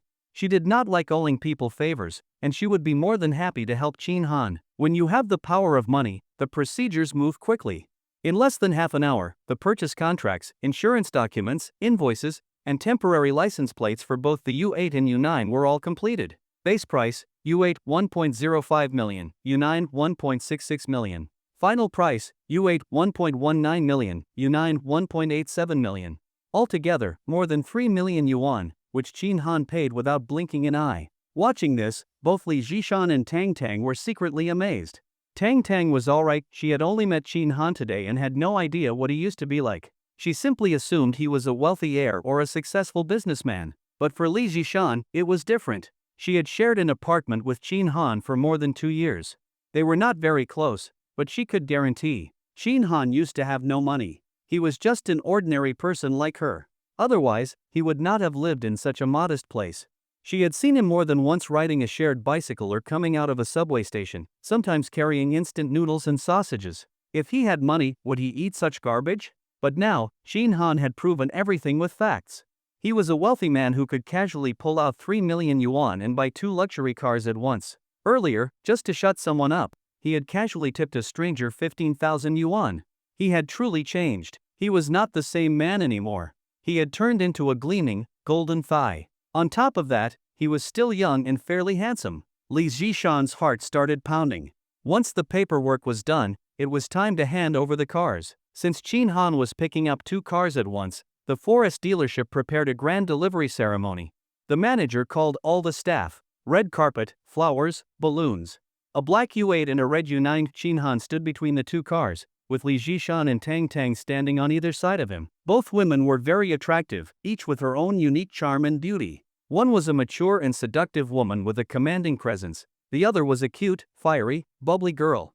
Just standing there, they made all the male employees secretly drool. The looks they gave Qin Han were full of envy and complexity. Heaven is unjust. The gods are blind. Why is it that I was not born with such luck? At 4:30 p.m., a black Yangwang U8 and a red Yangwang U9 drove in succession into the Jianglin Tianxia residential community. Under Li Zhishan's guidance, Qin Han parked the car beneath a high-rise building. Driving the U8 felt truly powerful. It felt completely different from the U9. The latter had a lower line of sight and was less comfortable to sit in, though it had a stronger sense of speed. The U8, on the other hand, was comfortable in every aspect. Its wide body, aggressive design, and luxurious, comfortable features made driving it an absolute pleasure. Excellent. Qin Han got out of the car, just as Tang Tang stepped out of the U9. Brother Qin, I'll just leave the car here for you, okay? I'll head off now? After spending some time together, Tang Tang found Qin Han to be a genuinely good person, easygoing, generous, and easy to get along with. He lacked the overbearing arrogance typical of the wealthy. After learning Qin Han's age, she had quickly changed how she addressed him and started calling him Brother Qin. Qin Han smiled. What's the rush? I came here to check out an apartment. If I do not like it, I cannot leave the car here. You might need to drive it back for me. Oh, no problem. Let us go up and have a look. Li Zhishan interrupted the conversation. As she led Qin Han into the building, she suddenly said in a low voice, Qin Han, we still don't have each other's contact info. What's your WeChat? Hearing that, Qin Han grinned widely. He was not afraid of her not taking the initiative. Here it was now. He readily gave his phone number, and on the other side, Li Zhishan opened WeChat and started searching and adding him. I added you.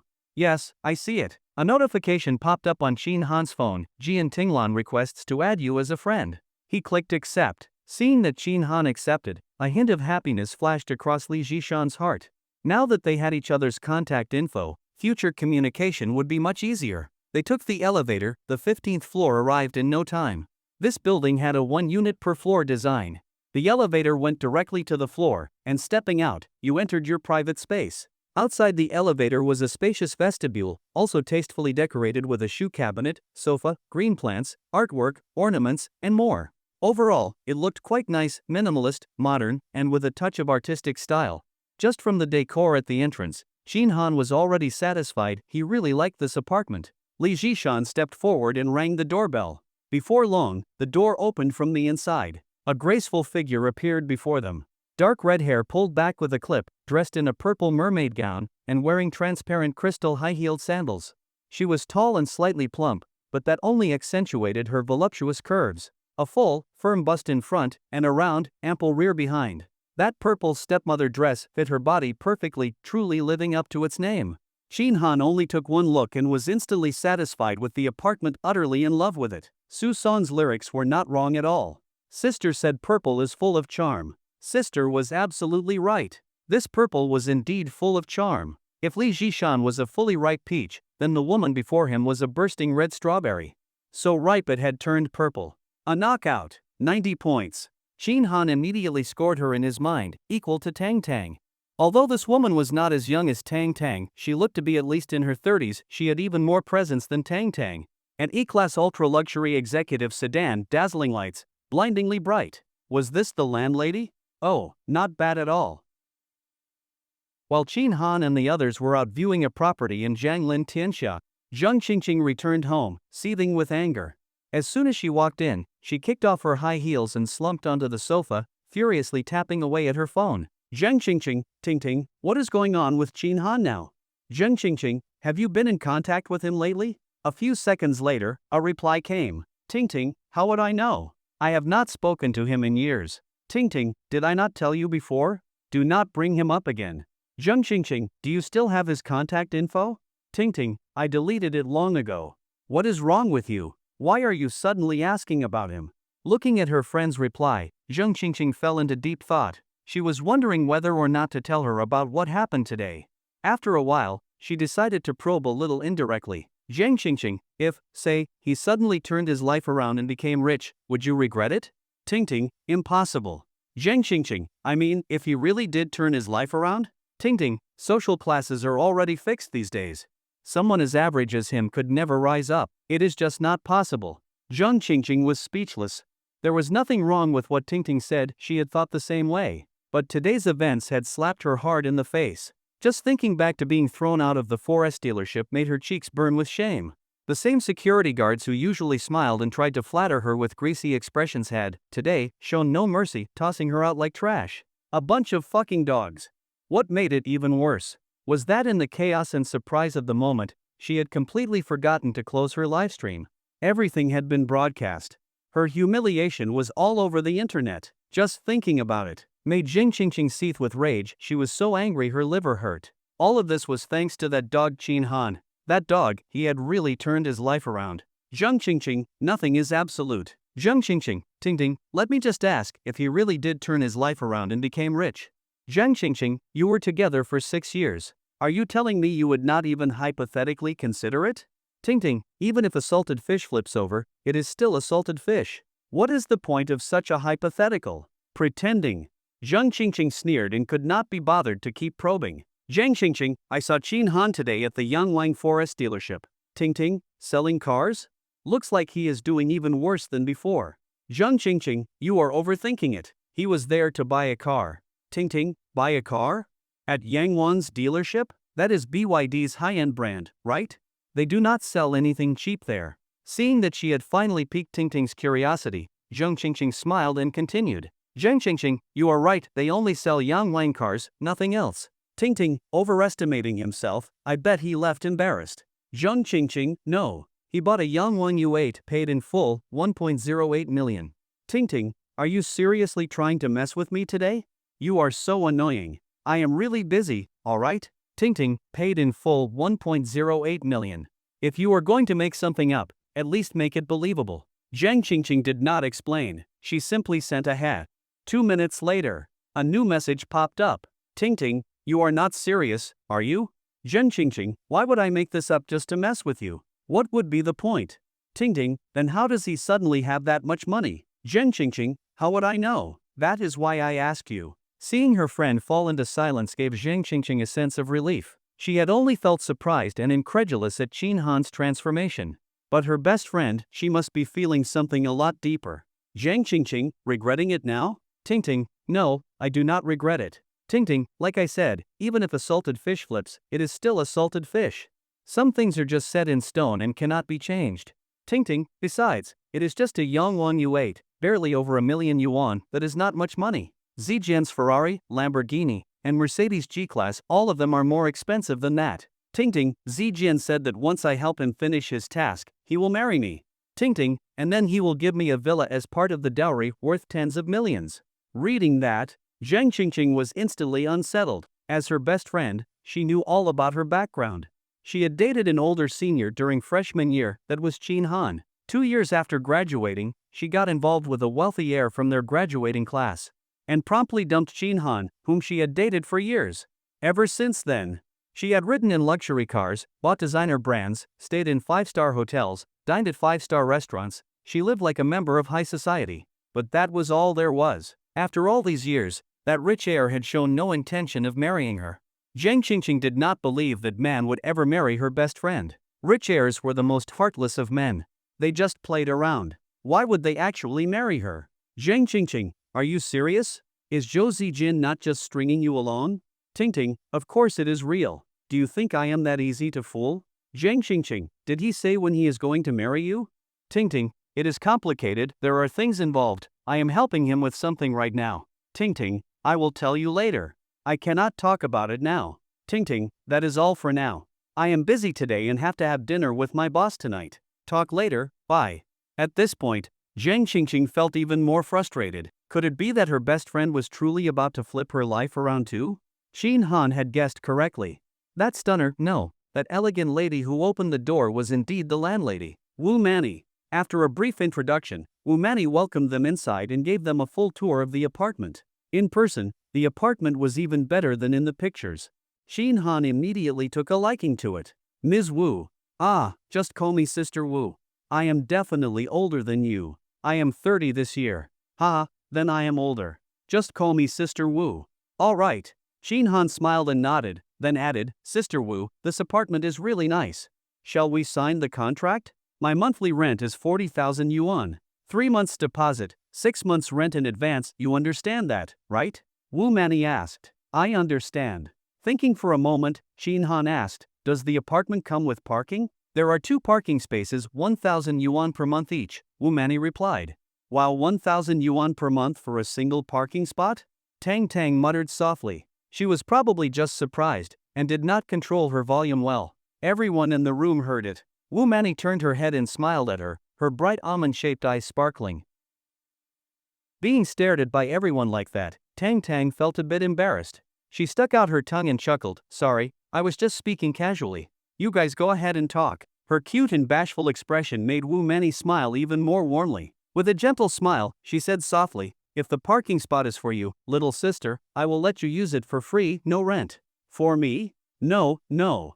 Tang Tang was momentarily stunned and quickly shook her head. Thank you, sister, but I do not need it. I do not have a car. No car? Wu Manny looked puzzled. She glanced at Shin Han, then at Li Zhishan. As a salesperson, reading people's expressions was basic skill. Li Zhishan noticed what Wu Manny was thinking and explained with a smile, Sister Wu, she is not with Mr. Qin. She is not his girlfriend? Wu Manny pressed. Li Zhishan nodded. No. Tang Tang also nodded and added, I do not have a boyfriend. Upon hearing this, Wu Manny's eyes lit up with a hint of excitement. You do not have a boyfriend? Tang Tang nodded blankly again. She did not understand why Wu Manny suddenly seemed so excited. Almost thrilled? How strange.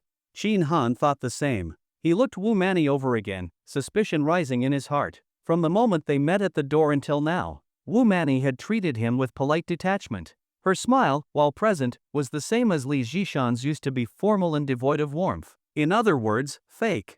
But Wu Manny was meeting Tang Tang for the first time. They had never even known each other before. Yet her attitude toward Tang Tang was extremely friendly, almost overly enthusiastic. Upon hearing that Tang Tang thought the parking spot was too expensive, she had even offered it for free. If she was that generous, why not cut me a break on the rent?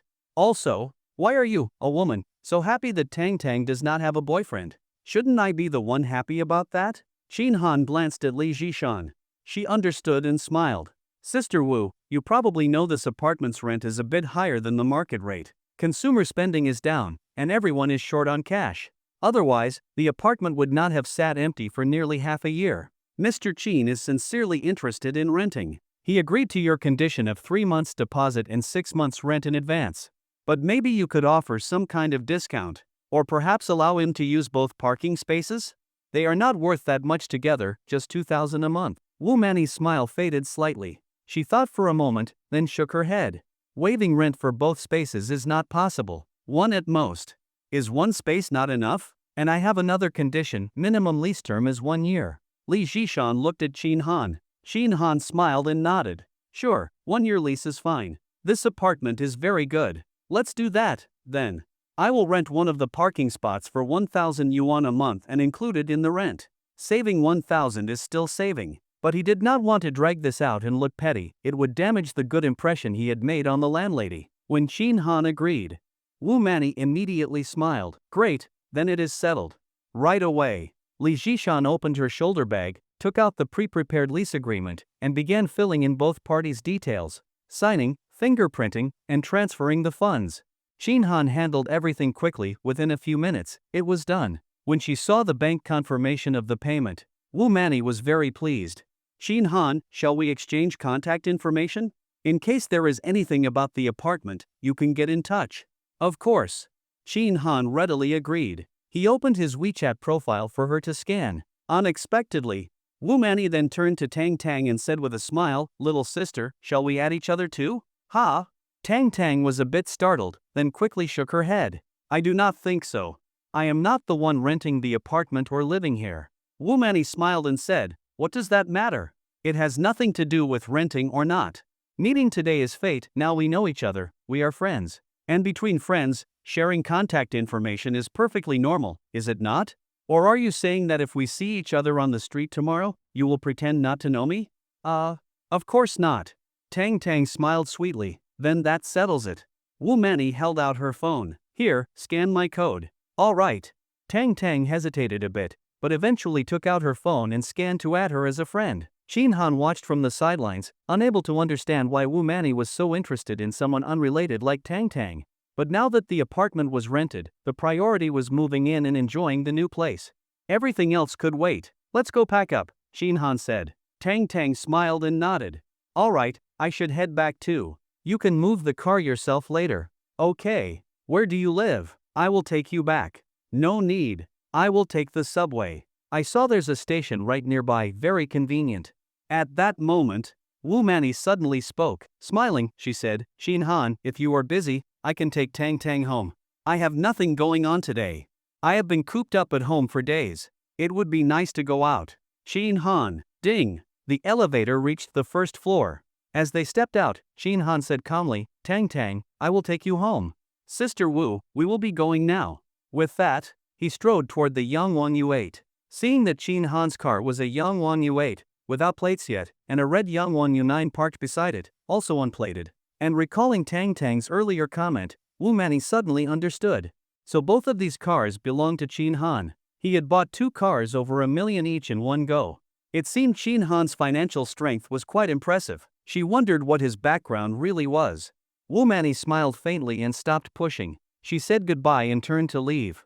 Tang Tang insisted on taking the subway, saying there was no need to trouble him, but Shin Han would not agree. First, because this girl was an absolute knockout. Second, he had just bought the new car and wanted an excuse to enjoy it. They were at an impasse. Helpless, Shin Han finally said, You have never driven a Yangwang U8 either, have you?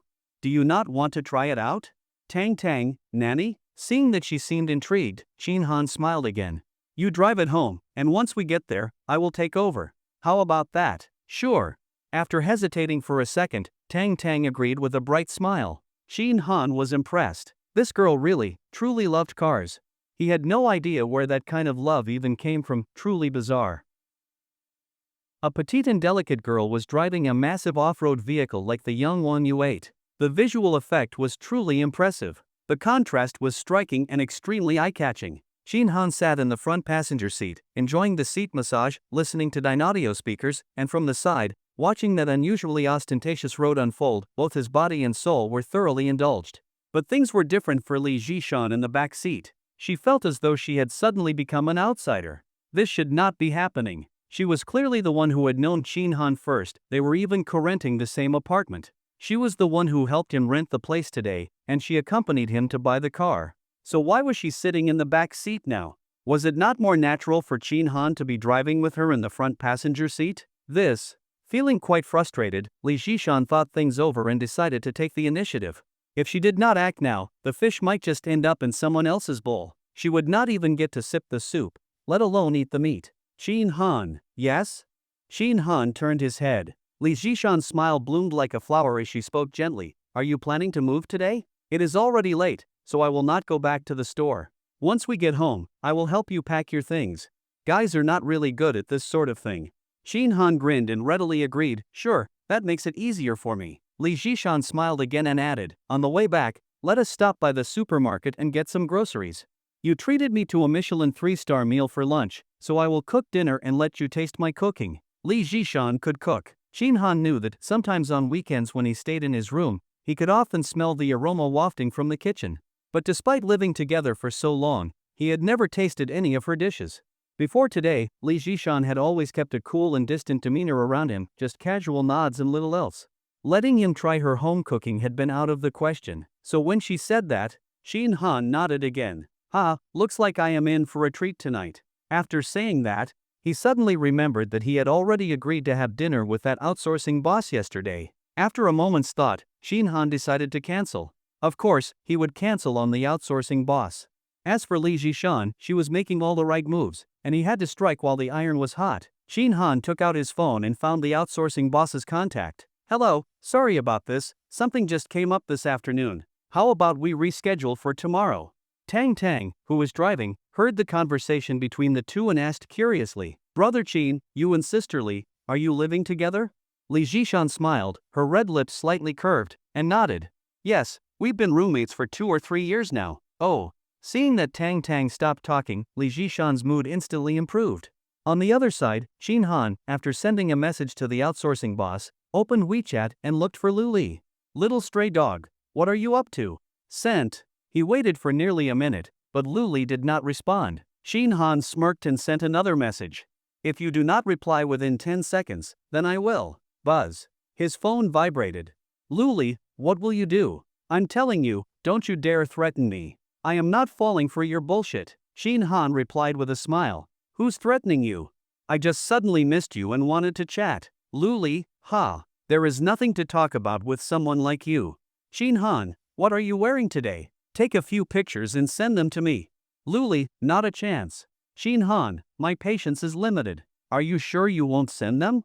Lu Li, "I won't." Stop dreaming. Shin Han opened his encrypted album, picked a few photos at random, and sent them to Lu Li. "Lu Li, you shameless bastard." Shin Han, "Have you no shame?" Shin Han, "How is this shameless? I think I captured you beautifully. Just look at your dazed eyes, those sexy red lips, slightly parted." Shin Han, "So sexy." Shin Han, "Anyone can tell how much you were enjoying it. You had a good time yesterday, didn't you?" Lu Li went silent. Shin Han smiled and kept typing. There are some things that feel completely different depending on whether you do them alone or with someone else. The experience is worlds apart. If you ask me, you should be thanking me. If it weren't for me, you'd still be bottling everything up, scratching that itch through a boot every day. That's just torture. Didn't you even say the same on the forum? Lu Li, despicable. I'll give you 300,000 yuan, is that enough? Shin Han, wow. So generous, triple the original amount. President Liu, you are truly magnanimous. But, I do not want money. I am not short of cash. About 30 seconds later. Lu Li, just tell me what the hell you want. Shin Han, you. Shin Han, literally. Lu Li, get lost. You better kill that thought right now. Shin Han, then do you still want me to keep your secret or not? Silence again from the other end. Shin Han, you have 1 minute. My patience is wearing thin. After sending that, Shin Han turned his head and saw Tang Tang enjoying the drive, her eyes curved in joy. Suddenly inspired, he opened his camera. Click. Tang Tang turned her head in surprise. Shin Han smiled and said, "Just took a pretty photo to post on my moments. You don't mind, right?" "Oh, alright then." Although she was slightly bothered, Tang Tang still agreed in the end. Shin Han cheerfully opened his moments and uploaded the picture. Caption, "From now on, time to live differently." Just as he sent it, a WeChat message popped up. It was from Lu Li. He opened it and saw it was a selfie. "Lu Li, are you satisfied now? Stop harassing me." Shin Han looked at it and immediately started laughing. Lu Li was as stunningly dressed as always. She wore a simple dark blue striped blouse, the front stretched slightly open, revealing a hint of purple. Her long hair was tied back, 2 large earrings dangled from her shiny earlobes, her lashes curled perfectly, and her lips were bright red. With that expressionless face of hers, the cold and aloof vibe hit instantly. After admiring it for a bit, Shin Han replied, "And the bottom? Are you wearing stockings today? Lu Li, will you ever stop? I am warning you, do not push your luck." Shin Han, why so worked up? I am just looking, not doing anything. You are so stingy. Lu Li, there is nothing else. This woman, seriously. Fucking hell. Shin Han suddenly had a strong urge to head to the office and give this woman a brutal lesson. If she would not take a toast, she would get the penalty shot. This time, Shin Han was forceful and continued replying. Shin Han, are you really looking to find out what happens when you piss me off? If that is what you want, I will gladly make it happen. Just as you wish. You really did not learn your lesson, huh? Seems I went too easy on you yesterday. Lu Li, that is not what I meant. Shin Han, if that is not what you meant, then behave and do as I say. Shin Han, go sit on the couch. Strike a pose and take a full body shot. Shin Han, hurry up. Do not make me repeat myself. Just after sending the message, his phone vibrated. Shin Han raised an eyebrow and thought to himself, so fast? That is some impressive efficiency. But upon closer inspection, it was not from Luli, it was from that outsourcing boss. Alright, let us set it up for tomorrow then. Shinhan replied with an OK emoji, then noticed a red dot in his Moments feed. He clicked it open. The post he had just made already had likes and comments. Congratulations, congratulations. May you ride the waves, blossom with every step, wander the world, and still return young at heart. The first to like and comment was actually Li Jishan. Shinhan could not help but smile knowingly, this woman must really be into him now. After a moment of thought, Shinhan replied, thank you. I hope after journeying through thousands of landscapes and cities, I shall return and meet you again. Besides Li Jishan, the remaining comments were from friends, colleagues, and classmates. Lu Hu, stop showing off. Where did you find that photo from the internet? Got more? Send me one with a big G, or even a Cullinan would do. Message me privately. Zhang Pingju, brother Qin, that chick is really something. Not bad at all. Got more? Send me one too. Yu Yong, dude, you did not show up at all today? Fucking amazing. You should have seen Lu Wenba's face, it looked like a donkey's all day long. Reading these 3 comments, Qin Han was momentarily speechless. This world is so fucked up nowadays. Where is the trust between people? What, I cannot buy a car. Even if the car costs over $1 million. He thought about taking another selfie, one that included both himself and Tang Tang, and posting it. But at that moment, buzz. Another message came through. He opened it. Whoa! Luli had actually sat down on the sofa, struck a pose, and sent a full-body shot. See, this is what I am talking about. This woman is asking for it. Not just asking for a beating, but for a proper scolding. You cannot treat her nicely. The moment you do, she starts pushing her luck. God damn it, look at her, she did exactly as told. Looking at the photo, Qin Han clicked his tongue in admiration. This woman has excellent taste in clothes, or perhaps it is just her figure. She is like a clothes hanger, making anything look good. Sure enough, she was wearing stockings today. Yesterday it was gray, today it is black. Judging by the photo, they were probably ultra sheer 0D ones with high transparency, with a butterfly tattoo on her calf. The finishing touch. The level of seduction instantly went up a notch, matched with those black pointed high heels. Nice. After staring at it for a while, Qin Han replied with 3 thumbs up emojis and added, not bad, very beautiful. I really like it. Looking forward to your outfit tomorrow. After sending the message, Luli did not reply. Qin Han waited for a bit, then pondered again. Stockings and pants, can you arrange that? After sending it, Luli still did not reply. But Qin Han did not say anything more. He wanted to test her and see how obedient she would be tomorrow after this whole incident. It turned out that Tang Tang lived on a university campus. When they saw the sign for East China Normal University, not only Qin Han but even Li Jishan was stunned. You are still a university student? Qin Han was somewhat surprised. Tang Tang parked the car, shifted to park, then turned and smiled. I already graduated with my bachelor's, but I was accepted into the graduate program, so I can still live on campus. That one sentence conveyed a lot. Tang Tang had completed her undergraduate studies at East China Normal, and then was admitted into the graduate program at the same university. Yes, this is a top-ranked 985 university. Much better than the school Qin Han attended back then, his was just an average 211. Impressive. Qin Han chuckled and said, I did not expect you to be a top student. Very impressive. Hee hee, it is nothing. I just memorized everything the hard way. Tang Tang laughed, then unbuckled her seatbelt. I am off then. Goodbye, brother Qin, sister Li. Just drive up to your dorm. No, no.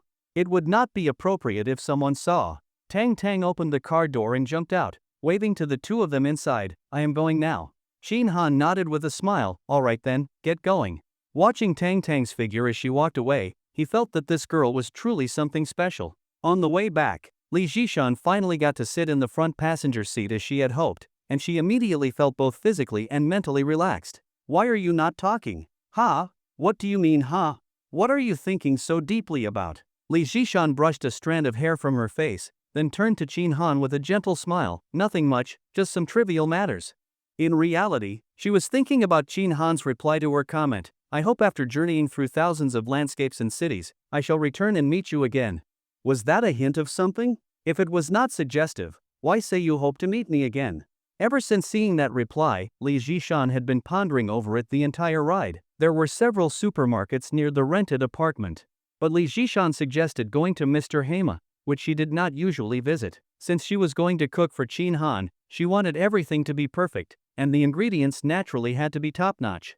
Although the goods at Mr. Hama were a bit pricey, the quality and freshness were excellent. After parking, the two of them entered the supermarket. While shopping, Lee Jishan asked about Chin Han's food preferences, whether he could handle spicy food, whether he liked sweet or savory flavors. Did he have any favorite dishes? Chin Han smiled and said he was fine with anything. He had never been a picky eater since childhood. As long as it tasted good, he would enjoy it. He told her to cook as she saw fit. Li Jishan agreed and then began leading Chin Han through the shopping. While Chin Han and Li Jishan were shopping at the supermarket, Zhen Qingqing was still sulking on her couch at home when she suddenly received a message from her best friend. Tingting, where are you? Want to have dinner together tonight? Zheng Qingqing, are you not busy? Not having dinner with your boss tonight? Tingting, not anymore. Plans changed last minute. The boss said he is not going. Tingting, look at how good I am, free for a moment and immediately came to ask you out. Zhang Qingqing, yes, you are the best. But it is the end of the month, I am broke all spent. Cry. Tingting, no problem, I will treat you today. Order whatever you want. Seeing her friend's generous reply, Zhang Qingqing pouted and muttered, show off. If you were not dating a rich second-generation guy, would you be this generous? She tapped the screen and replied with a heart gesture emoji. Then she followed up with, Tingting, you are the best. Love you to death, kiss, kiss. The two quickly settled on a time and meeting place. Zhen Qingqing got up from the couch, went to the bathroom, peed, wiped herself, and then started to touch up her makeup. While touching up, she was thinking, where could she find Chin Han's contact information? He really seemed rich now. Even if he did not have tens of millions, the fact that he could pay cash for a young Wan Yue meant he definitely had a few million. A few million is still quite a lot, it would last her a very, very long time. Returning to the rented neighborhood. After parking the car, Chin Han first went to the delivery lockers to pick up the gear he had ordered from JD the day before, then threw everything into the trunk of the young Wan Yue. Only then did he head upstairs with Li Jishan. Today, Li Jishan had really gone all out. She had bought an abundance of ingredients. In addition to the usual meats, she also purchased a lot of seafood, mantis shrimp, hairy crabs, and abalone. They were all still alive and very fresh. Especially the abalone, which seemed quite special, something called galaxy abalone. Large, plump, rich, and juicy. There was so much stuff it filled 3 large bags. Chin Han carried 2 of them, and Li Jishan carried the remaining one. Just as the two stepped out of the elevator and were almost at the front door. Tear. The plastic bag in Li Jishan's hand suddenly ripped, and everything inside spilled onto the ground. I will take the stuff back first. You stay here and pick that up. Ugh, so annoying. If I had known it was going to rip, I would have walked faster just now, we would be home by now. Li Jishan frowned slightly, her tone gently complaining. Chin Han could not help but laugh. You are not the plastic bag. How could you possibly know when it would rip? As soon as he said that, Chin Han froze. Haha, I was just venting. Hurry back and drop the stuff off, then come help me pick this up. Li Jishan said with a playful smile, her red lips pouting slightly, clearly acting a bit coquettish. Chin Han came back to his senses, nodded, and brought the bags back home. Then he returned to help Li Jishan gather what had fallen on the ground. Chin Han, go rest for a bit. I will start cooking. As soon as they entered, Li Jishan got busy. She even thoughtfully asked, are you hungry? I also bought some snacks, and there is yogurt at home. Do you want something to tide you over? It is fine. I am not hungry yet. Chin Han smiled. Take your time cooking. There is no rush. Alright, then I will not bother you. I am going to get to work. Li Jishan chirped, walking cheerfully into the kitchen. Chin Han returned to his room, lay down on the bed, his mind still echoing with what Li Jishan had just said. If I had known it was going to rip, I would have walked faster and we would already be home. If I had known it would rip. If I had known. He recalled the sentence he had casually replied with, you are not the plastic bag. How could you know when it would rip? You are not the plastic bag. These 2 sentences kept replaying in his mind. Again and again, again and again. On a loop, endlessly. Chin Han's brow furrowed deeper and deeper. He had a vague sense that he had grasped something, but could not articulate it, could not explain it. But the feeling was there. The more he thought back, the stronger the feeling grew.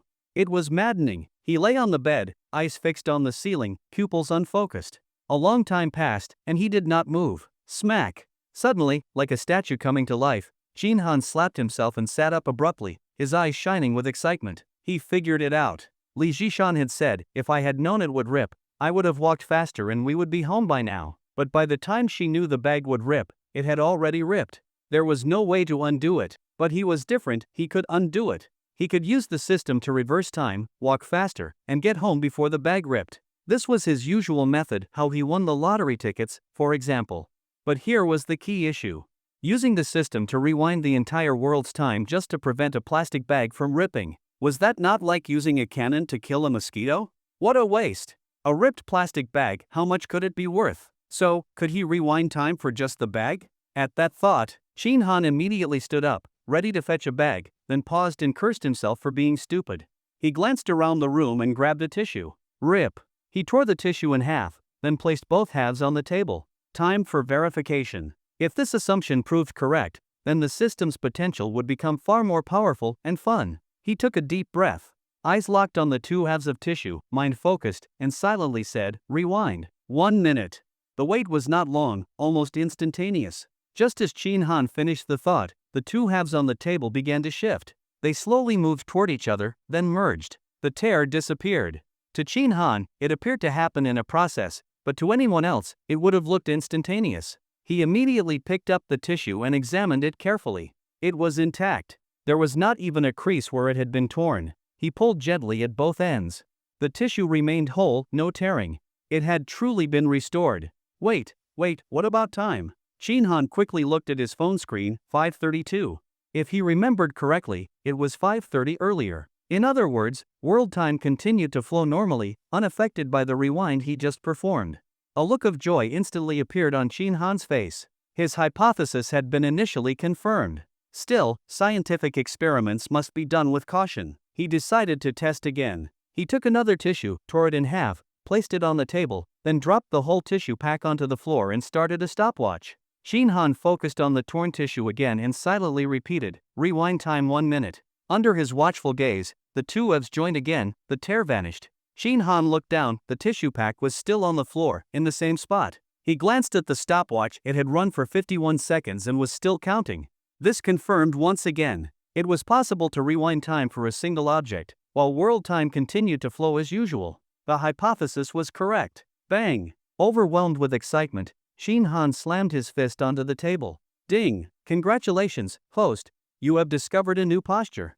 At that moment, a system notification echoed in Shin Han's mind. After hearing the message, he felt a bit irritated. System, if you had this feature, why did you not tell me earlier? I thought I could only rewind the entire world's time.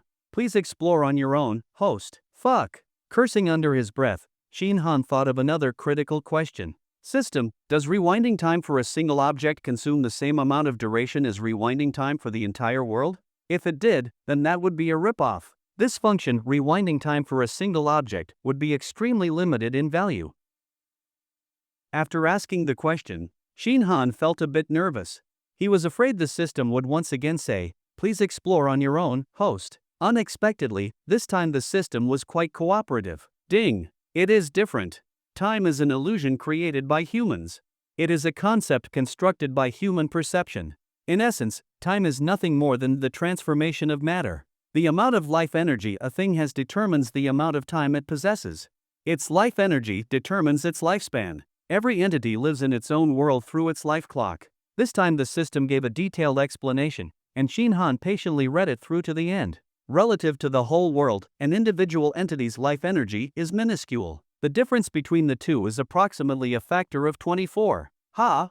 Shin Han raised an eyebrow, approximately a factor of 24? Then does that mean, system, if I use 1 hour of reverse duration, can I rewind time for a single object by 24 hours? Ding! Please explore on your own, host. Fuck! Here we go again. Even though the system did not answer directly, Shin Han was convinced it must be true, so he decided to verify it again. With a thought, he opened the system and looked at the remaining control duration, 1 hour 19 minutes and 38 seconds. 1 hour, 19 minutes, and 38 seconds left. This time, he also planned to test something else. Shin Han picked up a cup with half a glass of water in it. He tilted his head back and drank it down to just 1 sip remaining. Then, he focused intently on the remaining water and silently thought, rewind 24 seconds. As he issued the command, the water in the cup began to change, it slowly increased. The process was extremely fast, happening in an instant. Half a cup of water.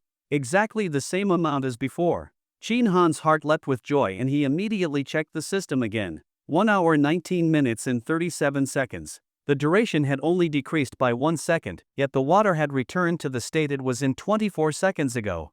Although Shin Han had not timed himself drinking the water, no matter how fast he drank it, half a glass would take about 10 seconds. So, the time scale between a single object and the entire world really is a factor of 24. Shin Han was overjoyed, pacing excitedly around the room. The difference made this function useful and even more fun. Suddenly, he stopped in his tracks.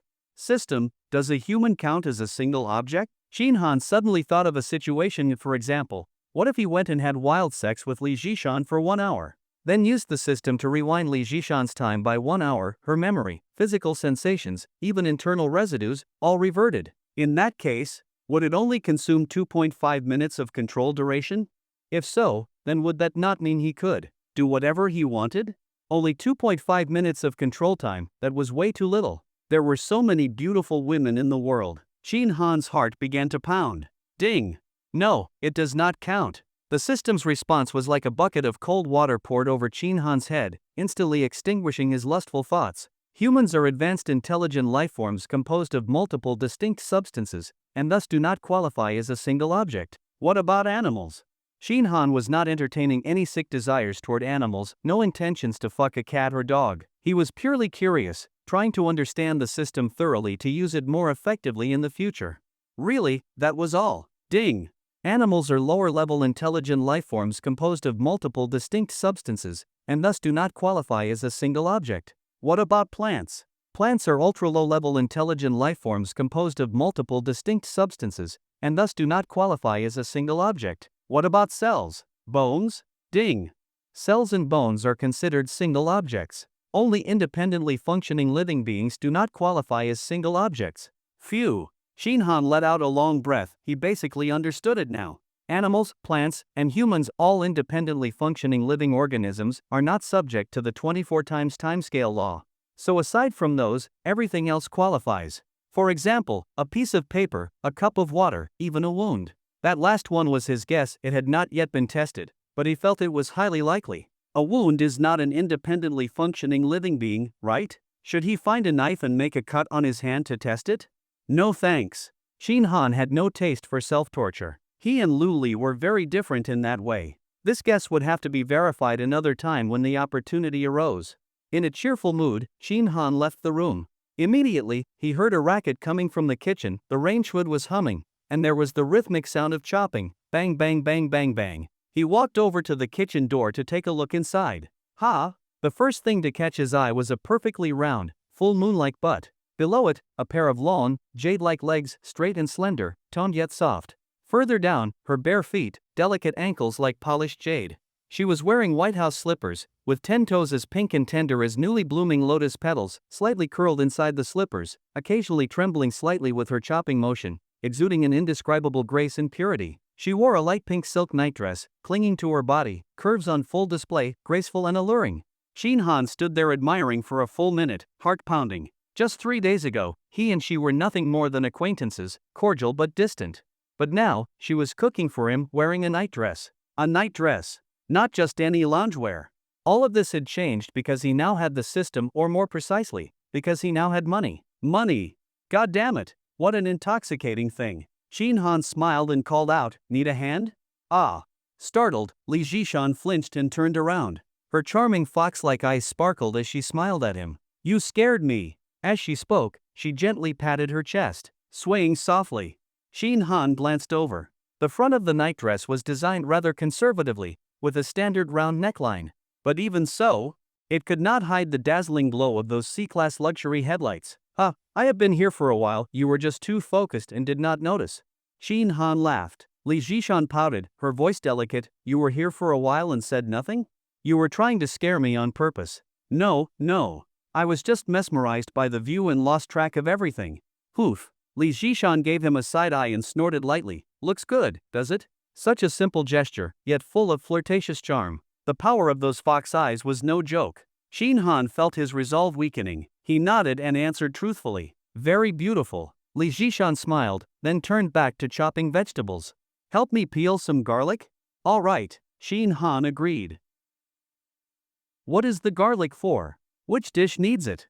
Taking the garlic, Shin Han asked casually. Li Jishan plated the chopped vegetables and then washed her hands. We need it for the abalone. Garlic removes the fishy smell and enhances the flavor. Oh, be sure to clean the abalone thoroughly. I really like that dish. Do not worry, I cleaned them very carefully, even scrubbed every fold. I guarantee there is no unpleasant smell. As she spoke, Li Jishan picked up a piece of galaxy abalone from the plate. She pried it open. Here, take a look. Shin Han glanced at it. Plump and glistening with moisture, it was clearly of premium quality, undeniably juicy and tender. Haha, looks like I am in for a real treat today. After peeling a whole head of garlic and 3 scallions, Shin Han was promptly driven out of the kitchen by Li Jishan.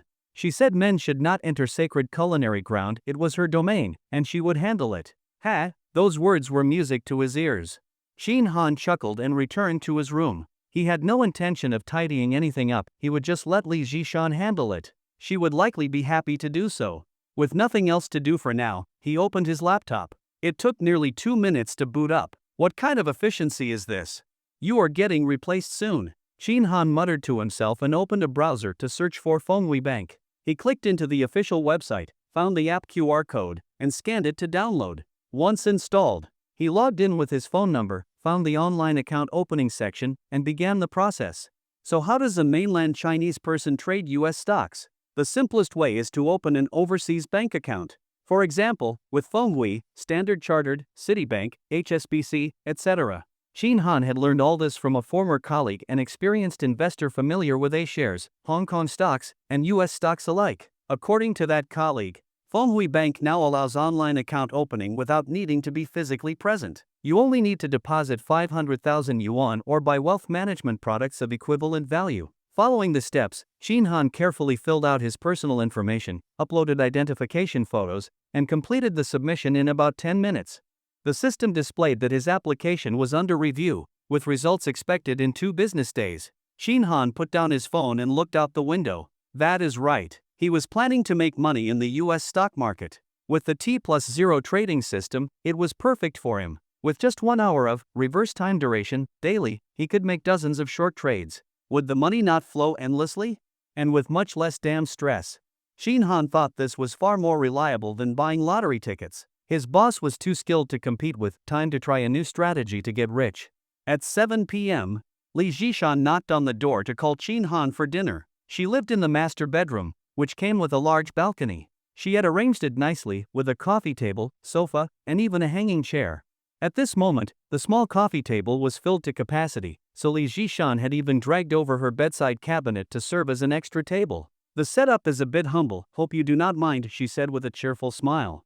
Not bad, this is actually really nice. Shin Han smiled as he looked at the spread on the table, he was speaking honestly. Spicy mantis shrimp, braised abalone, steamed hairy crabs, mapo tofu, twice-cooked pork with green peppers, blanched choysum, and Westlake beef soup. 6 dishes in one soup. Bright colors, rich aromas, and exquisite presentation.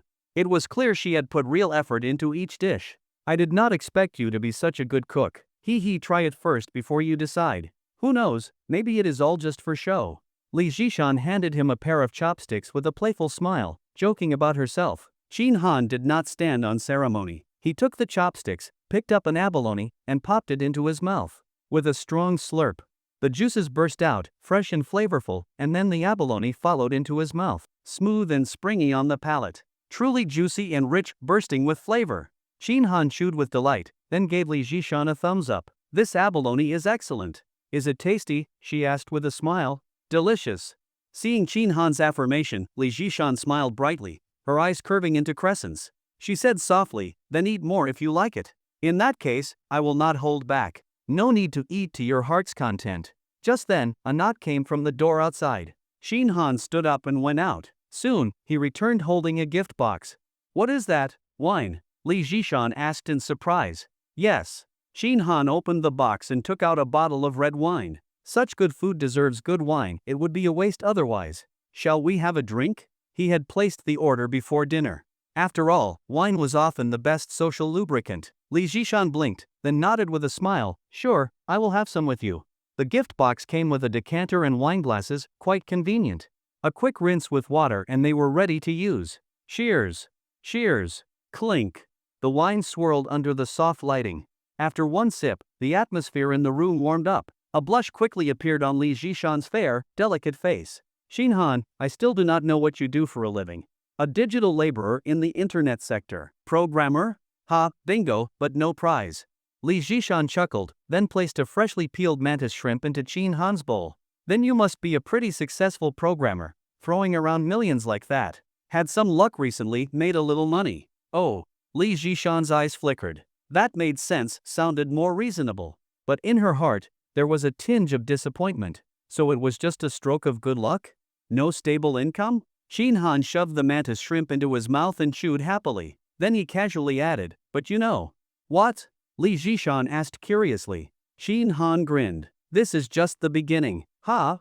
Li Zhishan's heart skipped a beat. Shanshan, let me ask you something. Shinhan switched to a more intimate nickname naturally. Li Zhishan showed no sign of displeasure upon hearing it. She smiled. What is it? Ask away. Does your agency have any good listings?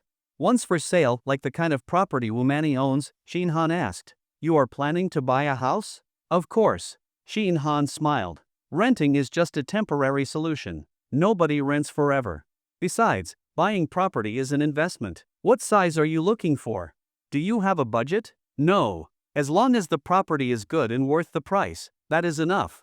Li Zhishan's eyes widened in surprise. No budget? None. Shinhan nodded firmly. Seeing her speechless, Shinhan added calmly, as for quantity, no budget either. Li Zhishan was stunned. Li Zhishan was stunned for a long while before she came back to her senses.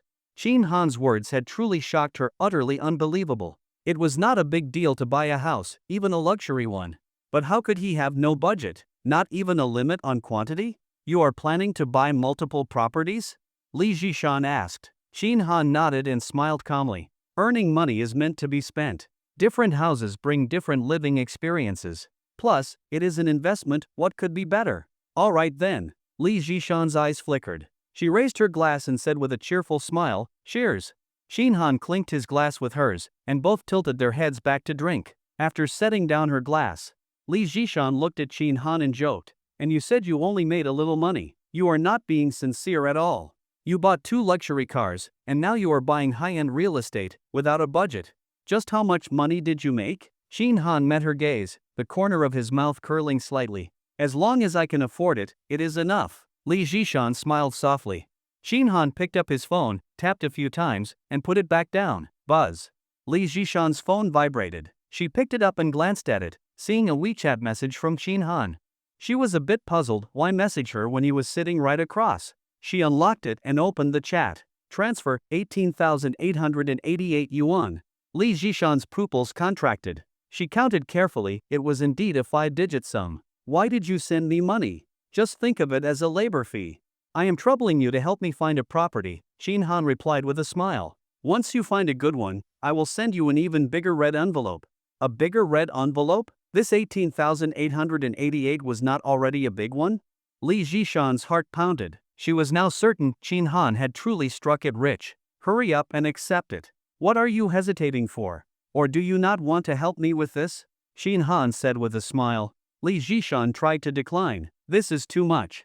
We are friends, you do not need to be so formal. Shinhan's smile faded. Precisely because we are friends, you should not work for free. If you do not accept it, I will stop eating. As he spoke, he pressed on his knee as if to get up. Li Zhishan pursed her red lips and gave him a slight glare, gently scolding. All right, I will accept it, okay? You are so overbearing. That is more like it. Now peel a crab for me. Li Zhishan tapped her screen to confirm the receipt.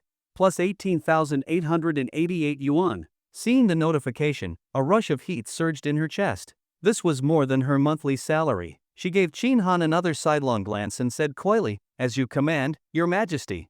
That title caught Shinhan off guard. Your Majesty? Are you not called Qin Emperor and Han Marshal? Oh, ha ha ha ha. Shinhan burst out laughing. My beloved concubine is so clever, worthy of a reward. As he spoke, he picked up his phone and sent another transfer 8,888 yuan. Again?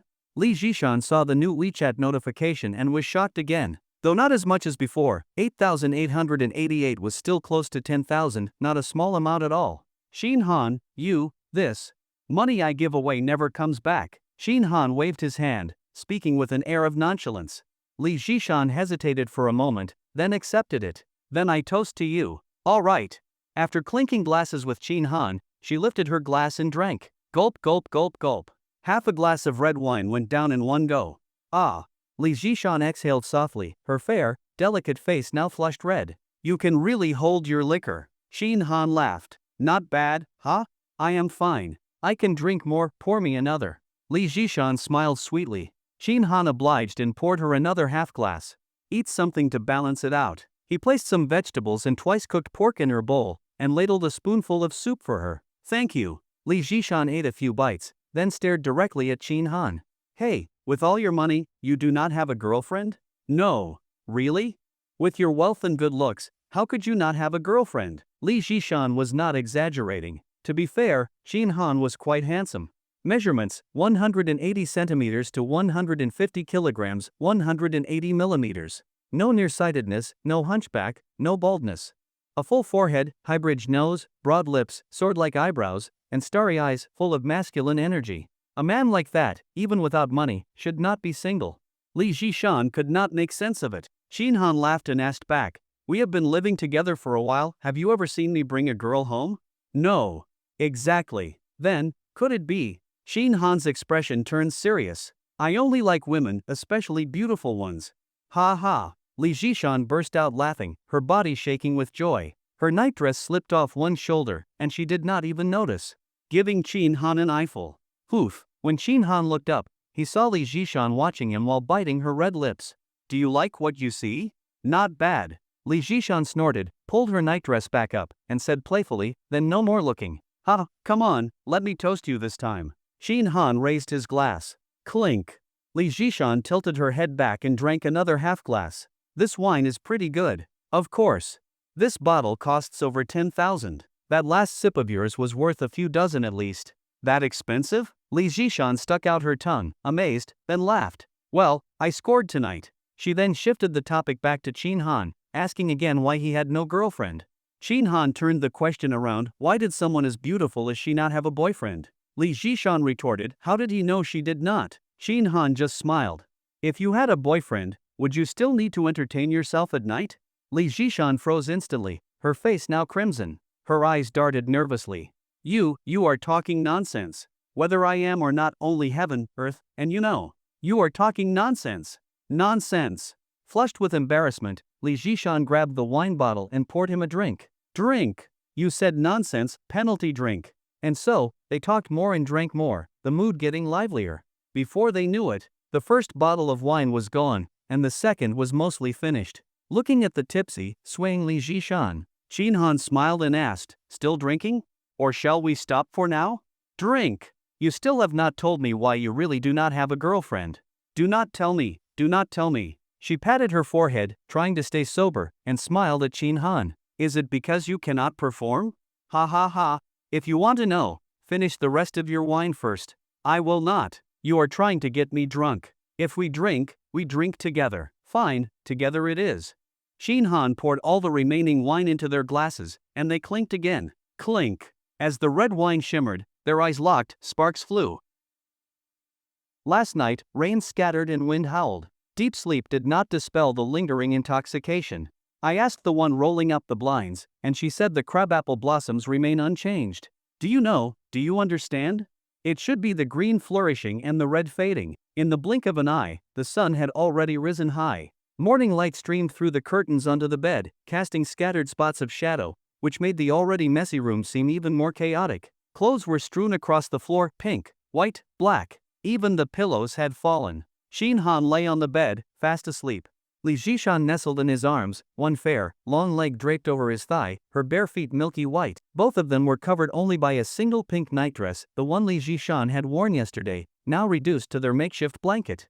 The air was filled with the scent of alcohol, the fragrance of a woman, the smell of leftover food, and a faint whiff of osmanthus blossom, all blended together, intoxicating and heavy. They slept soundly, completely motionless, peaceful, serene.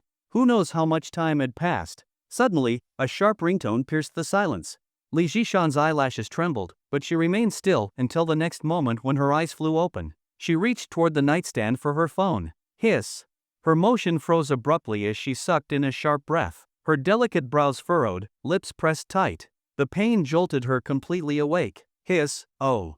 She slowly lay back down, her legs perfectly still. Only her left hand reached for the phone, fumbling for a while before she found it and ended the call without even looking.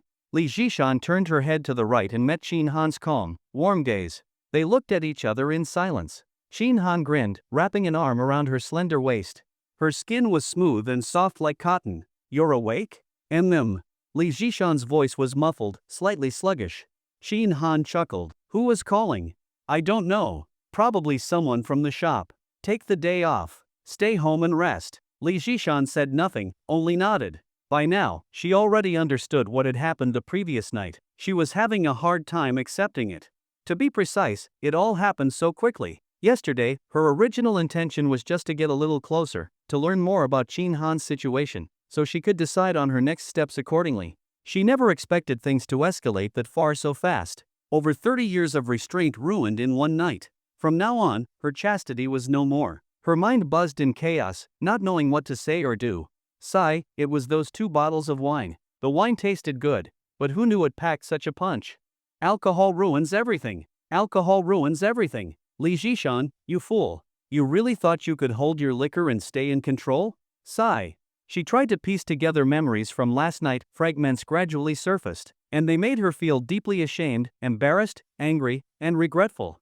Shin Han had said they should stop drinking, but she insisted on continuing. After finishing 2 bottles of red wine, she still was not satisfied and went to grab beer from the fridge.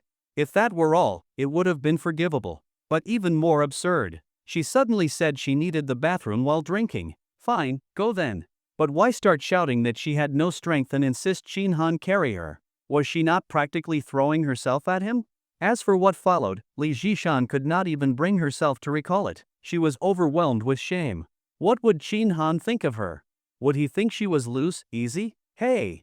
Why so quiet? What are you zoning out about? Shin Han lightly squeezed her waist and asked with a grin. Li Jishan snapped out of her daze and looked at him with a complicated expression. She pursed her lips and said softly, "Nothing." "Nothing?" Shin Han laughed. "Then let me recite a poem for you." "Ha, ha, listen closely." Shin Han cleared his throat and recited in a calm voice. "I lean forward, worn and weary, to explore your twin jade peaks. As a boat docks in harbor, as an old man returns home. Gone are the cold winds and pouring rain.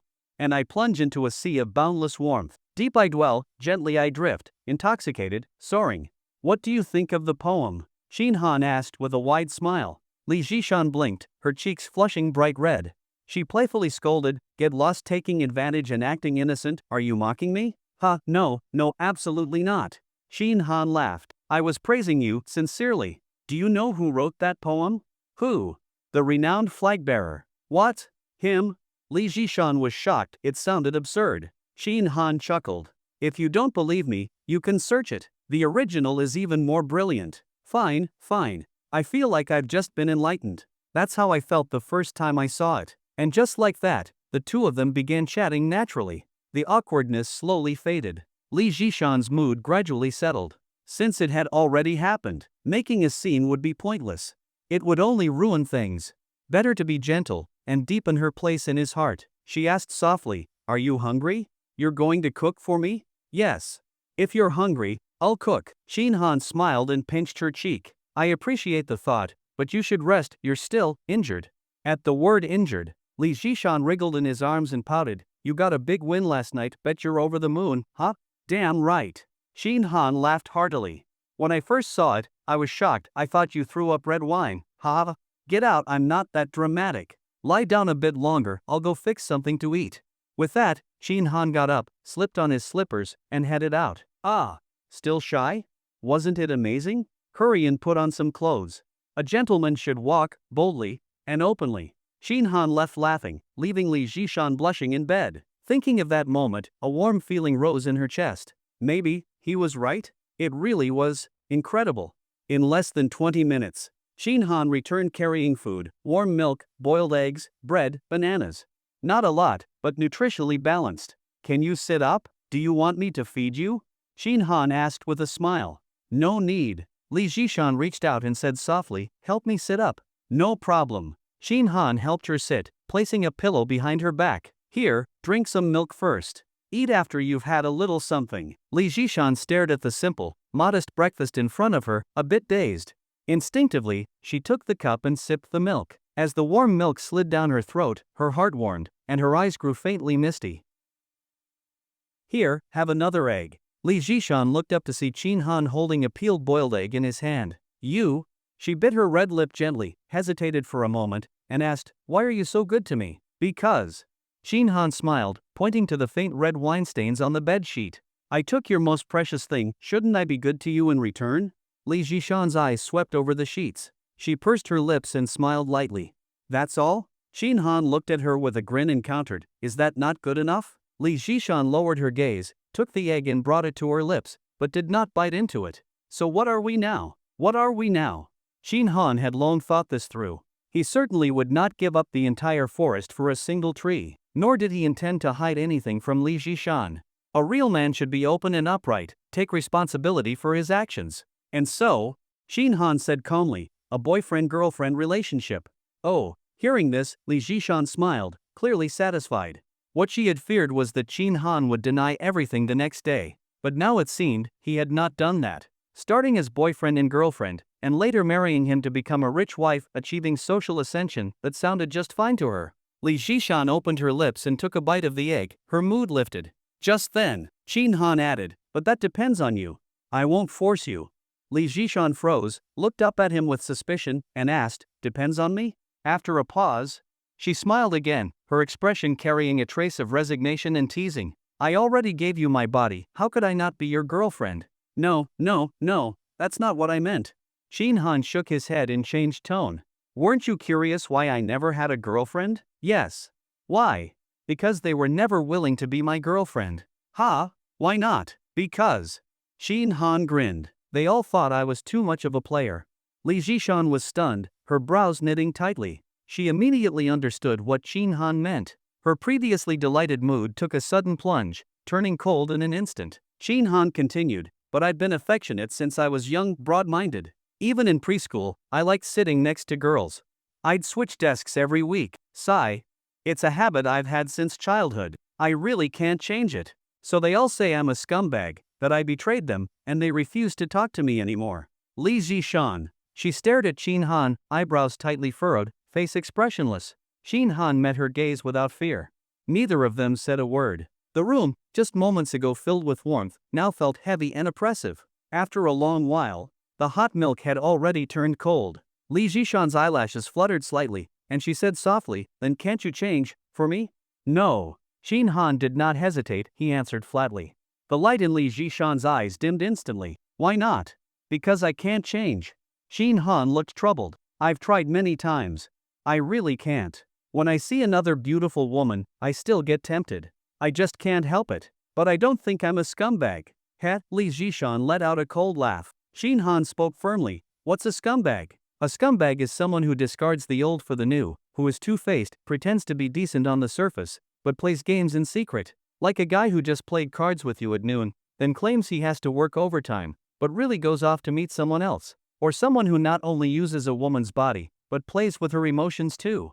Someone who lies, borrows money under false pretenses, racks up online debt with her ID, and then disappears.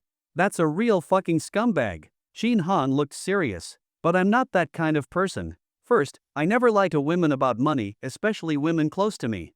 Second, my feelings are genuine. I truly care. I'm not in it just for sex, I want connection. Third, I'm honest. I never lie, I'm not two-faced. If I'm a flirt, I admit it. I don't make excuses or try to cover it up. Shin Han looked at Li Jishan and asked, does that make me a scumbag? Heh? Li Jishan sneered. Then why would anyone stick with you? For what? To be one of many? Hey, plenty of reasons. Shin Han sat back on the bed, crossed his legs, and counted on his fingers. With me, you enjoy life, good food, good drinks. Money? I've got it. Luxury bags, I buy them. Designer jewelry, I buy. Name brand clothes, I buy. Cars, I buy. Houses, I buy. Whatever you want, I'll buy it. Isn't that enough? But, Li Zhishan's expression changed slightly as she began to object, but Qin Han cut her off. Even if you get pregnant, it's fine. I'll take responsibility. As long as it's mine, I'll claim it. The law allows it now. Even if the parents aren't married, the child can be registered. The child will have the Qin family name. Qin Han patted his chest. Later, when I divide my assets, the child gets a share, no problem at all. If you're not at ease, we can sign a legal agreement in advance, notarize it. Even let the mother hold the property in trust. It's all fine. Qin Han raised his brow and looked at Li Zhishan. Any other objections? Li Zhishan parted her red lips, her fox-like eyes wide with astonishment, a sparkle flickering inside. Faced with Qin Han's question, she was silent for a long time. Sensing the moment, Qin Han pressed further. Say something. Do you still have objections? Well. Li Zhishan blinked, then tucked a loose strand of hair behind her ear. She gently bit her red lip and said seriously, but, without a proper title, it's unfair to the woman. When the child grows up, it won't sound right either. Ha! Bullshit. Qin Han sneered and said coolly, fairness? There's no such thing in this world. Why is it some people are born with silver spoons? Dressed in silk, with family wealth, and their dads hand them billions right out of college? Why do some kids go straight to elite kindergartens?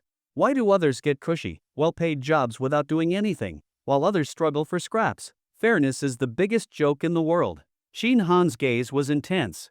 Except for that one certificate, I can give you everything else. Let you live the high life without ever needing to struggle. Isn't that enough? Li Zhishan bit her lip, eyes shimmering. Qin Han took her hand and smiled. Shanshan, would you be my girlfriend? Qin Han held Li Zhishan's hand, gazing at her silently. Li Zhishan bit her red lips, her eyes flickering, her mind in turmoil. She found it hard to accept that her plan had collapsed before it even began.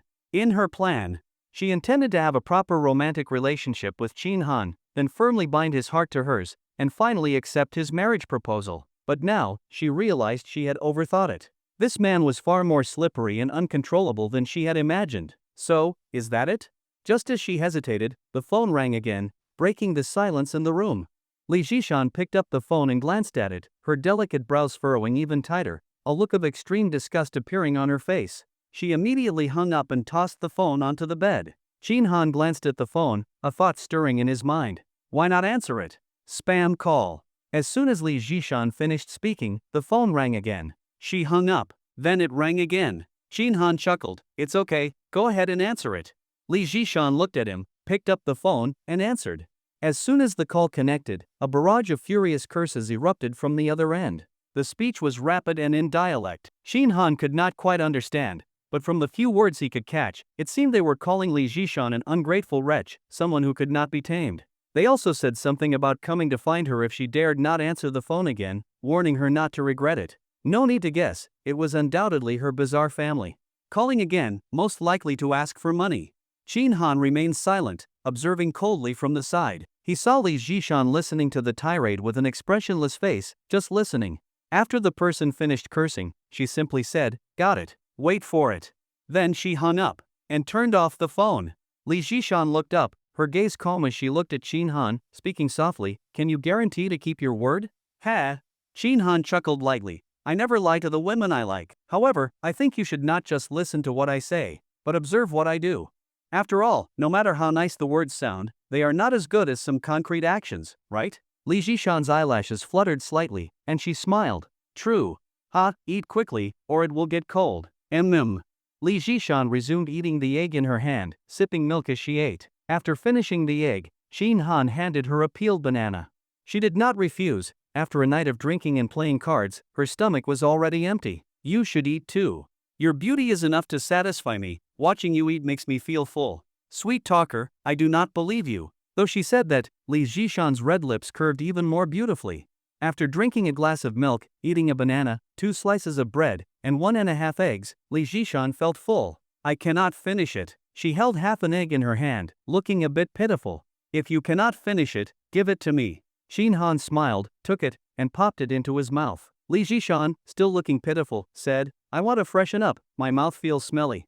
"Then wait a moment." Qin Han got up and left the room, returning shortly with a basin, a cup for rinsing, and a towel. Seeing even facial cleanser included, Li Zhishan smiled. "Ah, you are so considerate." "Of course." Qin Han dampened the towel, then unfolded it to gently wipe Li Zhishan's face. After wiping, he rinsed the towel and wiped her face again. His movements were gentle and meticulous. Enjoying his service, Li Jishan felt a warm sensation in her heart. She suddenly thought that if he could always treat her like this, then accepting his conditions would not be such a big deal. After all, it was just a piece of paper, not of much practical use. How many people have that certificate, yet still cheat? I cannot help you brush your teeth, you will have to do that yourself. After brushing her teeth, Shin Han took the water out to pour it away. When he returned, Li Jishan's first words were, "Thank you. No need to be polite with me, we are already comrades in arms," Shin Han said with a smile. Li Jishan shook her head slightly, her voice gentle, "No one has ever treated me this well before." Shin Han was taken aback, then understood what she meant. He thought for a moment, realizing that now was the time when Li Jishan was most vulnerable. He should help her untie the knot in her heart, so she would be grateful to him and wholeheartedly devoted. "Then tell me, who was on the phone just now? It sounded like they were scolding you?" Shin Han's expression turned serious. Li Jishan pursed her red lips, remained silent for a moment, then suddenly extended her arms. "Hug me." Shin Han smiled, got back on the bed, and embraced her. Being held by Shin Han, Li Jishan felt a sense of security surge through her, instantly filling her entire being, making her feel very relaxed. Nestled against Shin Han's chest, Li Jishan's eyelashes trembled slightly as she began to recount her background. It was similar to what Shin Han had previously discovered. The eldest daughter in the family, with parents who heavily favored sons over daughters, the whole family had been exploiting her since childhood, and it continued to this day. After recounting her background, Li Jishan was already in tears. With tears streaming down her face, she said sorrowfully, "Every time before the end of the month, they start calling me, forcing me to send money. They never care about how much I earned that month, or whether I earned anything at all." Shin Han gently stroked her delicate face, his fingers lightly wiping away the two streams of tears, speaking softly, "Do not cry anymore. From now on, you have me. From now on, with me here, I will not let anyone bully you.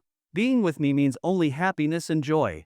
Li Jishan, her eyes red, gazed at him blankly, saying nothing. Shin Han continued, "Give me your family's personal information later, the more detailed, the better." Li Jishan was taken aback, blinking her eyes, curious. "What are you going to do?" Shin Han pinched her cheek, smiling faintly, "Of course, to stand up for you and help you settle this matter." Li Jishan, somewhat sensitive, shifted slightly, speaking softly, "Then what exactly do you plan to do?" "That depends on you." Shin Han smiled, "If you are concerned about familial ties and want to continue sending them money in the future, I will respect your wishes. After all, it is just a few thousand yuan a month. That amount, I can cover for you." Li Jishan decisively shook her head, her eyes turning cold, saying bitterly, "I have no familial ties with them. Even the village dogs are more affectionate towards me than they are." "Good." Shin Han nodded, speaking solemnly, "Then let us resolve this once and for all, make them completely give up on asking you for money, and not dare to cause you any more trouble." "Can you really do that?" Li Jishan's eyes sparkled. "It is quite simple, it is just that you were too naive before, easy to bully."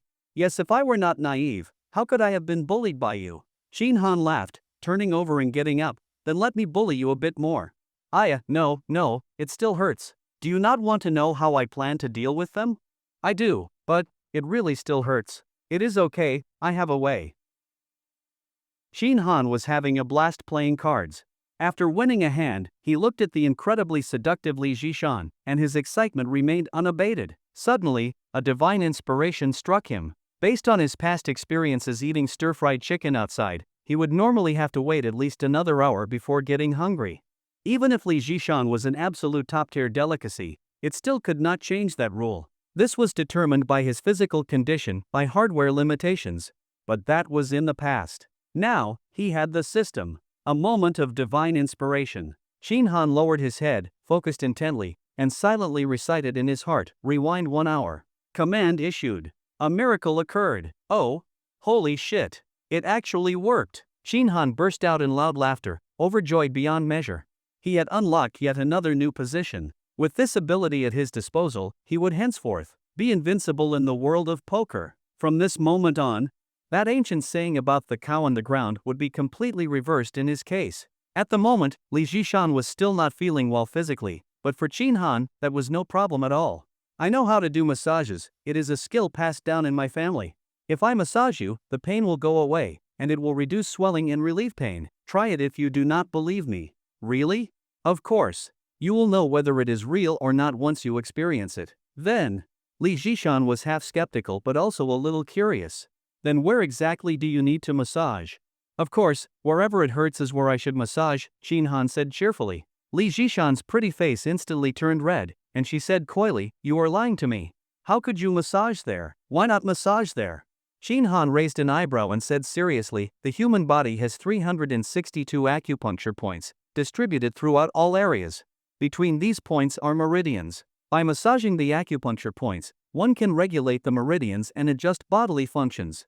In your case, you need massages on the Chugu, Yinhui, and Xiaji points." Ha! Li Zishan was a little bewildered. Those professional sounding terms made her believe him a bit more. Where are those points? How do you massage them? Just lie flat. Leave the rest to me. Wait a moment, I will go wash my hands. Qin Han made it all seem very professional. Not only did he wash his hands, but he also brought a pack of wet wipes. "Let me clean the area for you first." As he spoke, he pulled out a tissue and started getting to work. "Hey, do not move. You need to relax. Are those acupuncture points really there?" "Yes."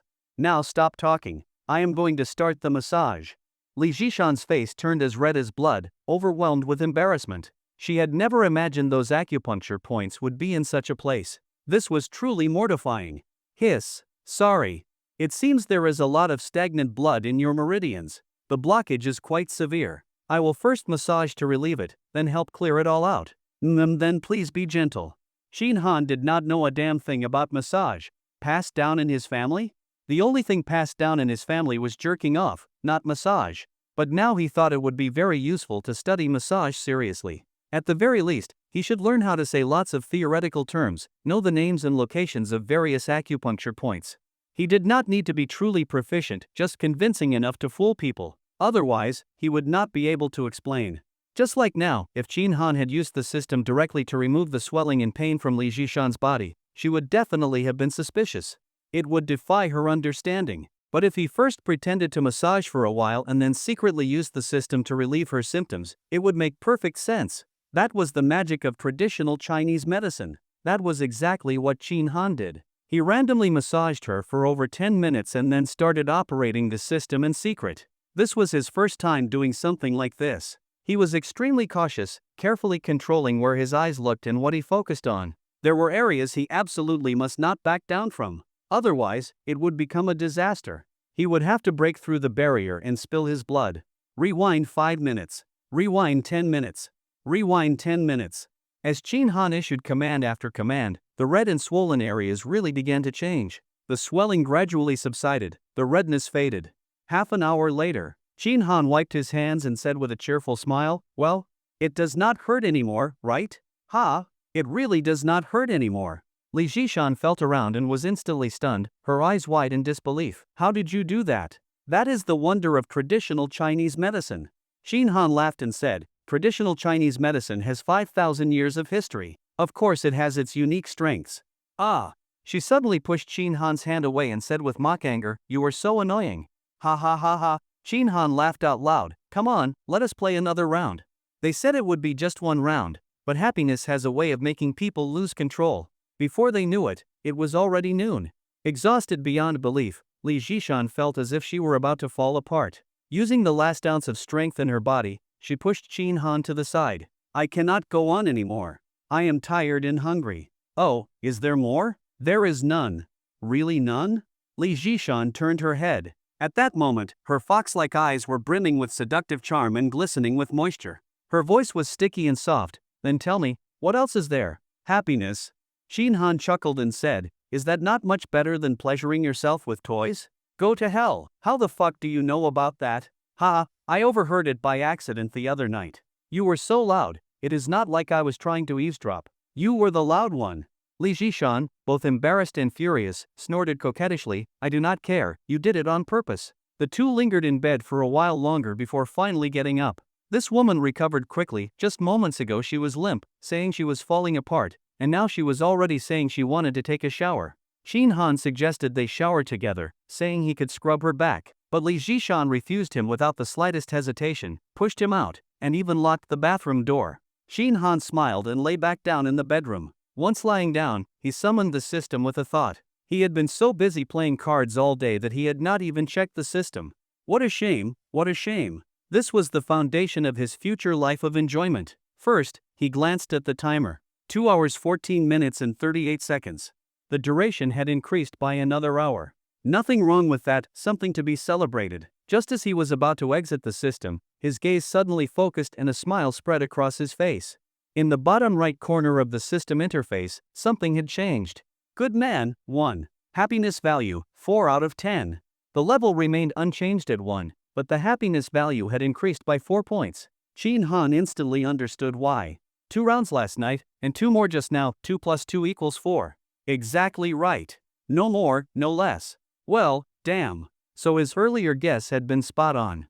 To increase the happiness value, he had to make himself happy. Every time he experienced happiness, the value increased by 1 point. Excellent. Now it was already at 4 points.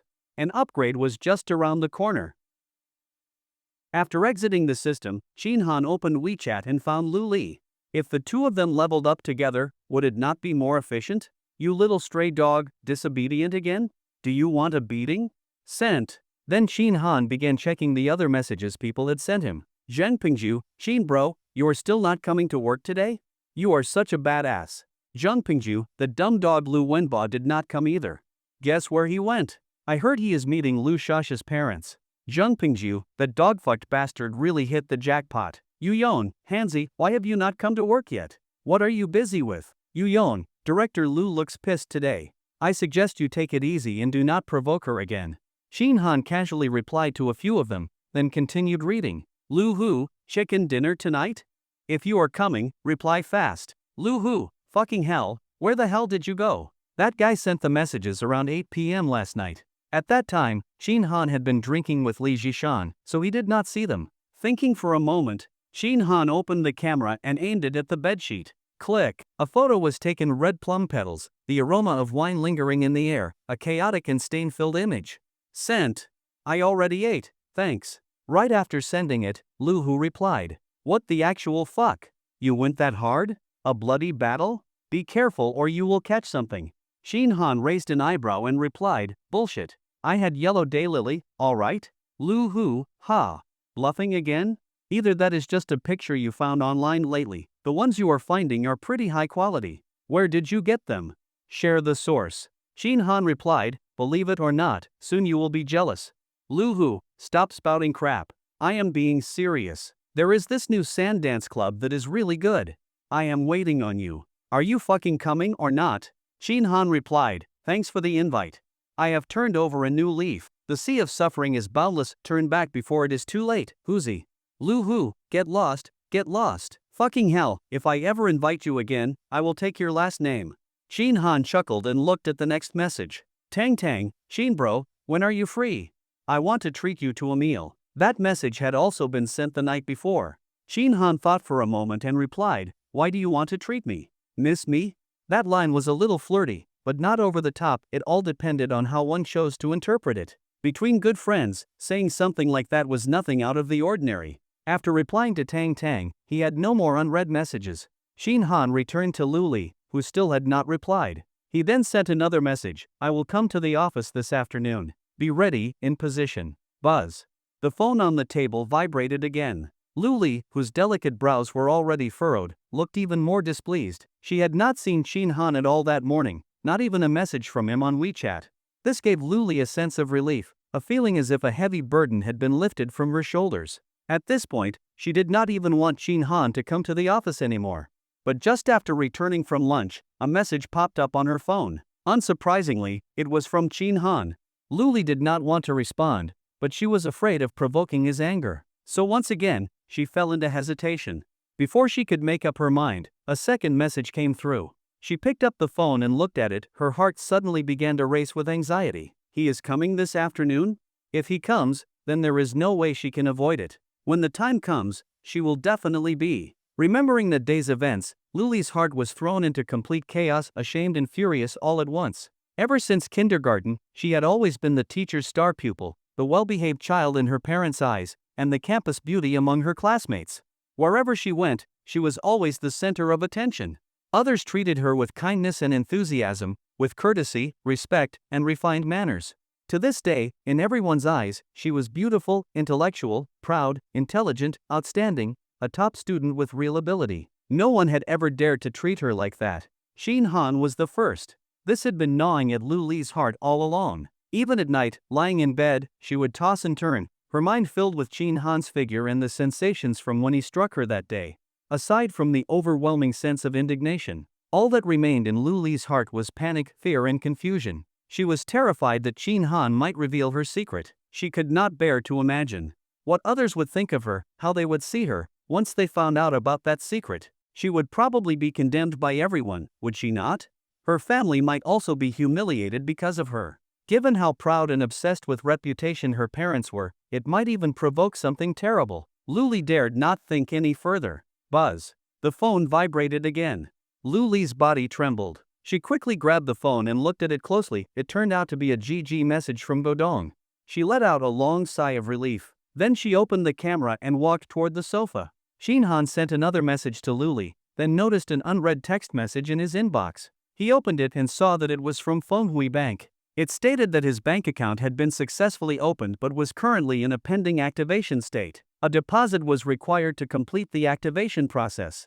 500,000 yuan. Shin Han had heard about this from his colleagues before, so he opened the China Merchants Bank app and transferred 500,000 yuan to the Fenghui account. As soon as the transfer went through, he received another text message. Fenghui Bank notified him that his personal global account had been activated and was now fully operational. It also reminded him that he could add a financial advisor through the app to manage investments and generate returns. That was impressively efficient. Shin Han smiled and went back to the China Merchants app. At that point, his account balance was only 2,205,013 yuan. He had already spent over 300,000 on a car, more than 30,000 on rent, then another 500,000 just now, plus meals, wine, and tipping.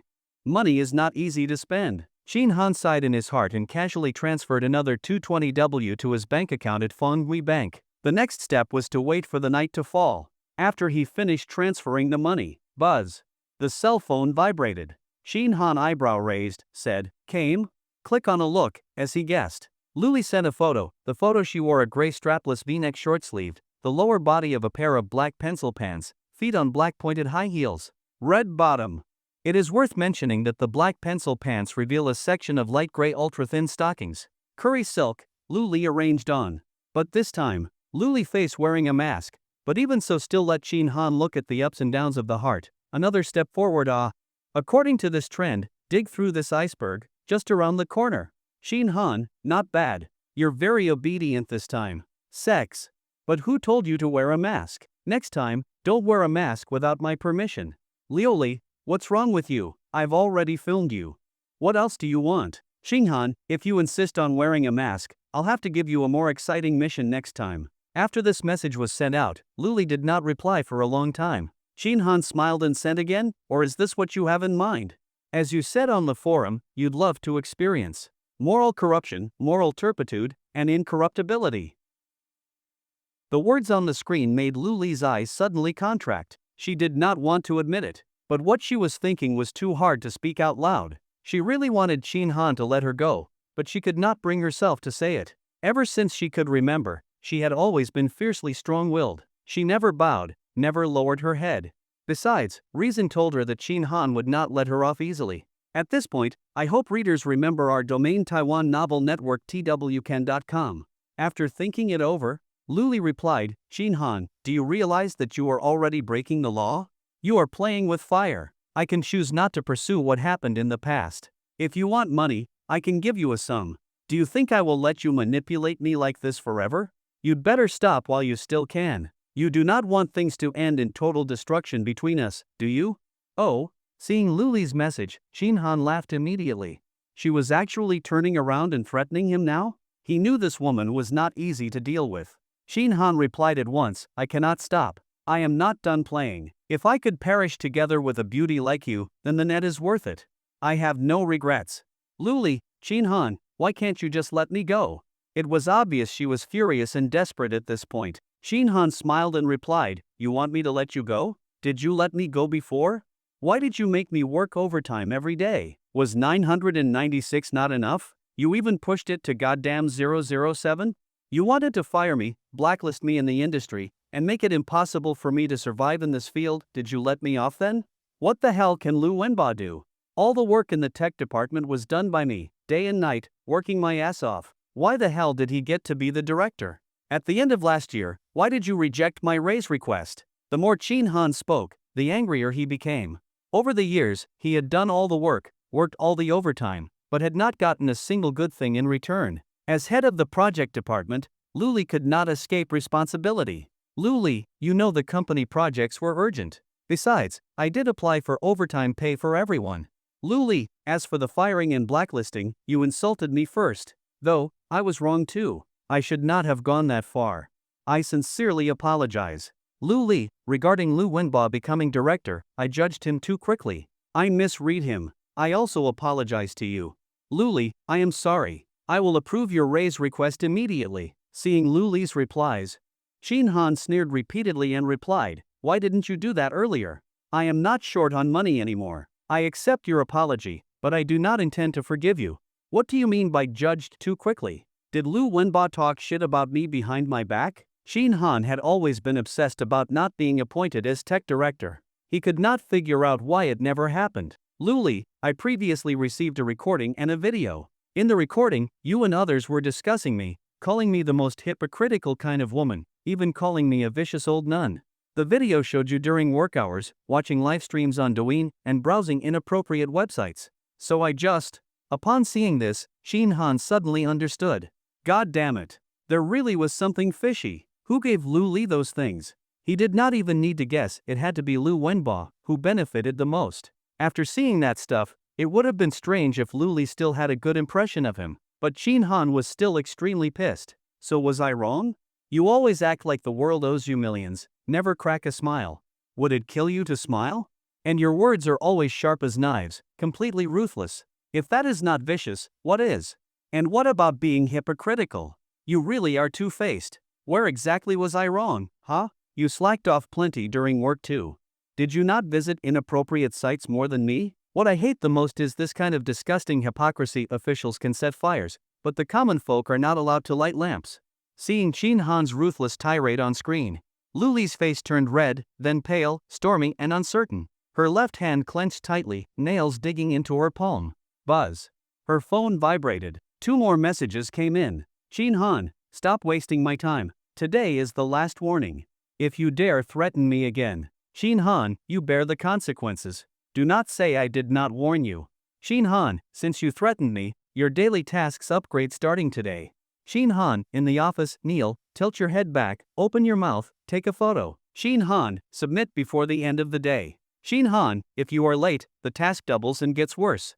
Luli stood frozen, her breathing heavy with rage, trembling all over. Her light gray t-shirt stretched tight, as if it might burst at any moment. Smack! She threw the phone hard to the ground. After the confrontation with Luli, Li Zhishan came out of the bathroom, having just showered. Chin Han went in for a quick rinse, emerging refreshed. After tidying up, the two went out together. Both were hungry, so they did not go far. They found a Huayang cuisine restaurant near the neighborhood with a nice atmosphere. They ate. An hour later, full and satisfied. Rubbing his stomach, Chin Han smiled. Shall we go home? Go home for what? To do it. Li Zhishan blushed instantly, gave him a charming glare, and said coyly, No, I really can't. My legs are still wobbly. Then why are you wearing high heels? I dressed up pretty to walk beside you. Doesn't that bring you pride? Ah, then I should thank you. Li Zhishan smiled, took his arm, and said, Let's go home. Then she quickly clarified, no, I mean let's go back so I can help you pack your things. Weren't you planning to move to Jianglin Tianxia today? No rush, let's delay it a couple of days. Chin Han shook his head. If he moved in, it would be harder to mess around with Li Zhishan. He really did not want to live with her. Short term was fine, but long term? No way. If he lived with Li Zhishan every day, how could he go out and play? That would just block his own path. He absolutely could not do something so stupid. Seeing that Chin Han had no intention of inviting her to move in together, Li Zhishan felt a bit disappointed, but she quickly adjusted her mindset and smiled again. Hey, you still haven't told me why you wanted their information. What exactly are you planning to do? Get in the car first. I will tell you on the way. Weren't we going home? It's still early. Besides, you won't let me stir fry if we go back. What's the point?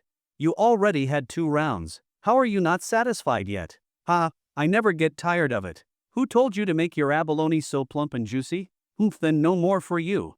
The two laughed and chatted as they got into the young one you ate. Shinhan set the GPS, stepped on the accelerator, and the car drove onto the main road. Ha, will that even work? Hearing Shinhan's plan, Li Jishan opened her mouth wide in shock, her delicate eyebrows slightly furrowed, clearly hesitant. Ha!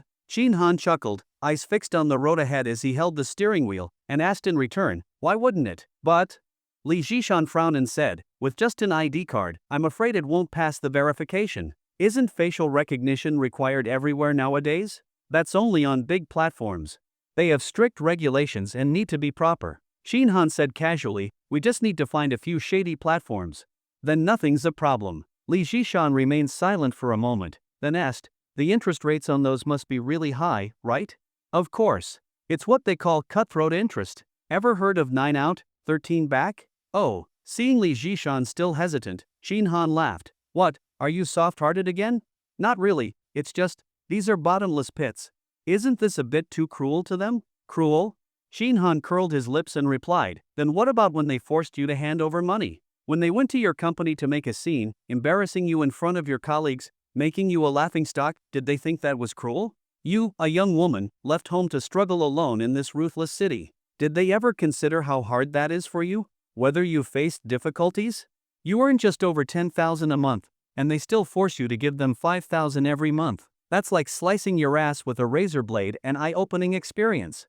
At first, Li Jishan felt miserable recalling all that past suffering, hearing Shinhan's scathing words. But at the end, she suddenly let out a laugh. Oh, you're terrible. She gave Shinhan a sideways glance and pouted playfully, are you mocking me or criticizing them? This new energy vehicle made driving easy, he only needed his left hand on the wheel. His right hand? Completely free. And with nothing better to do. Shinhan stretched his right hand to Li Jishan's thigh. She had dressed up specially before going out, a white and pink floral dress, ultra-thin nude stockings, and nude pointed heels. The stockings were of excellent quality, smooth to the touch with a faint matte texture, very pleasant to feel. As Shinhan rubbed gently, he chuckled, I really admire your endurance. You are something else. Li Jishan reclined her seat slightly, leaning back comfortably, and said with a trace of melancholy, it's not like I want to endure, but what choice do I have? Of course, you have a choice. What I just said is the solution. Shinhan said calmly, they love money, don't they? Use their information to borrow a loan on their behalf. You pay them 5,000 a month. When the money runs out, the repayment time comes. They spend it, so they should repay it, right? This way, you don't have to use your own money to feed them anymore. Isn't that a win-win? A perfect solution. Li Jishan took a deep breath and exhaled slowly, muttering, I'm afraid it will drive them to desperation. Even though I hate them, all of them. Shinhan sighed. He understood the unspoken words behind her sentence. After all, blood is thicker than water. She could not bring herself to push her parents and younger brother to the brink of death. It was not an exaggeration, loan sharks really can drive people to suicide. Li Jishan continued in a low voice, the child is innocent too. Ah. Her younger brother was already married and had a child. Shinhan recalled this. How did they find you when they came to the city before? Did you give them your address? Of course not, I even changed my phone number. Li Jishan replied gloomily, they called the police and came to the city with my photo and the household registration book. Truly came prepared. Shinhan was speechless, then only a villain can deal with villains like this. Li Jishan pursed her red lips, saying nothing. Here's what we'll do. Shinhan thought for a moment. First, get hold of the household registration book, then remove your name from it. Register your household here in the city. After that, change your contact info and cut ties with them. Even if they call the police, it will be useless. This city is huge, there's no way they'll find you. Li Jishan seemed tempted, but it's hard to get registered here. And they guard that household book tightly. There's no way I can get it. Easy. Shinhan smiled, both problems can be solved with money. Have you heard of the story Two Peaches Kill Three Warriors? Yes, Li Jishan nodded. Shinhan laughed, don't you have 2 younger brothers? Which one do your parents favor more? The youngest. Li Jishan explained, he's the youngest and still unmarried. Over the years, they've kept asking me for money to save up for his wedding. Then call the second one over to the city. I'll talk to him. What are you going to talk to him about? Whether he's content, whether he wants money. At this point, Shinhan waved his hand, leave it to me. I'll take care of everything and make sure it's handled properly. You just need to find an excuse to get him here. Leave the rest to me. Oh, alright. Li Zhishan nodded obediently, then blushed and pouted. Touching is fine, but why are you poking? Ha, lost control of my hand. While chatting, the Yangwan Yue drove into the Hanglung Plaza. After getting out and seeing where they were, Li Zhishan was surprised. Why are we here? What else do you do at a mall? Obviously, to shop. Come on. Qin Han grabbed her hand and strode into the mall. You need different strategies for different people. But at the core, it all comes down to pleasing their desires. Li Zhishan was materialistic, vain, loved money and luxury. That made things simple. Buying things was the perfect way to satisfy her. Since he had just gotten her, Qin Han naturally had to reinforce his victory and secure his place in her heart. The first floor was full of watches and jewelry. Watches were out of the question for now, they were too expensive. His current assets were limited. He could not afford those yet, but gold jewelry was manageable. Compared to other things, women still preferred shiny gold. Qin Han pulled Li Zhishan into Chow Tai saying, Shan, see if there's anything you like? Ha? You're buying for me? Li Zhishan's eyes lit up as she looked at the dazzling jewelry in the display cases, her face blooming with joy. Qin Han wrapped his arm around her slim waist and whispered in her ear, I ate the abalone you made. Shouldn't I give you something in return? If I don't show anything, and you get mad and won't let me eat again next time, what will I do? Oh, you're awful. Li Zhishan's face flushed pink, and she playfully slapped him, pouting, nonsense. I'm not that kind of person. So that means I can still eat next time? Yes, alright? Li Zhishan pouted, but not today. I really need a break. While the saleslady was not paying attention, Qin Han gave her firm but a light slap. Huh, hurry and pick one. I'll get you some clothes upstairs later too. Li Zhishan did not refuse again and began browsing at the counter. But after looking around, she ultimately selected a simple kaleidoscope-style solid gold bracelet. The design was quite minimal, a smooth gold band with a single gold bead on it. Miss, you have excellent taste. This bracelet is a new arrival in our store. Its design is simple and elegant, with a small, delicate fortune bead. With your fair skin, this minimalist style suits you perfectly. Seeing Qin Han glance over. Original release, Taiwan Novel Network twcan.com, providing you with error-free and correctly sequenced chapters. The sales assistant added with a beaming smile, Sir, this bracelet weighs 13.14 grams. It is pure gold, symbolizing a lifetime of love stronger than gold itself. It is the perfect gift for a girlfriend or a beloved partner. Qin Han leaned over to take a look. The price tag read yuan 11,833. That price was just right, not too high, not too low. Qin Han wrapped his arm around Li Zhishan's slender waist, gently caressing her, and said with a smile, just this one? Isn't the design a little too plain? No need to save money for my sake. But Li Zhishan shook her head and pouted softly. It is already over 10,000 yuan. Your money doesn't grow on trees. I really like this 1 inch. Well now, Qin Han chuckled inwardly. If he did not know Li Zhishan's true nature, he might actually have been moved by her words. Besides, although his money did not come from thin air, it was not much harder than that either. Qin Han smiled, you're sure? This is the one you want? Yes, this one. Li Zhishan's smile bloomed like a flower, her alluring fox-like eyes full of joy and satisfaction. Qin Han felt an overwhelming sense of achievement. This woman truly knew how to deliver emotional value. Alright, then this it is. I'll buy you something even better next time. As he spoke, Qin Han took out his phone and scanned the QR code to pay. He used a credit card. The funds on his Fenghui bank card were principal reserved for more important uses. After buying the bracelet, they went upstairs. The second floor housed branded clothing, shoes, and bags.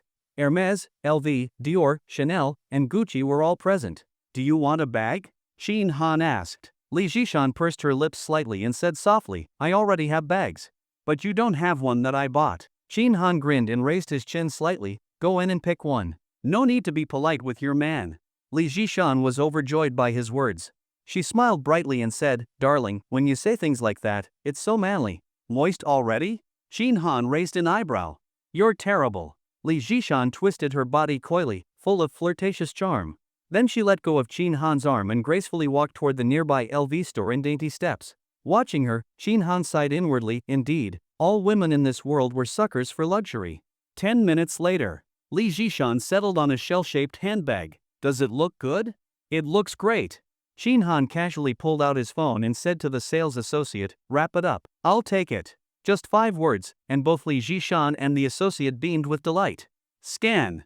Yuan 18,600. Payment successful. Do you want to pick another one?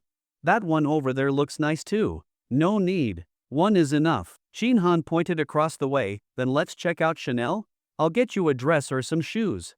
No need, really. I already have some. We've spent quite a bit today. Not enough. Being my woman, you must look your best. You should never be outshined, whatever others have, you must have too.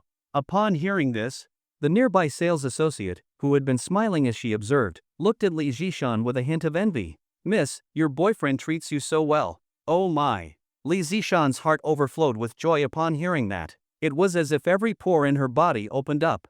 This was the high-status life she had always dreamed of, a life where she could bask in the admiration and envy of others. Thank you. Li Zhishan nodded slightly, smiling with reserved politeness. Next, at Shin Han's insistence, Li Zhishan went to Chanel and picked out a dress and a pair of high heels. Yuan 34,000.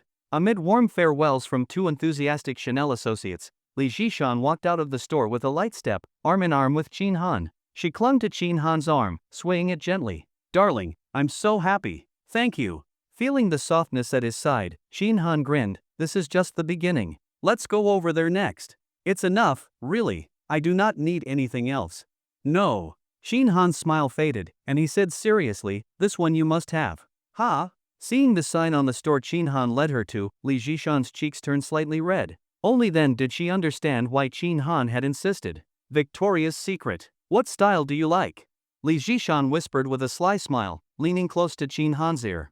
There is a strange kind of clothing meant for women, but women always love asking men's opinions about it. And men, in these moments, are happy to give very precise answers. Shin Han laughed. Lace, one-piece, two-piece, crotchless. I like them all. The more revealing, the better. Li Zhishan batted her eyes and teased him. Why are you so perverted? The sages said, human nature is rooted in desire. Shin Han laughed. If even saints are like this, how could a mere mortal like me resist? Li Zhishan rolled her eyes again. What color do you like? I am not picky, I can handle all colors. They stayed at Victoria's Secret longer than any other store. Because they bought quite a lot. This store was truly professional. The selection was overwhelming. Shin Han almost wanted to buy everything in the shop, but considering his credit limit, he wisely restrained himself. Still, they ended up buying 30 items. Mostly stockings spotted, lettered, with shrimp lines, embroidered, black, nude, white, gray, and many more. That made up over half. The rest were sexy lingerie. Total spent, Yuan 58,000. It was not cheap. Some stockings were so thin, just a little fabric, with a huge hole in the middle. Yet they still cost Yuan 718 a pair. But Shin Han paid willingly, even joyfully. Once they were torn up, he would come back to buy more next time. Darling, that's really enough. Let me buy you something now. In a few days. A few days? Li Zhishan was puzzled, but Shin Han did not bother to explain. He could not exactly say that everything he bought today was on credit, and now he needed to save money for something big. Let's go get you a new phone. Another one? No need, my phone still works fine. That old model is from 3 years ago. It no longer suits you. My woman should have the latest. Li Zhishan pointed to Shin Han's Huawei Mate 20 and smiled, but your phone is older than mine. Shin Han's face darkened instantly. She was not wrong. He had been using that phone for many years. But since it had not broken, and he rarely used it for games, it still did the job, so he never changed it. But now, it really did not match his image anymore. Did you enjoy the story, guys? I hope you did. Support this video with a like and a comment. I'd really appreciate it. Thanks for watching and see you next time.